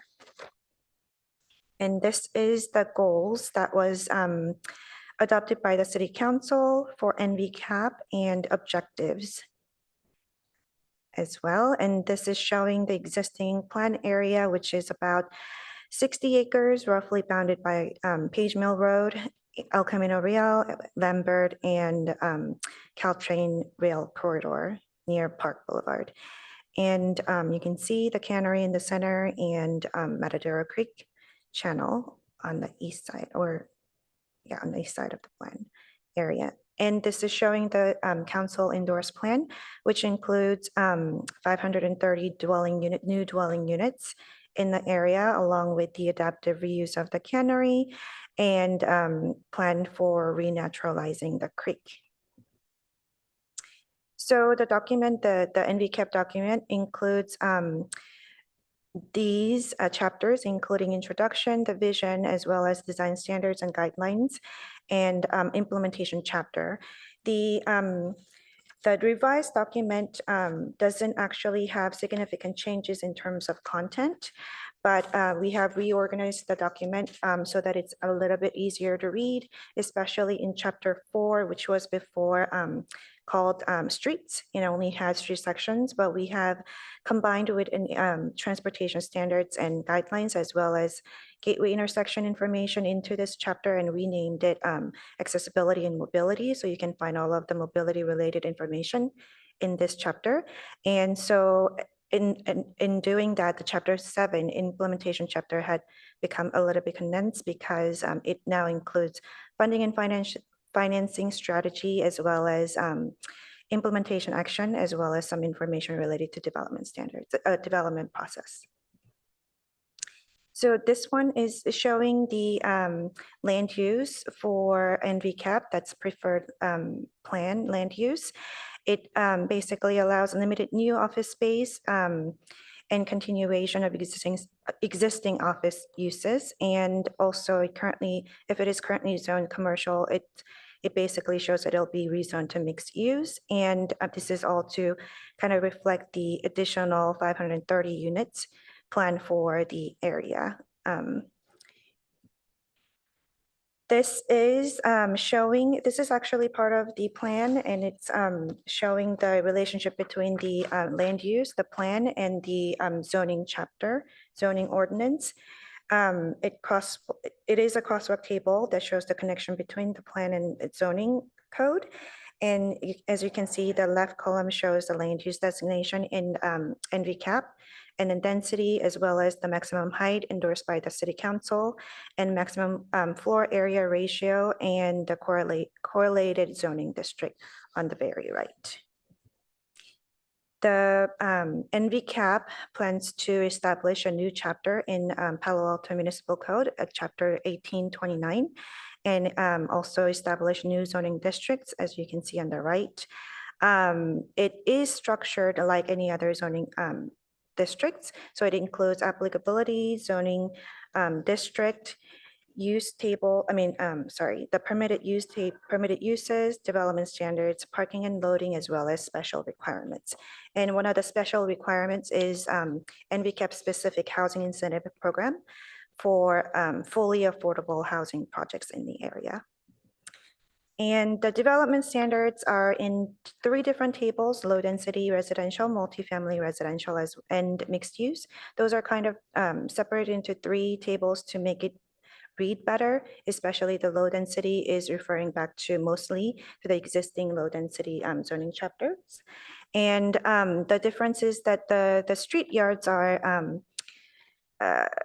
listed here for each zoning district as well as each street. So that might be a little bit different concept than the existing zoning ordinance chapters. But the development standards, the rest of them are kind of similar to comparable zoning districts to each new NV zoning districts. And we are planning to refer back to the citywide contextual based objective design standards for all of the NVCAP projects after adoption. And because of its location, its proximity to Caltrain station, there's no parking minimums or maximums. So that before concluding the staff presentation, the next steps are, as I have informed, the public comment period will end this coming Monday. And then with the feedback that we received from the board and the community members today, we'll take those to Planning and Transportation Commission for recommendation hearing in May. And then we'll take their recommendation to the City Council for adoption in June. And that concludes the staff presentation, and I can answer any questions. Thank you very much for your presentation. Next, we'll open this to comments from the members of the public. Do we have anyone from the public who wishes to address us on this issue? Yes, I have one raised hand on Zoom from Cedric. Hello, good early afternoon. Thanks to staff for working on this plan, and thanks to the ARB for your prior comments.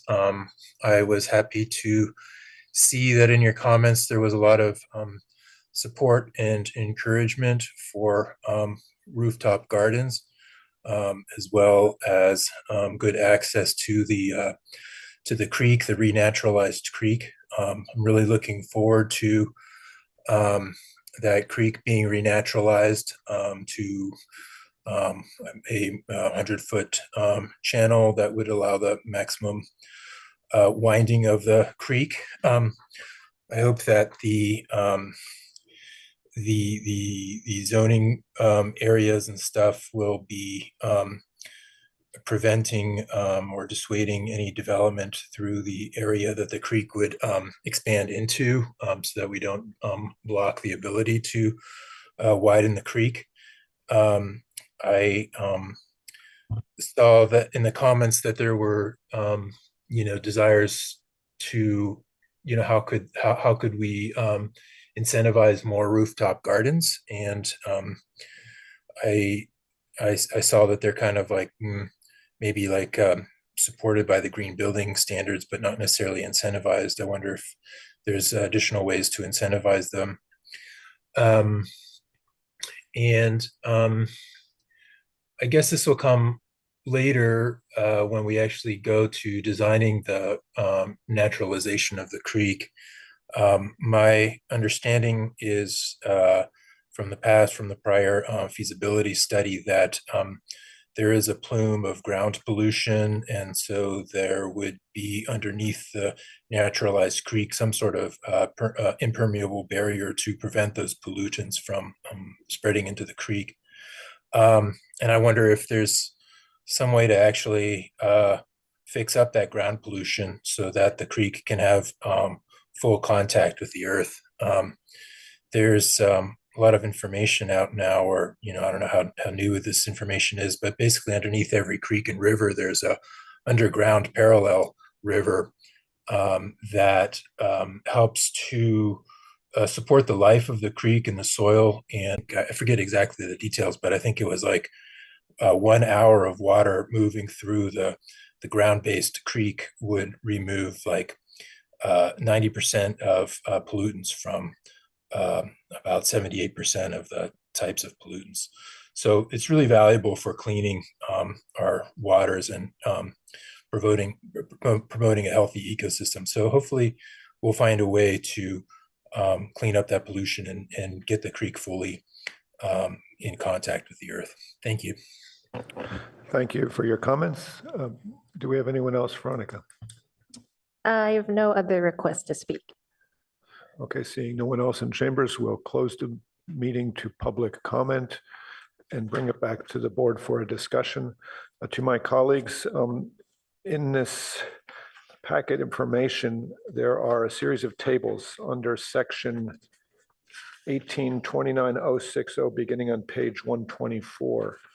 I'd like to suggest that we focus on really diving into these tables and seeing what we think about these details and stuff. There's still also, we're all welcome to make comments about the larger scale planning and stuff, but it's these items in 1829060 that our expertise will be most useful, I think I'm listening to.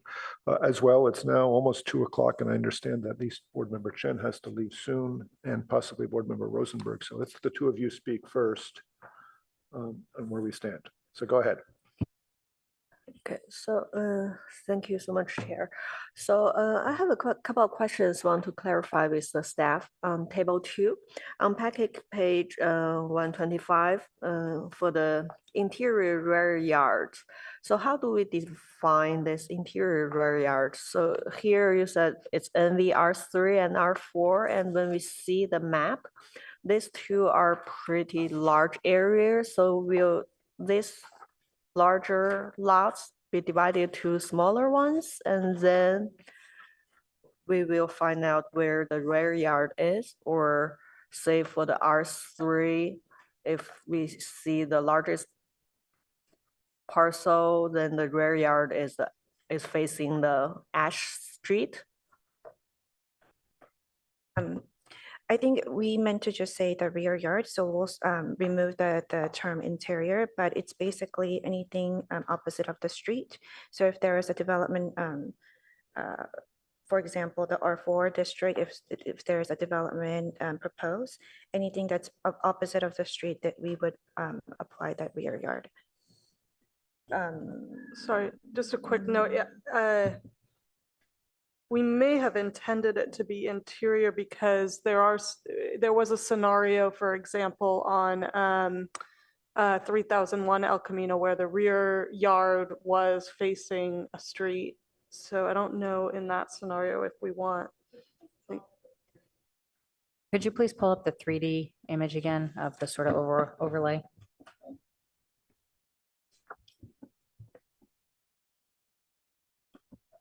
We can take note of that though, and make sure we are sure about what we want on that.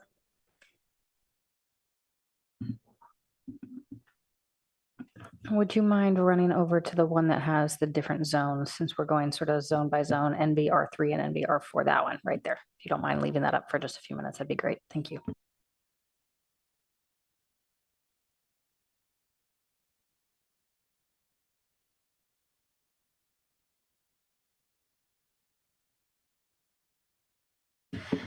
If I recall correctly, some of that interior rear yard may have also been to cover some potentials for townhouses, things like that, where, you have this huge block of high density residential in brown.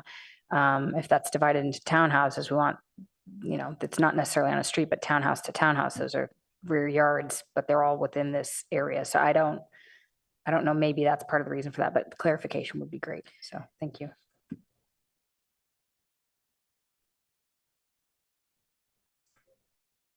Oh, thank you. Another comment on packet page 126 for the open space, the minimum landscape and open space is showing none under NVR4. So I would suggest to have a minimum percentage requirement if it is for residential. I think it's important. Okay, so so the comparable zoning district for NBR4 is RM40, and I believe it may be similar to RM30, 40. So would it be your recommendation to kind of be consistent with the RM40 minimum open space? Okay. Yeah, if you can keep the same number, it would be great. Or I don't know what the other board members' thoughts. I think there's a difference between the minimum usable open space that can be balconies or rooftop versus the minimum landscape open space coverage of the site. And that is, I think, what R4 is saying, none in that. Because in other areas, it does say you can build to 100% of the lot, maximum lot coverage is 100%. I think I saw that wherever that line was. So they would just need to be consistent.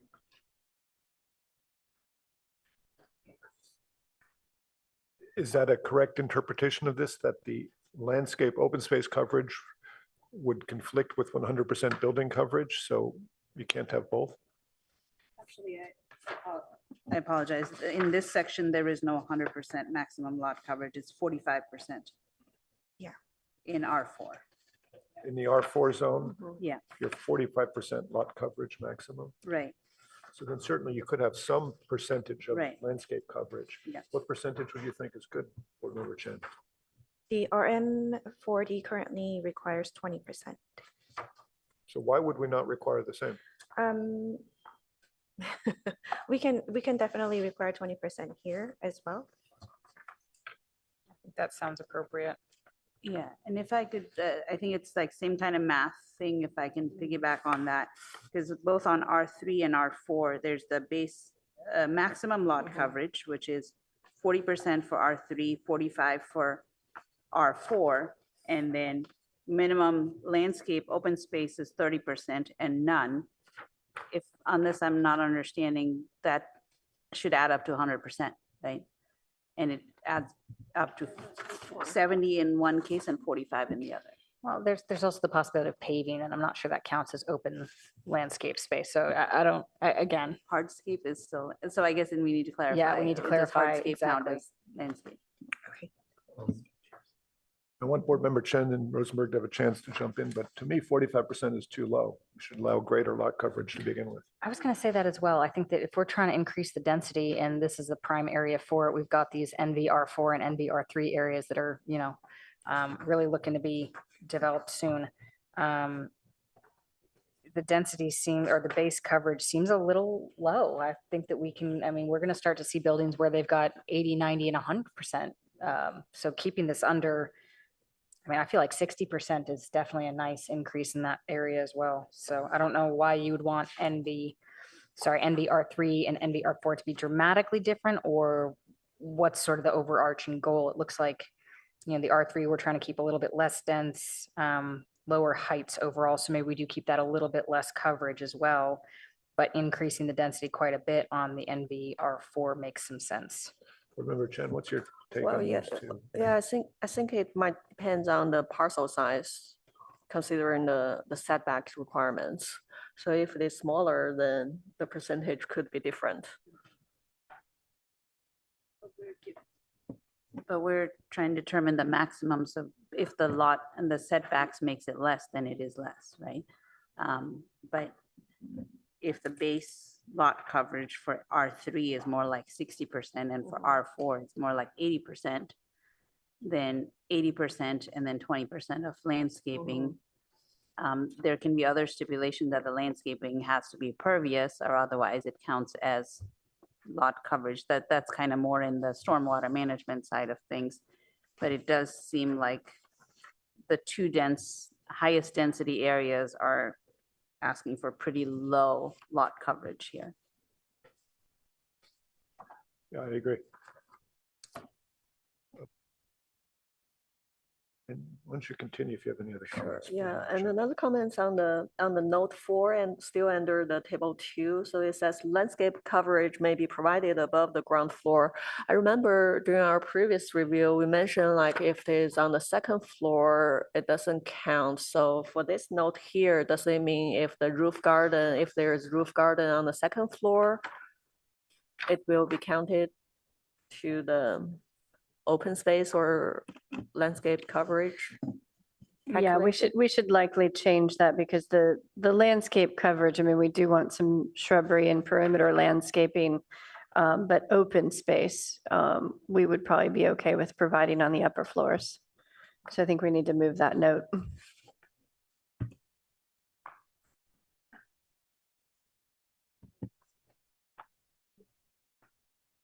Which page is this? It's on 126, the very last one. Yeah, packet page 126. Landscape Number coverage will be 4. provided above the ground floor. And what are you suggesting? No, I mean, I just want to clarify because for the previous reviews, there are several projects that the staff mentioned. If the roof garden is on the second floor, then it doesn't include it in the calculation. So I want to clarify whether the notes here means, since it says landscape coverage may be provided above the ground floor, so which means the calculation, the way to calculate it could be changed. Okay.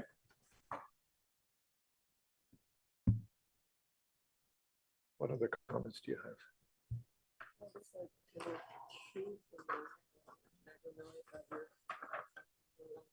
Kendra, do you have anything else to? And I think just to sort of reiterate that on packet page 125, we're looking to create the maximum base coverage of the NVR3 at 60%. And I'm just throwing some starter numbers out there, and the NVR4 at maybe 70 or 75 or 80%. So I'm gonna throw out the number 70, and we can see where that actually lands.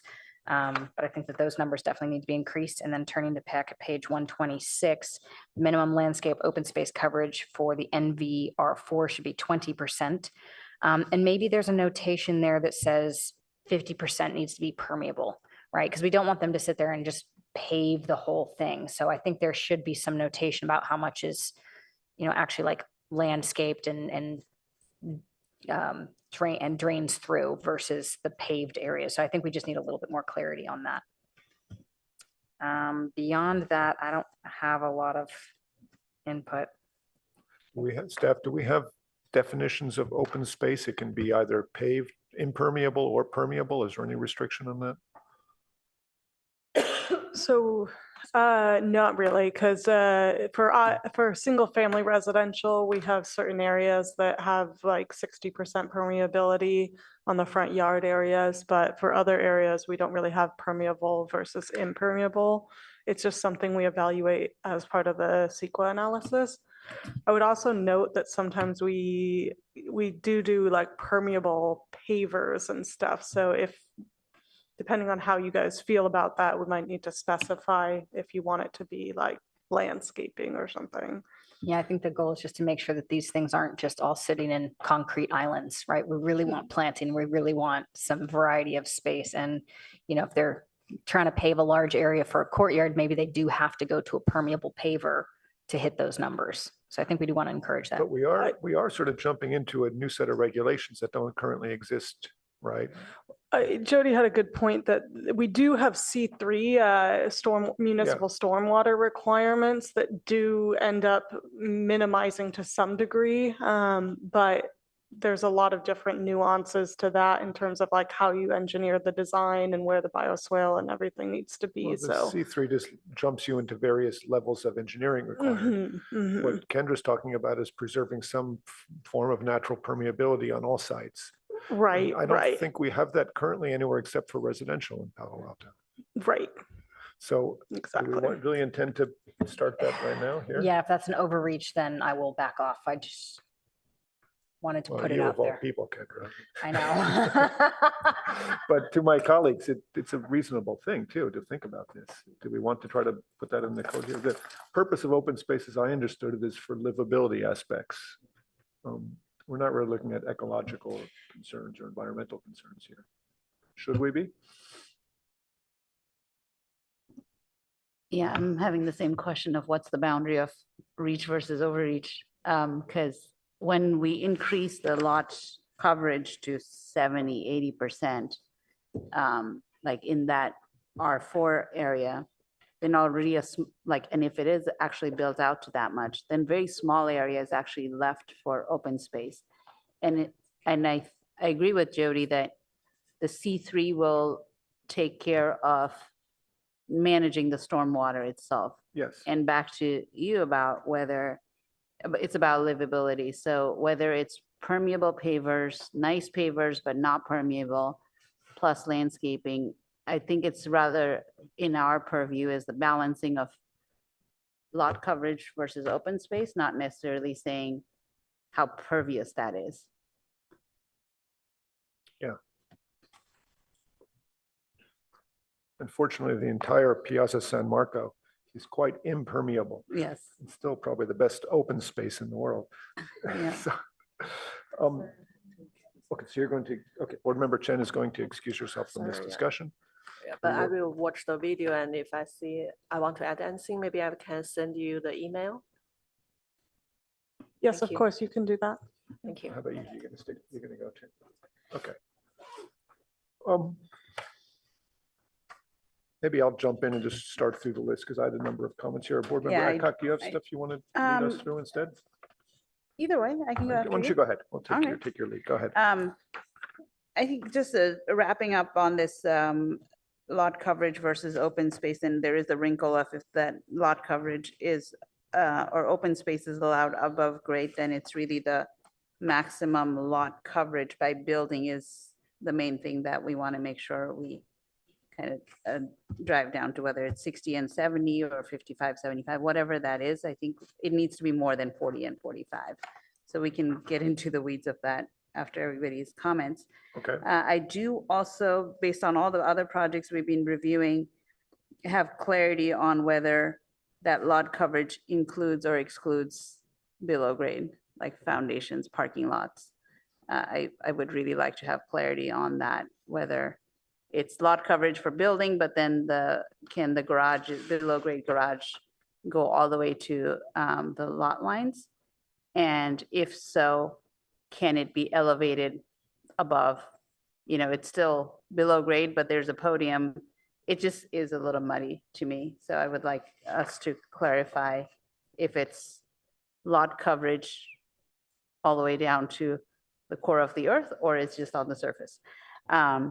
And other comments, I'll just keep going on the few parts that I have comments on. So on the mixed use development standards, the minimum site specification on the MXL, it's blank. So I was just curious if that was intended to be none, or should it be something?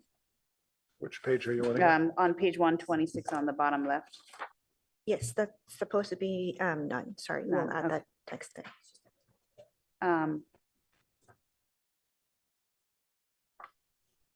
Over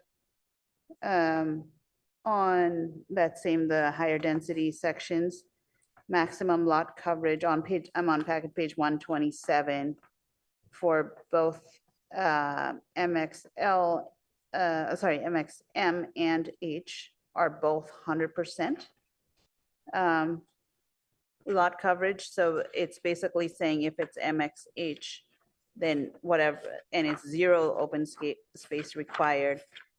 In this case, I have the opposite concern of like, it's fully covered and there's no open space required on grade or above grade. That's one I would like us to discuss a little bit further. So let me understand. You're questioning that MXH Yeah. and MXM, Mm-hmm. those are, I see, Mixed use, medium and high density. those are along El Camino, the MXH. Yeah. Mm-hmm. And the Park. And those are currently specified as having So zero. the purple parcels are MXH. So those Yes. are on El Camino Real and Lambert corner, and Park. then also along Park Boulevard. And then MXMs are orange parcels along El Camino Real as well as some Lambert. And 100% allowable lot coverage, is that the same as, say, in the commercial district, the CC district downtown? Or where else in town do we have 100% coverage allowed? I believe the downtown also has 100%. I'm not quite sure about the other commercial districts. Do any of the current zoning districts along El Camino allow 100% coverage? No. Except for under the HIP, let me double check. Under the housing incentive program, I think there's no maximum on lot coverage, I believe. So for a housing project, they would be able to. Actually, our commercial zones, it says maximum site coverage, it says none required, so Oh, okay. there is, our commercial zones can be 100%. Many of them, I think the CN has a 50% max. Although then it has open space requirements and landscaping requirements, so I think it effectively ends up reducing it. Right. I see, so there's landscape and open space requirements that eat into that, even though there's no requirement. Mm-hmm. Here we're saying maximum lot coverage 100% and landscape coverage required none. So it can be completely solid hunk of concrete with no requirement. That seems extreme on the other side of the R3, R4 we were just talking about. Well, these are mixed use, so there might be office or retail at the ground level And or a residential. parking lot. Yeah. Well, kind of depends if, I mean, if low grade parking's going to be to the perimeter. If that's how you define it, then yeah, Right. you need to say that. Yeah. Okay, is there food for thought here? Why don't you keep going? What else do you see? On packet page 128, for all of these, I just want us to think about the maximum ground floor height of 14 feet, which in a lot of cases feels generous, but also not for if there's large volume spaces, like any spaces that I've designed of this kind of proportion, 14 is very shallow. So especially in the, I mean, parking garages are fine at 14 feet, but if there's any kind of like event type venue or, you know, A1, A2 type spaces, A2, A3, it feels a little short to me to limit to 14 feet. I think we initially had 15 feet, but we changed to 14 to be consistent with the objective standards. But if the board feels that there should be a higher height, we're more than welcome. My question is there a minimum for that first floor? I was just gonna ask, is it a minimum or is it? Because it's listed as is a maximum. minimum, yeah. Yeah, this is meant Is to this be a supposed to be minimum? Yeah. Oh, that's a completely different read than Right. minimum. We'll No, that's the clarify that, question yeah. is can we get clarity on that? Because I remember Yes. that we've had multiple conversations like Sherman Avenue, things like that, where, you know, they don't want a 12-foot tall first floor, they want taller. So I guess the question is, we should probably set some parameter on both ends because we don't want everyone building it at exactly 14 feet. So following objective standards, but maybe there is a minimum and maybe there is a maximum. Because I also don't think that having a 27-foot tall first floor is appropriate either. So, Yeah, we the just need to- objective standards say minimum of 14 feet. So I think that's what we intended and we'll change the language. And then what would be the maximum at the higher end of that? We don't have a maximum in. I honestly intended for don't this think we need a particular- maximum because it kind of, I think it should be up to the designers to say, based on the volume of the space or, square footage, you need a certain amount of volume. I have done 30 feet first floor. And so if they floor wanted to do floor an- when it's, Yeah. 400 people Let's say venue. they want to do like a lobby atrium that goes 5 stories tall, there'd be no penalization for that. I'm not saying that's a bad thing. I'm just asking the question. Like I'm Yeah. thinking So of, the objective Because your standards, the building whole- height limit will yeah, cap it. thinking for some reason of like a Richard Meyer building where it's basically, it's a big U shape, but you walk into that atrium, it's multi-stories tall and it's gorgeous, but it is all enclosed. So, sorry, Jody, you were going to say? I just wanted to read you the entire objective standard as we have it currently written in 1824, which is that ground floor height shall be a minimum of 14 feet floor to floor and shall maintain a second floor datum line of an abutting building. I think we need the abutting building stipulation, but I think that minimum 14 floor to floor is appropriate. The objective standards apply to everything we're looking at here. Is that right? It's a Jody question. Kelly, I'm sorry, the objective standards, the 1824 applies to this entire section of the code as well, right? Yes, that's correct. So why would we put a duplicate regulation here if it's already clearly stated in the objective standards? Well, it was for the ease of the implementation, but we can definitely remove them to kind of make sure that there's no inconsistency in case there's one of them gets It's really updated. dangerous to say it twice, 2 different places in the Right. code. Okay, so we'll remove, we'll go through and then remove I'm the in favor of information just that's in leaving the there. objective standard. Yeah. We gave that quite a lot of thought. Yeah, And just agreed. leave it alone. Especially if it's minimum, I'm happy. Okay, so we're about to lose Board Member Rosenberg. Thank you for your help That's today. all my Thank you all comments today. I as well. apologize that I have to remove myself a little bit early, but That's okay. best of luck to everyone. Thank you. Thank you. Those are the big ones I Those are your wanted to make sure we comments? can come back to. So I had, Board Member Hirsch, do you have any other specific comments you'd like? to- Really, not a lot, but I have a question about a note that I saw in the report, but it doesn't seem to appear here, is that we're talking about in both the MXH and MXL, MXM, a density of how much are the densities? I noticed, I think R30 and R40 density applied to those areas. Is that correct? So the density wise, we have anticipated density for all of those NV zoning districts, which I believe that was in the table on one of the slides in the presentation.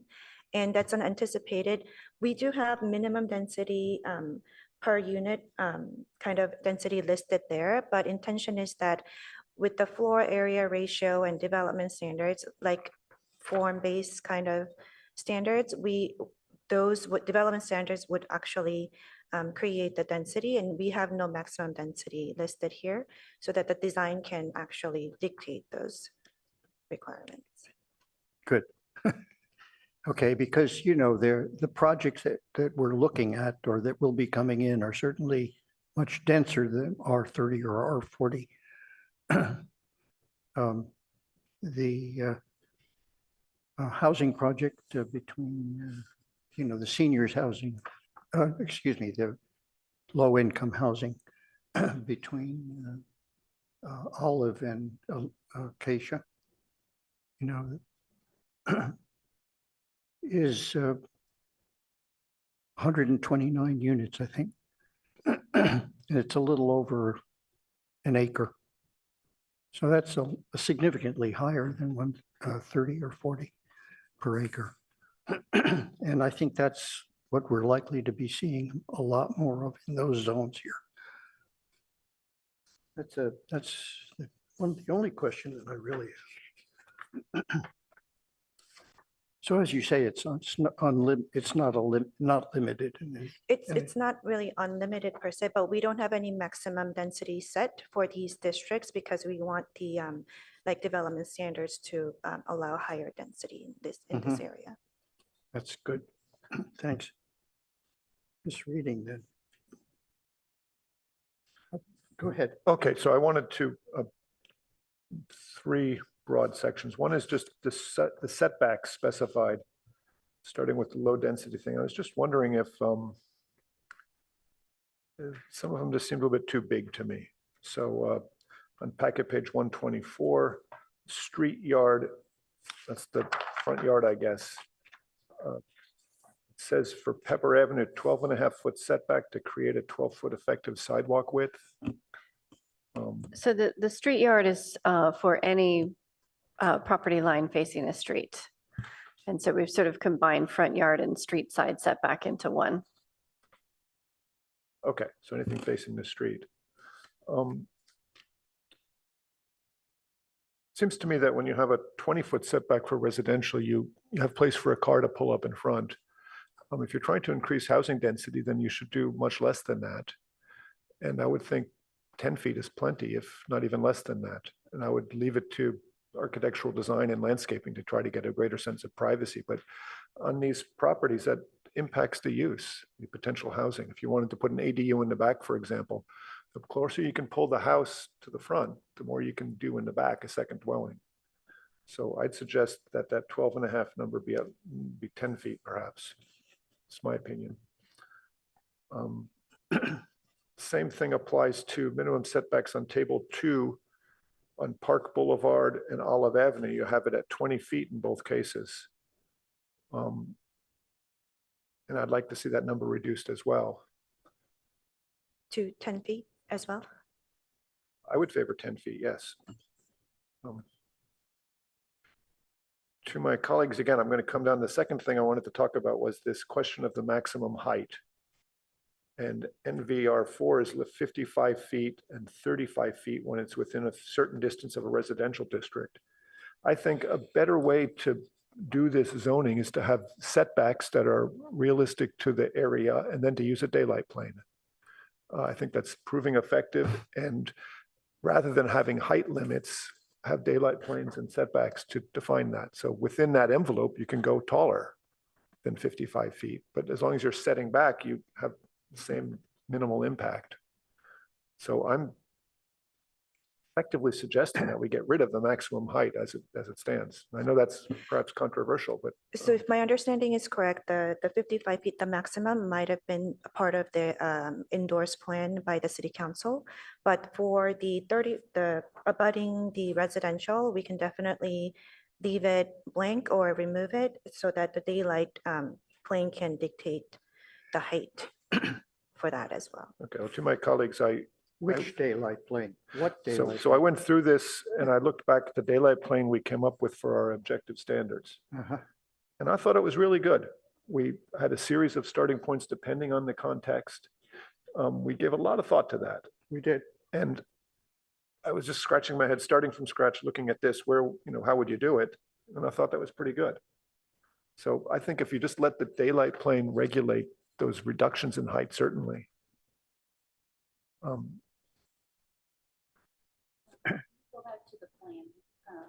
Turn your mic on. Sorry, can we go back to the plan, the site plan with where the R3s and R4s are? Yep. Oh, of course, sorry. Gotta look at my phone. That doesn't have the labels. Here we go.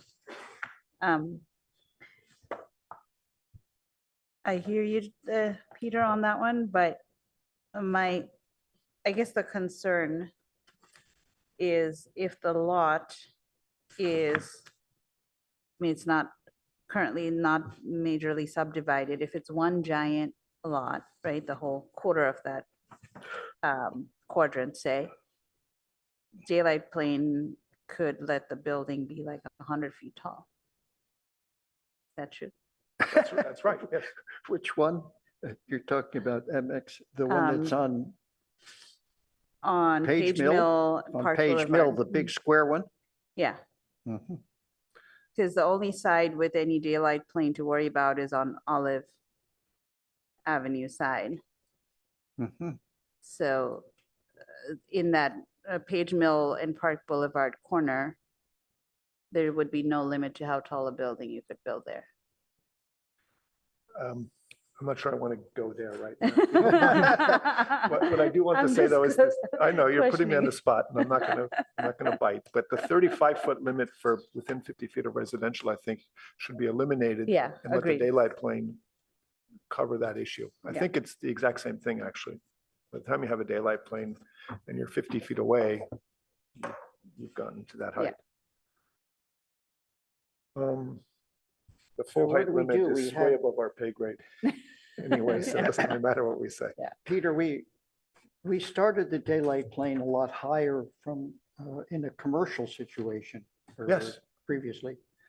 Do you know the SB 9, then there was some talk about reducing the daylight plane to 6 feet instead of starting at 10, something like that was discussed? Yes, there was quite a bit of that too. Yeah, and that really bothered me. I thought that what is terrific about the old book is that you start at 10 feet and you have a 45, and you then could add to that a maximum height and that maximum residential height. So here again, you could do this in this area. Same thing. Well, in reality, you would come up with some maximum height, but considerably more than 55 feet to cap off the daylight plane. Mhm. What you're referring to, David, is strictly in these R1 properties where we Yes. felt on certain situations, you wanted the daylight plane to start at a lower level. Well, I didn't. I know you didn't, but we did. But I think the beauty of all of this is that when you're getting to an objective standard and using a daylight plane, you can be more specific about the shape of that daylight plane, given the context. If it's commercial, if it's next to another building that's bigger or smaller. Which we did. And we did that. And I think maybe we could tweak it. Maybe we should revisit whether it starts at 6 feet, but just establishing that as the means by which we're trying to really regulate the mass of buildings, I think is just much more effective than just plain height limits. Yes, I agree, except that you could establish a maximum height. You could do that too. It's sort of the third rail of Palo Alto politics. And so we saw it earlier today, a little bit taller on that building would have solved a lot of problems. So yeah, kind of same thought on this, like 35 and 55 is basically saying you can build a 3 or a 4 story, right?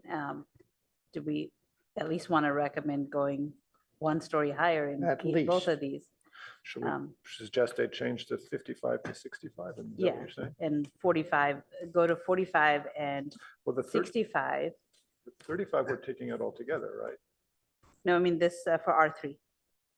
I'd do the same. Oh, Because I feel like Yes, even but- R3 should allow a 4 story. just make it, as long as the daylight plane's applying. Yeah. That's true. Both could be. Just let it, what, if you want to say 6-story buildings, that needs to be 65 feet at the absolute Yeah. minimum, right? Yeah. I'm okay with that. I think it's Can we just- reasonable. Can we just And recommend It's reasonable and it'll happen.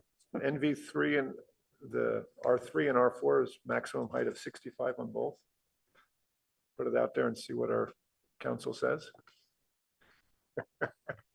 We're making, to staff, we're making recommendations or just giving advice, right? Yes, on the daylight plane idea, what's in the objective standards right now, that daylight plane starts at 25 feet. Is that the version we're looking for?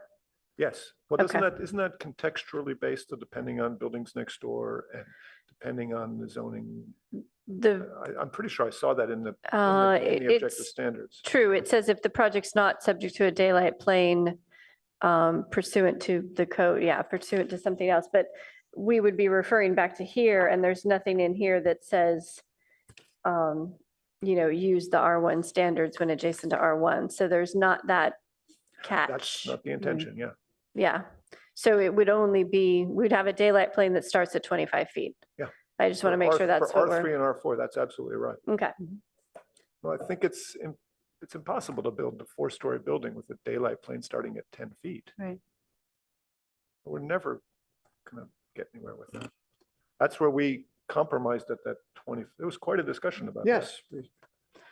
You pushed it very hard. I pushed it or you pushed it? You pushed it.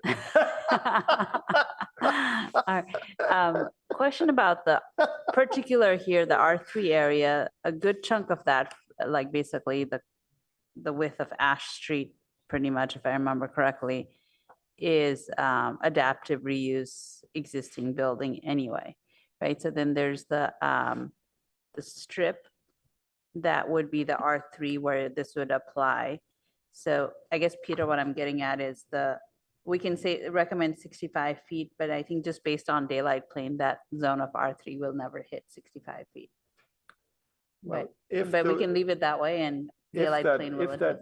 If those condominiums, the townhomes that we approved, if they were never to get built, because they're still not built, Right. then this would apply to that whole area. Right. My understanding is part of this exercise is just that we want to have in place zoning for this Flexibility. whole lot, even if it's already being built out or the Okay. cannery site's not going to be built.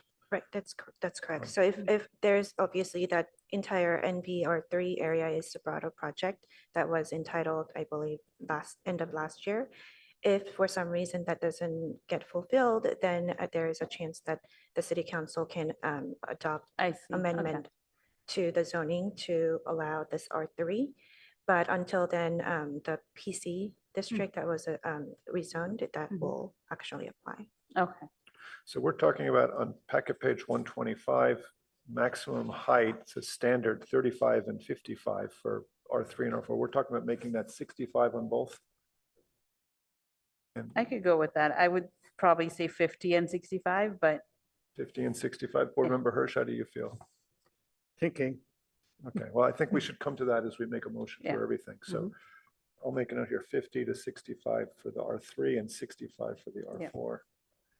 I wanted to touch one more of the setback questions was on page 126 regarding mixed use. That's the higher density on NVMXM. As I read this, we still have a 12.5 foot on Pepper Street, and I think that should be 10 again. an Olive as well, right? And Olive, yes.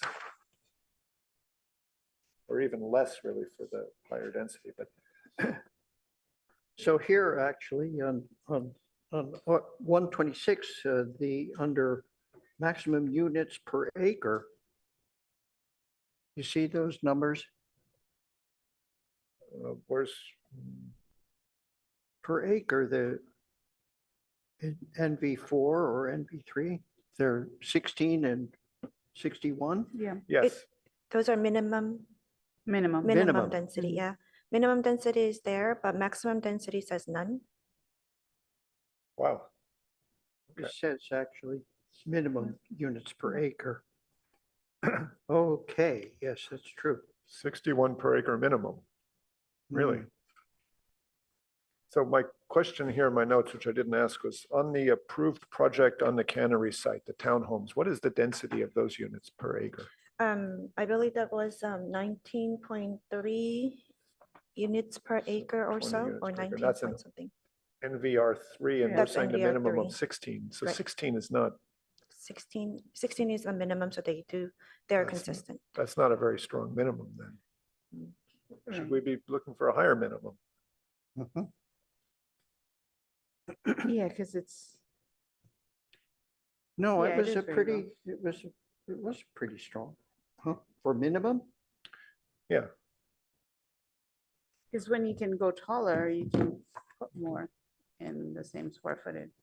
Yeah, I agree, like 16 Townhouses? No. or townhouses. any of R3, any kind of building allowed for R3, which is, yeah, mostly townhouses, condominiums.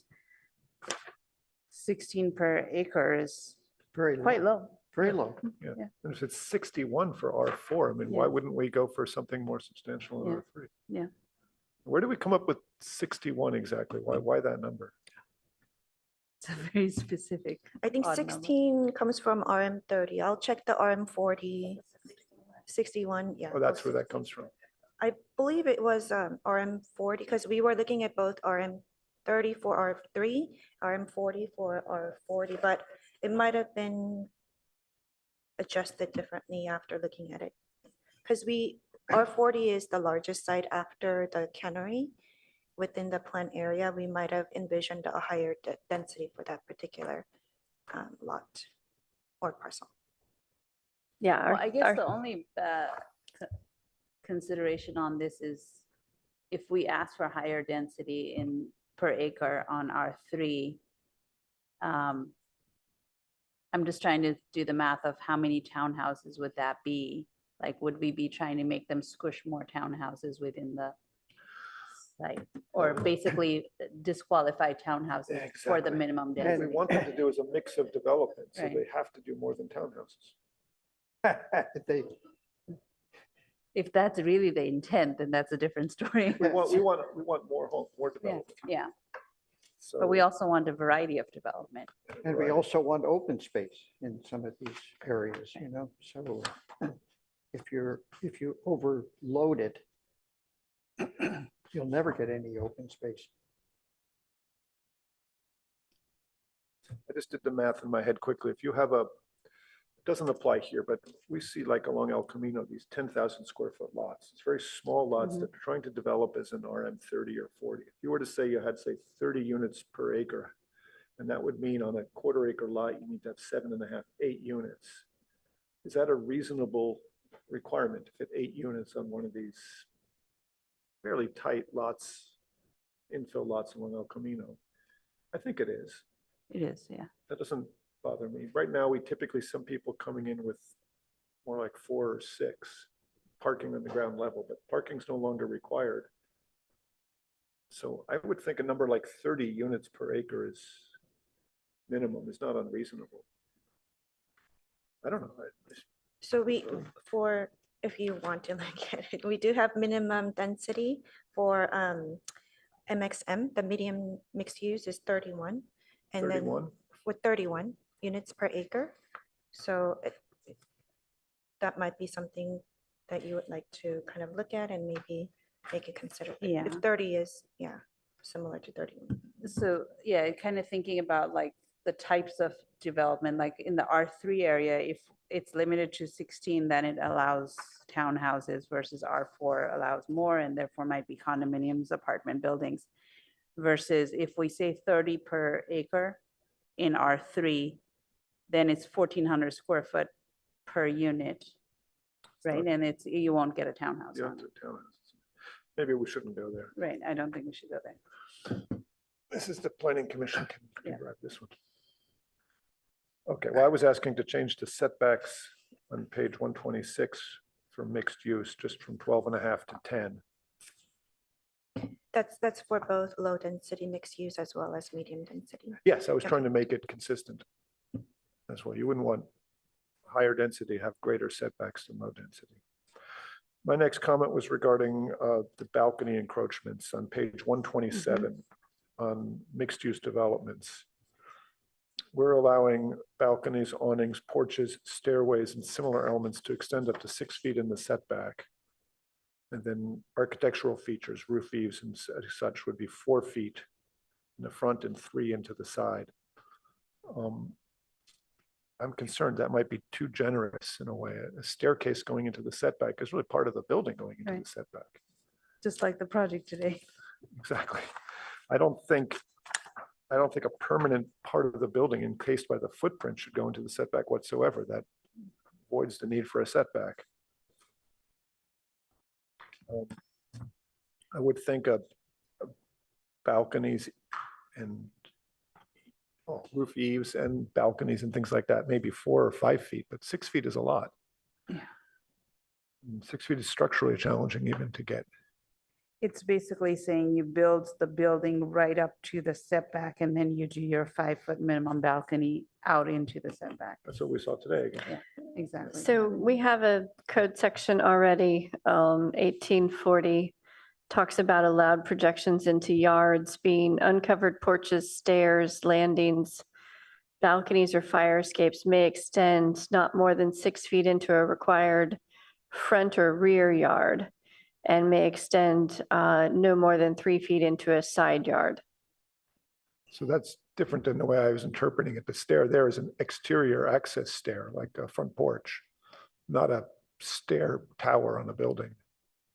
No, it could be. I think it's a matter of semantics, because the way you interpret that, Jody, on your plan check, it's always an open staircase. But it could be open. It could be a Yes, the required code is stair. not 100% clear, but these do when you put them together, porches, stairways, landings, balconies, and fire escapes, they do seem to be more unenclosed spaces. But if I But it's came to not. you with an unenclosed stair that went to full height of a building, I think you would deny it. Well, I'm sure the ARB would use their findings to refine the development.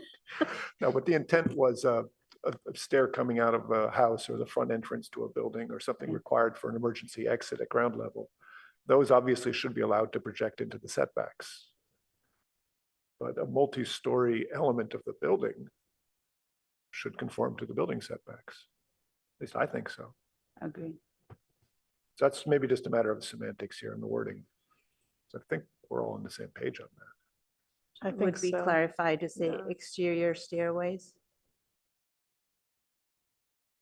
Or unenclosed or some way? They're to- the exits. Yeah. Right. So, Yes, So I we can, guess- we can refer back to 1840 if that's. but then that's we good might enough. need to refine 1840 but we have always Clarify. interpreted it. I think we've always interpreted it to be enclosed areas and. Yeah. Yeah. Or just flagging that for you then. Okay. I don't know that we need to get involved, but my bigger suggestion is that things like balconies, a 6-foot projection is pretty substantial, and I think it should be 4 or 5 feet. That is what we have always allowed, though. Like, that's been standard That for, is the standard in town, so. but No, we don't want to. Yeah, we don't want to muddy that. Okay, forget that one. I do want to add here though about below grade, because that just keeps bothering me of like, where is this, what does the setback mean if you can build up to the lot line below grade? Particularly when your first floor is on a podium. So let's tackle that because it applies to the lot coverage question as well. Right. So, Why does that bother you if you can't see it? But we can see it when it's a podium. you can't grow it, you can't If plant it's a on top. podium like we Right. had today, Right. yes, we had. a Yeah, problem. if But it's it's using the coming out same of the extent. ground, then Then then it's- absolutely, it would have to adhere to setbacks. If it's But like the below project grade, today didn't, excuse me, like the project today didn't adhere to it. underground is a But it was on a different. podium, it's like 2-3 feet above grade. Because of Yeah. the floodplain. it was obvious. Because of the Yeah. floodplain, yeah. They had planters. They there. had to be because of Yeah, the you have floodplain. stair up. There were planters, planter ramps. there was planter boxes and things of that nature. But it is also the roof of the No, basement. it It is was- the roof of the basement is projecting There 2-3 was feet above grade. Mhm. So it's very fuzzy where the line is about a setback. On that particular project, that is a PHZ, and so we can do things a little bit differently, but yeah, it's not intended in a standard project. Above grade items should adhere to the setbacks 100%. Below grade is a little more fuzzy. Right. I mean, that was the one we talked about last time, right? Mhm. And it bothered you, but I couldn't understand exactly why, except for the easement issue. Well, I would be in favor of, this is making a new standard really, but saying that it's really that zone from the grade to say 3 feet down that we Mm-hmm. Mhm. care Yeah. about. Once you I get would below a certain depth, Yeah. you can build whatever you want. Yeah. exactly. But that initial couple of feet, Yeah, I would say 3 feet, like Should follow the the setback. 800 San Antonio, that's what we asked them to do is go No. 3 feet below, so. is that Whether it's something for- we could incorporate into this? Say that setbacks apply to a depth of 3 feet below the Mhm. natural grade? I'm okay with that. And I think you'd want to be clear how you reference the grade. It's not what they build it up to, but rather Yeah. what's at the property line. Yeah. But that would then it wouldn't matter about your lot coverage either, right? Right. Well, you would say that 3 feet that counts towards your lot coverage. Mhm. Because that's just open space that can be Yeah. landscaped. Yeah, exactly. That's setting sort of a new standard just in this one district. It's not the way it's interpreted throughout the town. And that's sort of a slippery slope to get onto too. Well, I mean, I think if we feel comfortable with that answer, we start with NV cap. and we have, code changes that happen all the time, then we can talk about bringing it to the rest of the city. Okay. So we're conceptually saying that all of these lot coverage calculations and setbacks and stuff apply to the property from a depth of 3 feet below the grade up. Anything that happens below that is just not regulated the same way. There, it's just your property lines. It's the land you own. The only thing matters is if you have a utility easement would be the only reason not to build a basement up to the property line. Right, or the cost. Yeah, but as far as, city's jurisdiction is concerned, that, You're right. yeah, That seems reasonable to me. Yeah. The public's interest is no longer right, really germane. yeah. Okay, well, to staff, that's our sort of reasoned opinion on this one.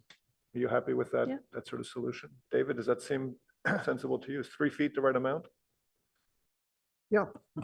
We're not going to get large trees No, in that area. But we'll get landscaping. That was going to be my question. Are we expecting large trees?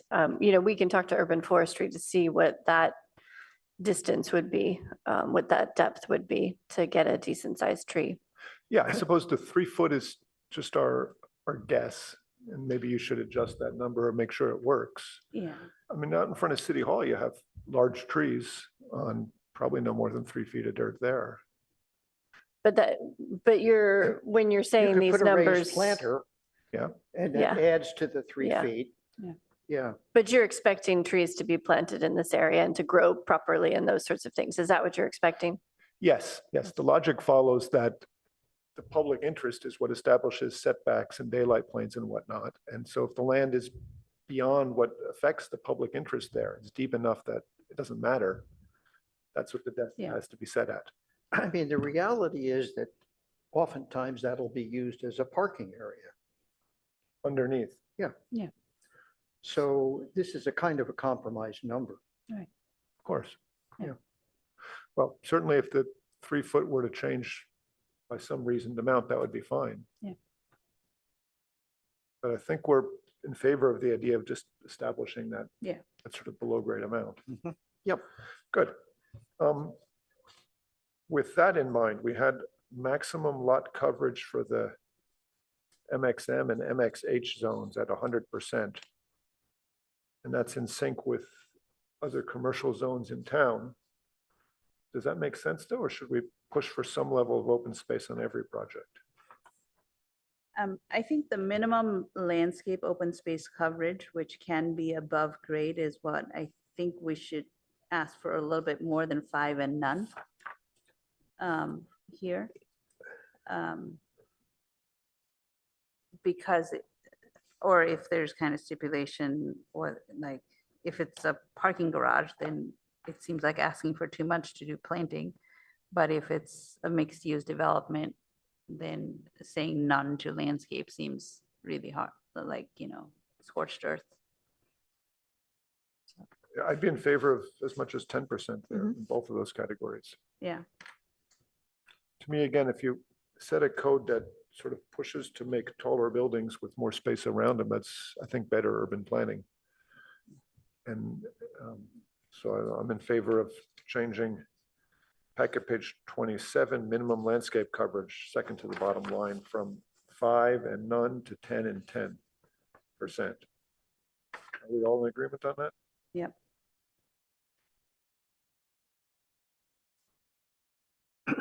But we're leaving the lot coverage at 100% anyway. That doesn't make sense. Really, we should just say there's no lot coverage requirement. Sorry, could you repeat that? I think the landscape, well, there's previously on page 126, there's a landscape coverage may be provided above the ground floor. Would that be the case here too? I'm thinking yes. Oh, but then there's all these requirements about spaces per unit. Which are all, like in all the projects, they're above grade, balconies and all Sure, that. that's usually balconies, but it could be a courtyard or something. Yeah. These are starting to conflict with each other, or I guess for each one is you have to check each one to see what's the minimum. Right. I was just suggesting that where it says maximum lot coverage, where it says 100%, we should just say no requirement. Otherwise, you sort of lead people on to see if there's a conflict. Well, it's not a minimum. They're not saying minimum 100%. If they could build I agree, anything less. but somebody might be confused. Why not just not say anything if you don't have to? Okay. She said that's what it is in the CC zone. They just no requirement. Yeah. So that would be the case for all three of this, MX, L, M, or NH. Well, the MXL has a 50% for Right. some reason. Is there some? The MXL is very small areas and especially the between pepper and olive, we're trying to retain the existing characteristics. So we decided to keep the 50% there. But MXL is which So one the again? pink ones. the light pink one. Oh, it's very small. In fact, I wanted to ask, is the one that's next to the NVPF zone there, is that a historic building as it is now? The building there? Say that one more time. There's a white Yeah, wood that's frame part of the building. historic, yeah. That's a historic building. Mhm. So it's Yeah. not likely to disappear. I mean, yeah, that is covered under the development agreement, so it's proposed to is? remain as is. Yeah. Okay. I had another question as well, a metal building, which there were some comments about. It's a really nice metal building that's on the NV, part of the MXM that faces Park in the corner. The NV, what is the NV is a very nice metal building. Do you know what I'm talking about? I'm trying to recall which one, and I'm just pulling up for myself to see which one you're referencing. You know about that building. I'm sure you do. Drive by it when I try to take the back road. Yes. It's a very nice building. Yeah. You know, and it's owned by Sobrato. Yeah, so yeah, okay, that's part of the development agreement as well, so that's remaining as is in the As is. development agreement, yeah. So should that be part of the red here or not? Should it be part of the red? Yeah, so all of this is being planned, so the way that everything is designed is basically what we want to have in general in this area. Under the development agreement, we cannot rezone or redesignate for 10 years. And so, everything is being presented as the way that we have generally proposed the entire area. And it presumes that, basically the way we've written the zoning ordinance is it doesn't include the actual rezoning of these areas. So these development standards won't apply, at least right now. Now, if the developer doesn't fulfill their development agreement, then the city would come back and establish the zoning under the NV cap, basically. So let's leave it as 50 for that lot. It doesn't matter. And it's just small areas. Should we just say none, recommend none required for the M and MXM and MXH? I think the Instead of 100% and the none is the same thing, so we'll figure out how to word it.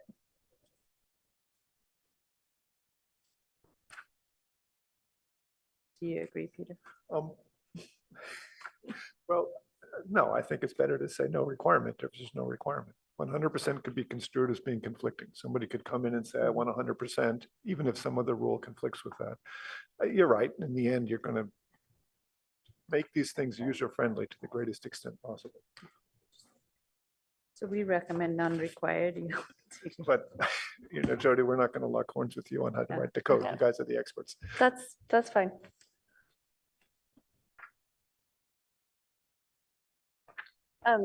Could you take a look at height?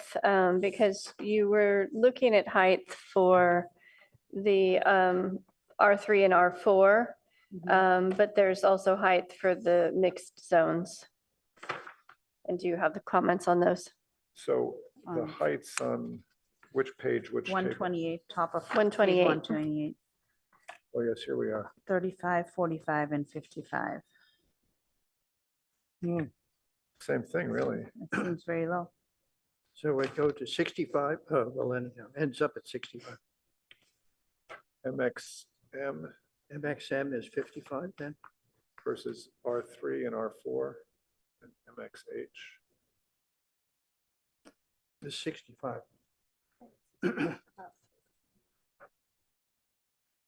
Current height along El Camino, like the building we just looked at, is nominally 50 feet still?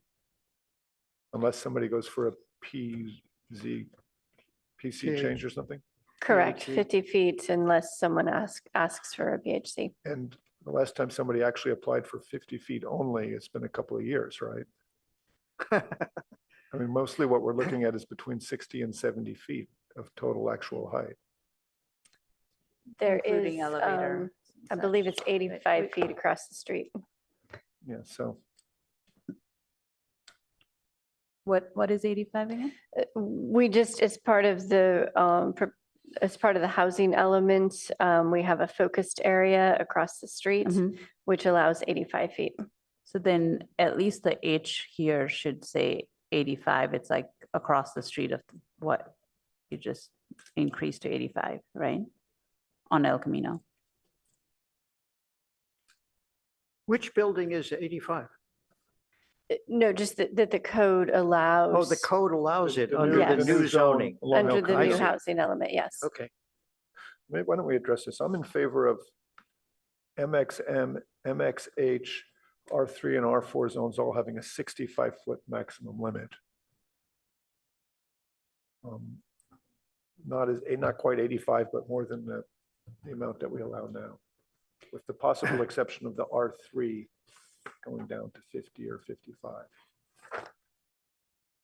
I'm seeing the MXL and the R3 in the similar. No, not MXL, that I didn't say. Oh, I thought you said L as well. MXL, I have a different question about, Okay. but the R4, the R3, MXM and MXH. Yeah. Agreed. I'd be willing to go recommend higher on the MXH right on El Camino across It's from. also on Park Boulevard. True. Most of them are already built out. Yeah, if you do the 85 feet, you may want to put a caveat on it that it's just the El Camino properties. So I then think- let's not worry about it. I Let's just think leave it at 65. 65 Yeah. is a big enough Yeah. bite for Yeah. this town right now. Yeah. I mean, that's, I think if we can get them to take 65, we've made a real improvement. Yeah. You know, so many projects in other cities, like Berkeley, for example, will go up a front to a certain height and then set back at that point. So we're establishing this maximum. Your front, it could be lower, and then you'd set back to a higher, or would it be 6 stories, period? Well, it's a daylight plane, David. We could push for a front yard daylight plane. Do we have one? Not now, we don't, but there could be one. Could be. I mean, Park Avenue in New York City has one. That's how they keep light coming into the Start place. at 14 feet, So, 14 but that's- stories. There's no code requirements in town now regarding front stuff like that. Right. They had, Peter, they had a daylight plane back when they had these buildings, right? That's why That's when they had it. that's And why then they got rid of it. Let's look at the R3 and R4 though, Sam. I didn't hear you or see you shake your head in agreement at all on that height of the R3. And we do have to decide on something. I think, are you on board with 65 feet for R4? Yeah. Okay, so R3, what do you recommend? R3, I mean, I'm sorry. I'd probably say 55, which is kind of what other. It's a standard. What do you think? Agreed. Okay, I feel like we got something there, so. Basically a difference of 4-story versus 5. Then should MX MB.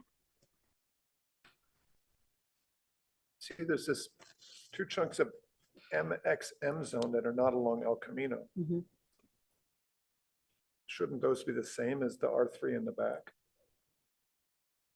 And those are right next to single family in places. So that's when the daylight plane will adjust its height, right? That's true. That's true. You can rely on the daylight Yeah. plane. Good point. Just a quick note that the reason for the 35 is that I think council was interested in being deferential to the height of the the cannery form, which is, I think, 36 feet, I want to say. I think that's why they had 35 for that area. That's where the townhouses are. Yeah. Planned. Yeah. So they're going to be 35. They're 35, they go up to 37 and a half at like the ends, those like small end units areas where we wanted kind of higher. So we allowed them to do that, but generally they're 35 feet. And that was, again, because they wanted to be deferential to that form. So should that be called NV, M, whatever it is? Should it be called the same designation as the El Camino? Because that, I mean, it isn't designated on here. Am I right? That it's R3. Is that what you're asking? It isn't R3 though, because it's on Acacia. Oh, the one orange one without a label. I think that's Oh. intended to be MXM. It's orange. Yeah, that's part of the MXM. It just doesn't, the label kind of is just indicating everything for that area. So there's MXM. MXM, yes. Well, we have MXM at 50, potentially at 55 feet, right? So you No, wouldn't really 65. want something like that. I'm reading Objective Design Standards, what's it, 1824-050, which talks about building massing and setbacks and daylight plane and step backs of buildings. And it's all about what kind of building it's next to, how big is it? You have to have a setback within 2 feet of the height of an adjacent building. It says here stuff about residential buildings nearby. I think this is the way to do it. This is what's already in our code. We can trust this. The height limit is just establishing an additional maximum where the daylight planes or these required setbacks don't kick in. So I'm quite comfortable letting that be taller. Letting it be taller, but taller between buildings you're talking about, or are you saying that? Well, yeah, I mean, the MXM zone. MXM. Across the street is a bunch of residential stuff. MXM is also near the R3, which has the cannery in it. She was pointing out that the council wanted to be deferential to the cannery. I believe our current contextual design standards are deferential to things. So we've already addressed that in our current standards. At least I believe we have. Maybe you could check if that's really the case. That was our intent. So I'm just reading. I think the question is, we're talking about the daylight plane is only going to be on the edge of a parcel on a property line. So if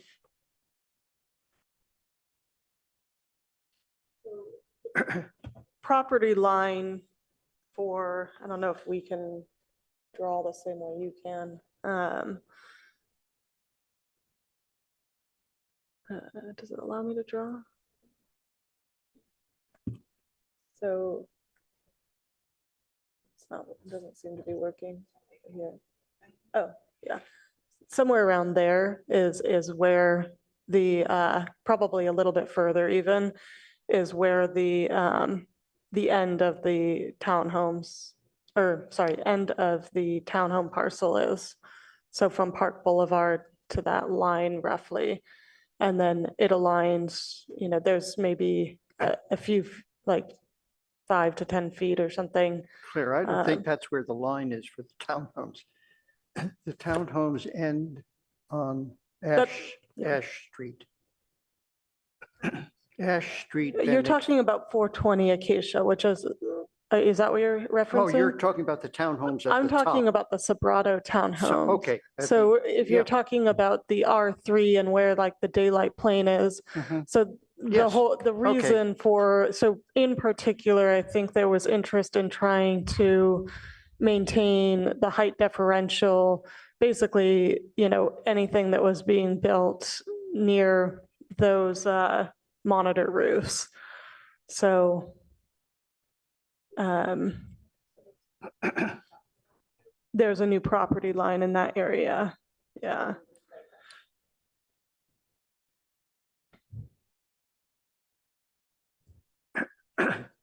There's a street on that edge.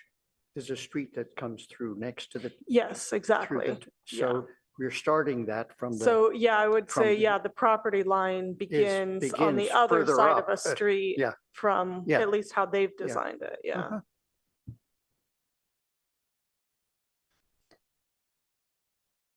All right.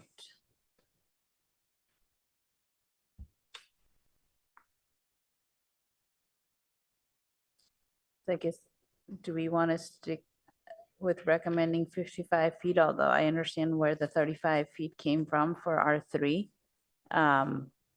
But in the long term, with these, I'm I going to still, come back to this section of the code, Mhm. 1824.050, section B, notwithstanding subsection A above, when adjacent to a single-story building, the upper floor step back shall occur between 33 and 37 feet in height. So that would mean the new building on the R3 area where the townhomes are currently, if that were to be redeveloped, between 33 and 37 feet, they've got to do something to the mass of the building. That's being contextually compatible with the cannery building, which is the intent of our objective standard. right. And I believe having a higher height limit just gives the architects a chance to do both. Yep. So I'm in favor of leaving or recommending that R3 be a 55-foot height limit. That's how I see it. Yeah, I think we just have to be careful because as it's currently written, these objective standards only apply when someone's trying to do the streamlined process, where I think in this particular instance, we probably want at least these couple of sections of the objective standards to apply everywhere and at all times. Oh, I'm sorry. I thought those applied here. Yeah. Oh, no, that's absolutely correct. I mean, we can refer. Because someone kept the context guidelines. We could refer back to that section and say they have to comply with that section though. Yeah. Right. Okay, well, look, in the end, let's just wrap up this list of recommendations. And I think you folks have to just take this at face value. This is what we think, but you got to put it all together. So I'll read through. I made stars at all these changes that we're recommending.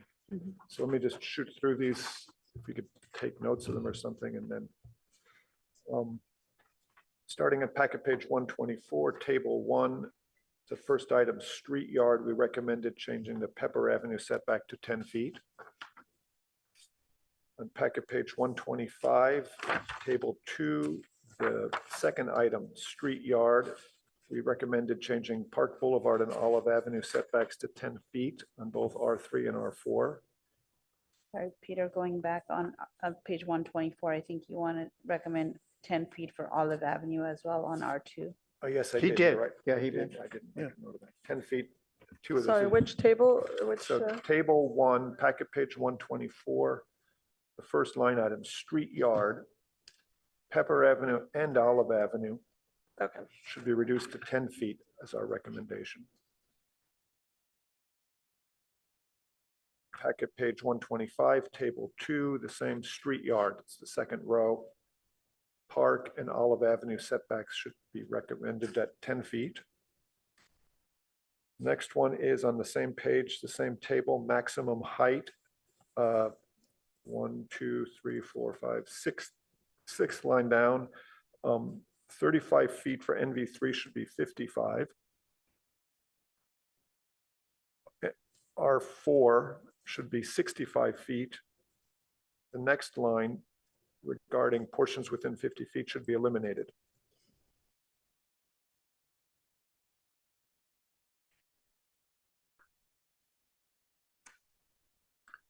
The next item was the same on packet page 125. Table 2 is the second from the bottom, was maximum lot coverage, the base percentage. And actually, I don't have us coming to closure on this. I'd written down that Board Member Rosenberg felt it should be 60% on R3 and between 60 and 80% on R4. I had 70 and 80%. 70 and 80%. And then back to daylight plane, just that we would codify in the objective standards. Yes, that's right.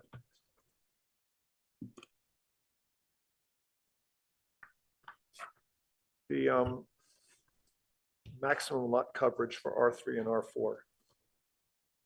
Where do we stand on that? 60 and 80. 70 seems a bit much. 60 and for- 80. yeah. David, what do you think? I guess that's appropriate. Okay, so we're feeling 60 and 80% for R3 and R4.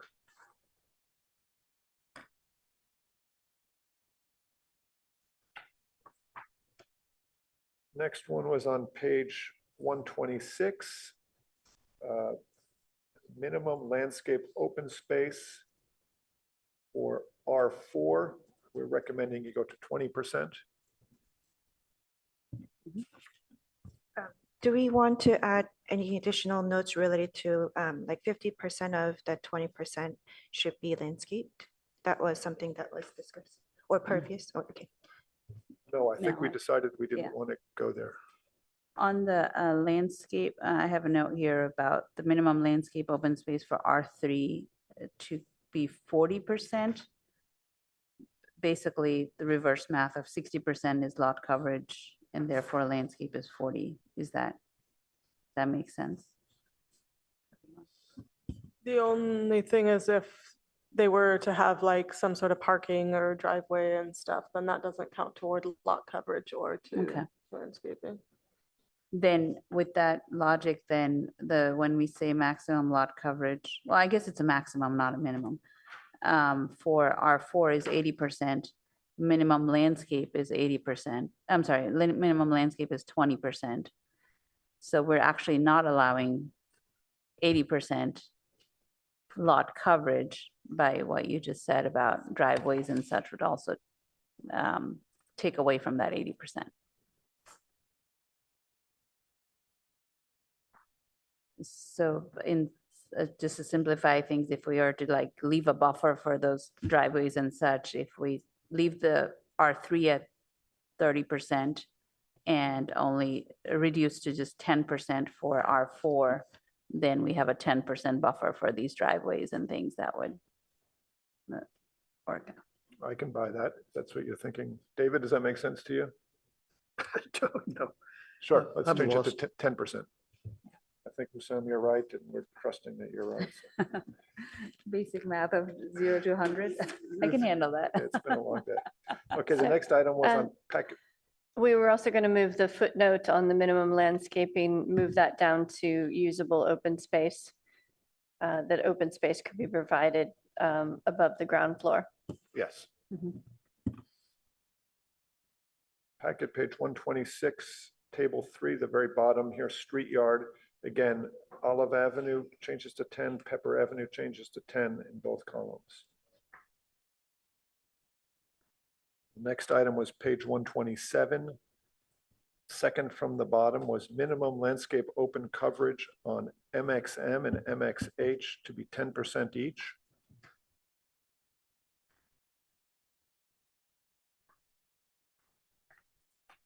And do we want to just refer to 1840 for the permitted setback encroachment?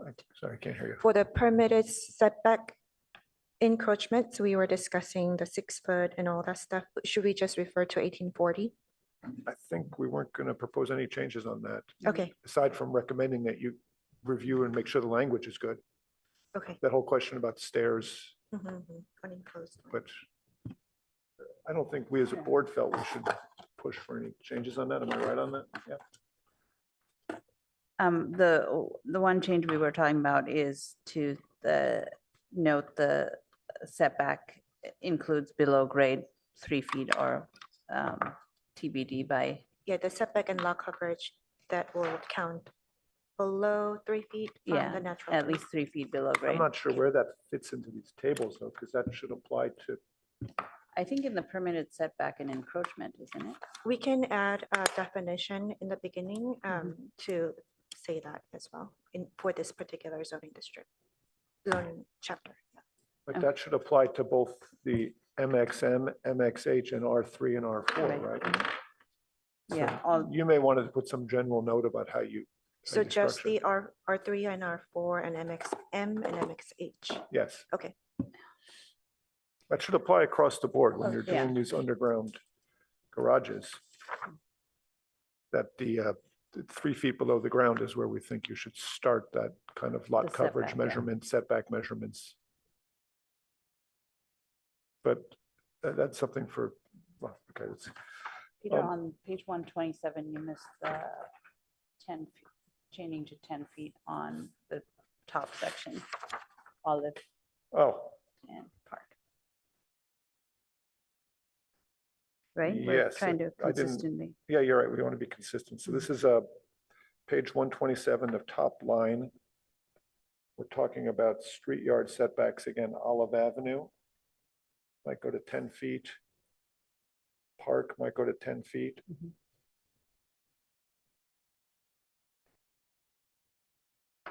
Okay.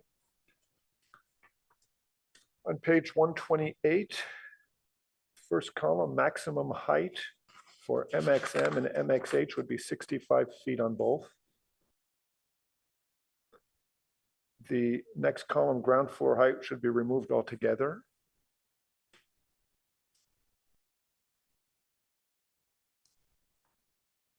So that's the sum of our proposed changes to those tables. I For had- the ground floor heights, again, the objective standards don't always apply.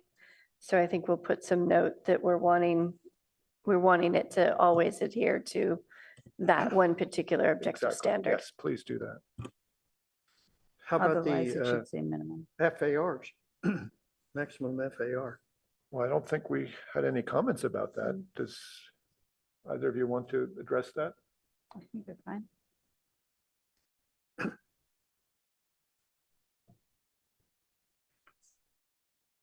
I had one more comment here.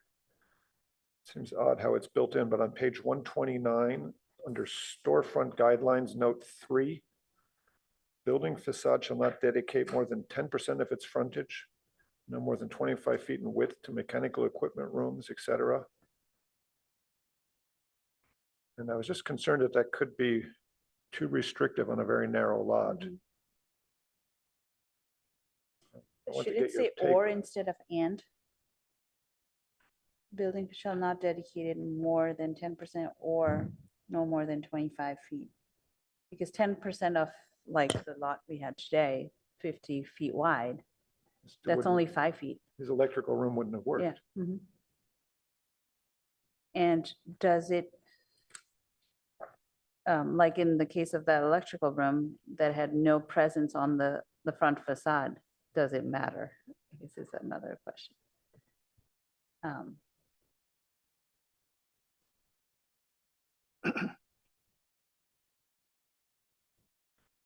But I think you're right, it can be restrictive, so if, because you might have vents and such that is an impact on the facade. But to address smaller lots, I think Yeah. it should say or, not and. So accepting lots of 50 feet or something like that, just eliminate those from the regulation. 50 feet or less.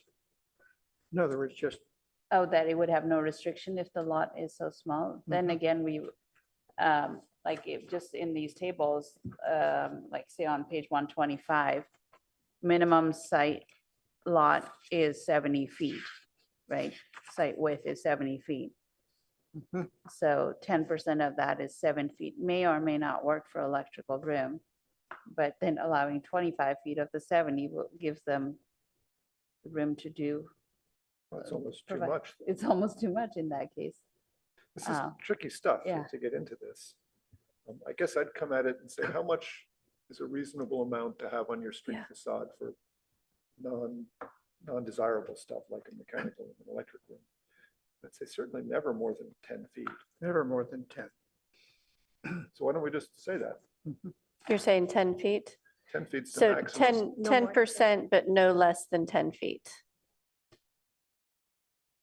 Up No to more 10. than 10 feet.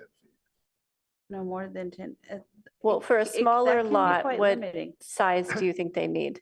So you would say. You're saying 25 is too much for a small lot. Yeah, I think you need between 5 and 10 feet is what you physically need. Okay, so then, so if we say 10%, but no less than 10 feet, No. they always No, get well- 10 feet or they get more, And we want them to have no more than 10 feet No more ever. than 10 feet. even for a large Even lot, for you want 10 feet maximum? No, I think that is, can be very limited. Like if you have a, It's true. you know, 100 100-foot lot. unit building and you have a central mechanical space Yeah, on then the we first floor, you're gonna need a lot more than 10 feet.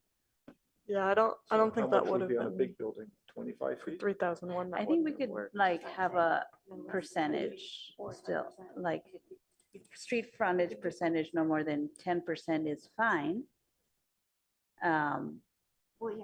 Except a very small But lot. in very small lots, Yeah, I'm saying maximum of 10%. Maximum of what this says. 10%, but no less than 10 feet.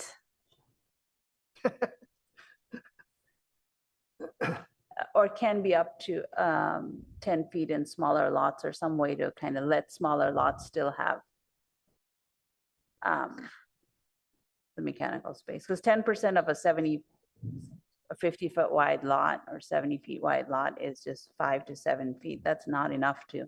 Yes, that's Have why it, I would say no less than 10 feet. So what she's saying, any lot 100 feet or less, you get 10 feet. Uh-huh. Any lot bigger than that, then you can go proportionally larger. Okay. That makes sense. Yeah. We need a, wait, sorry. but no less than 10 feet. Okay. 10% Where would we be without you, Jody? 10% maximum, no less than 10 feet. I don't think it's no less than, it can be up to 10 feet in smaller lots or something. That's what we're saying. Every Yeah. lot gets 10 feet. Yeah. Mhm. Yeah. You can't have more than that unless you got a. Yeah. Everybody gets 10 feet. Yes. Bigger guys get 10%.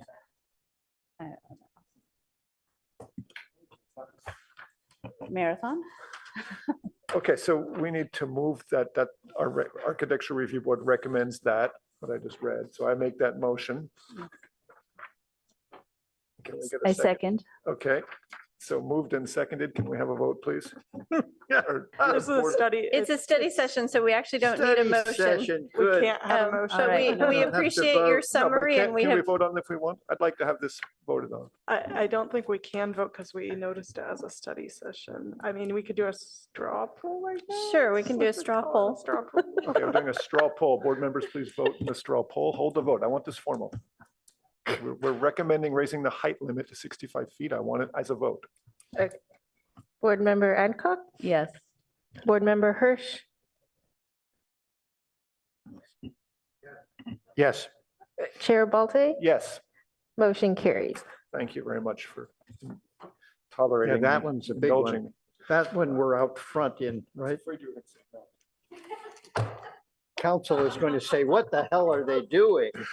That's why we voted. Okay, next item on our agenda is I board can't member hear it questions. anymore, Peter. so Questions, this comments, and meeting is announcements. over. Having none, we are adjourned. Thank you. No, we're done.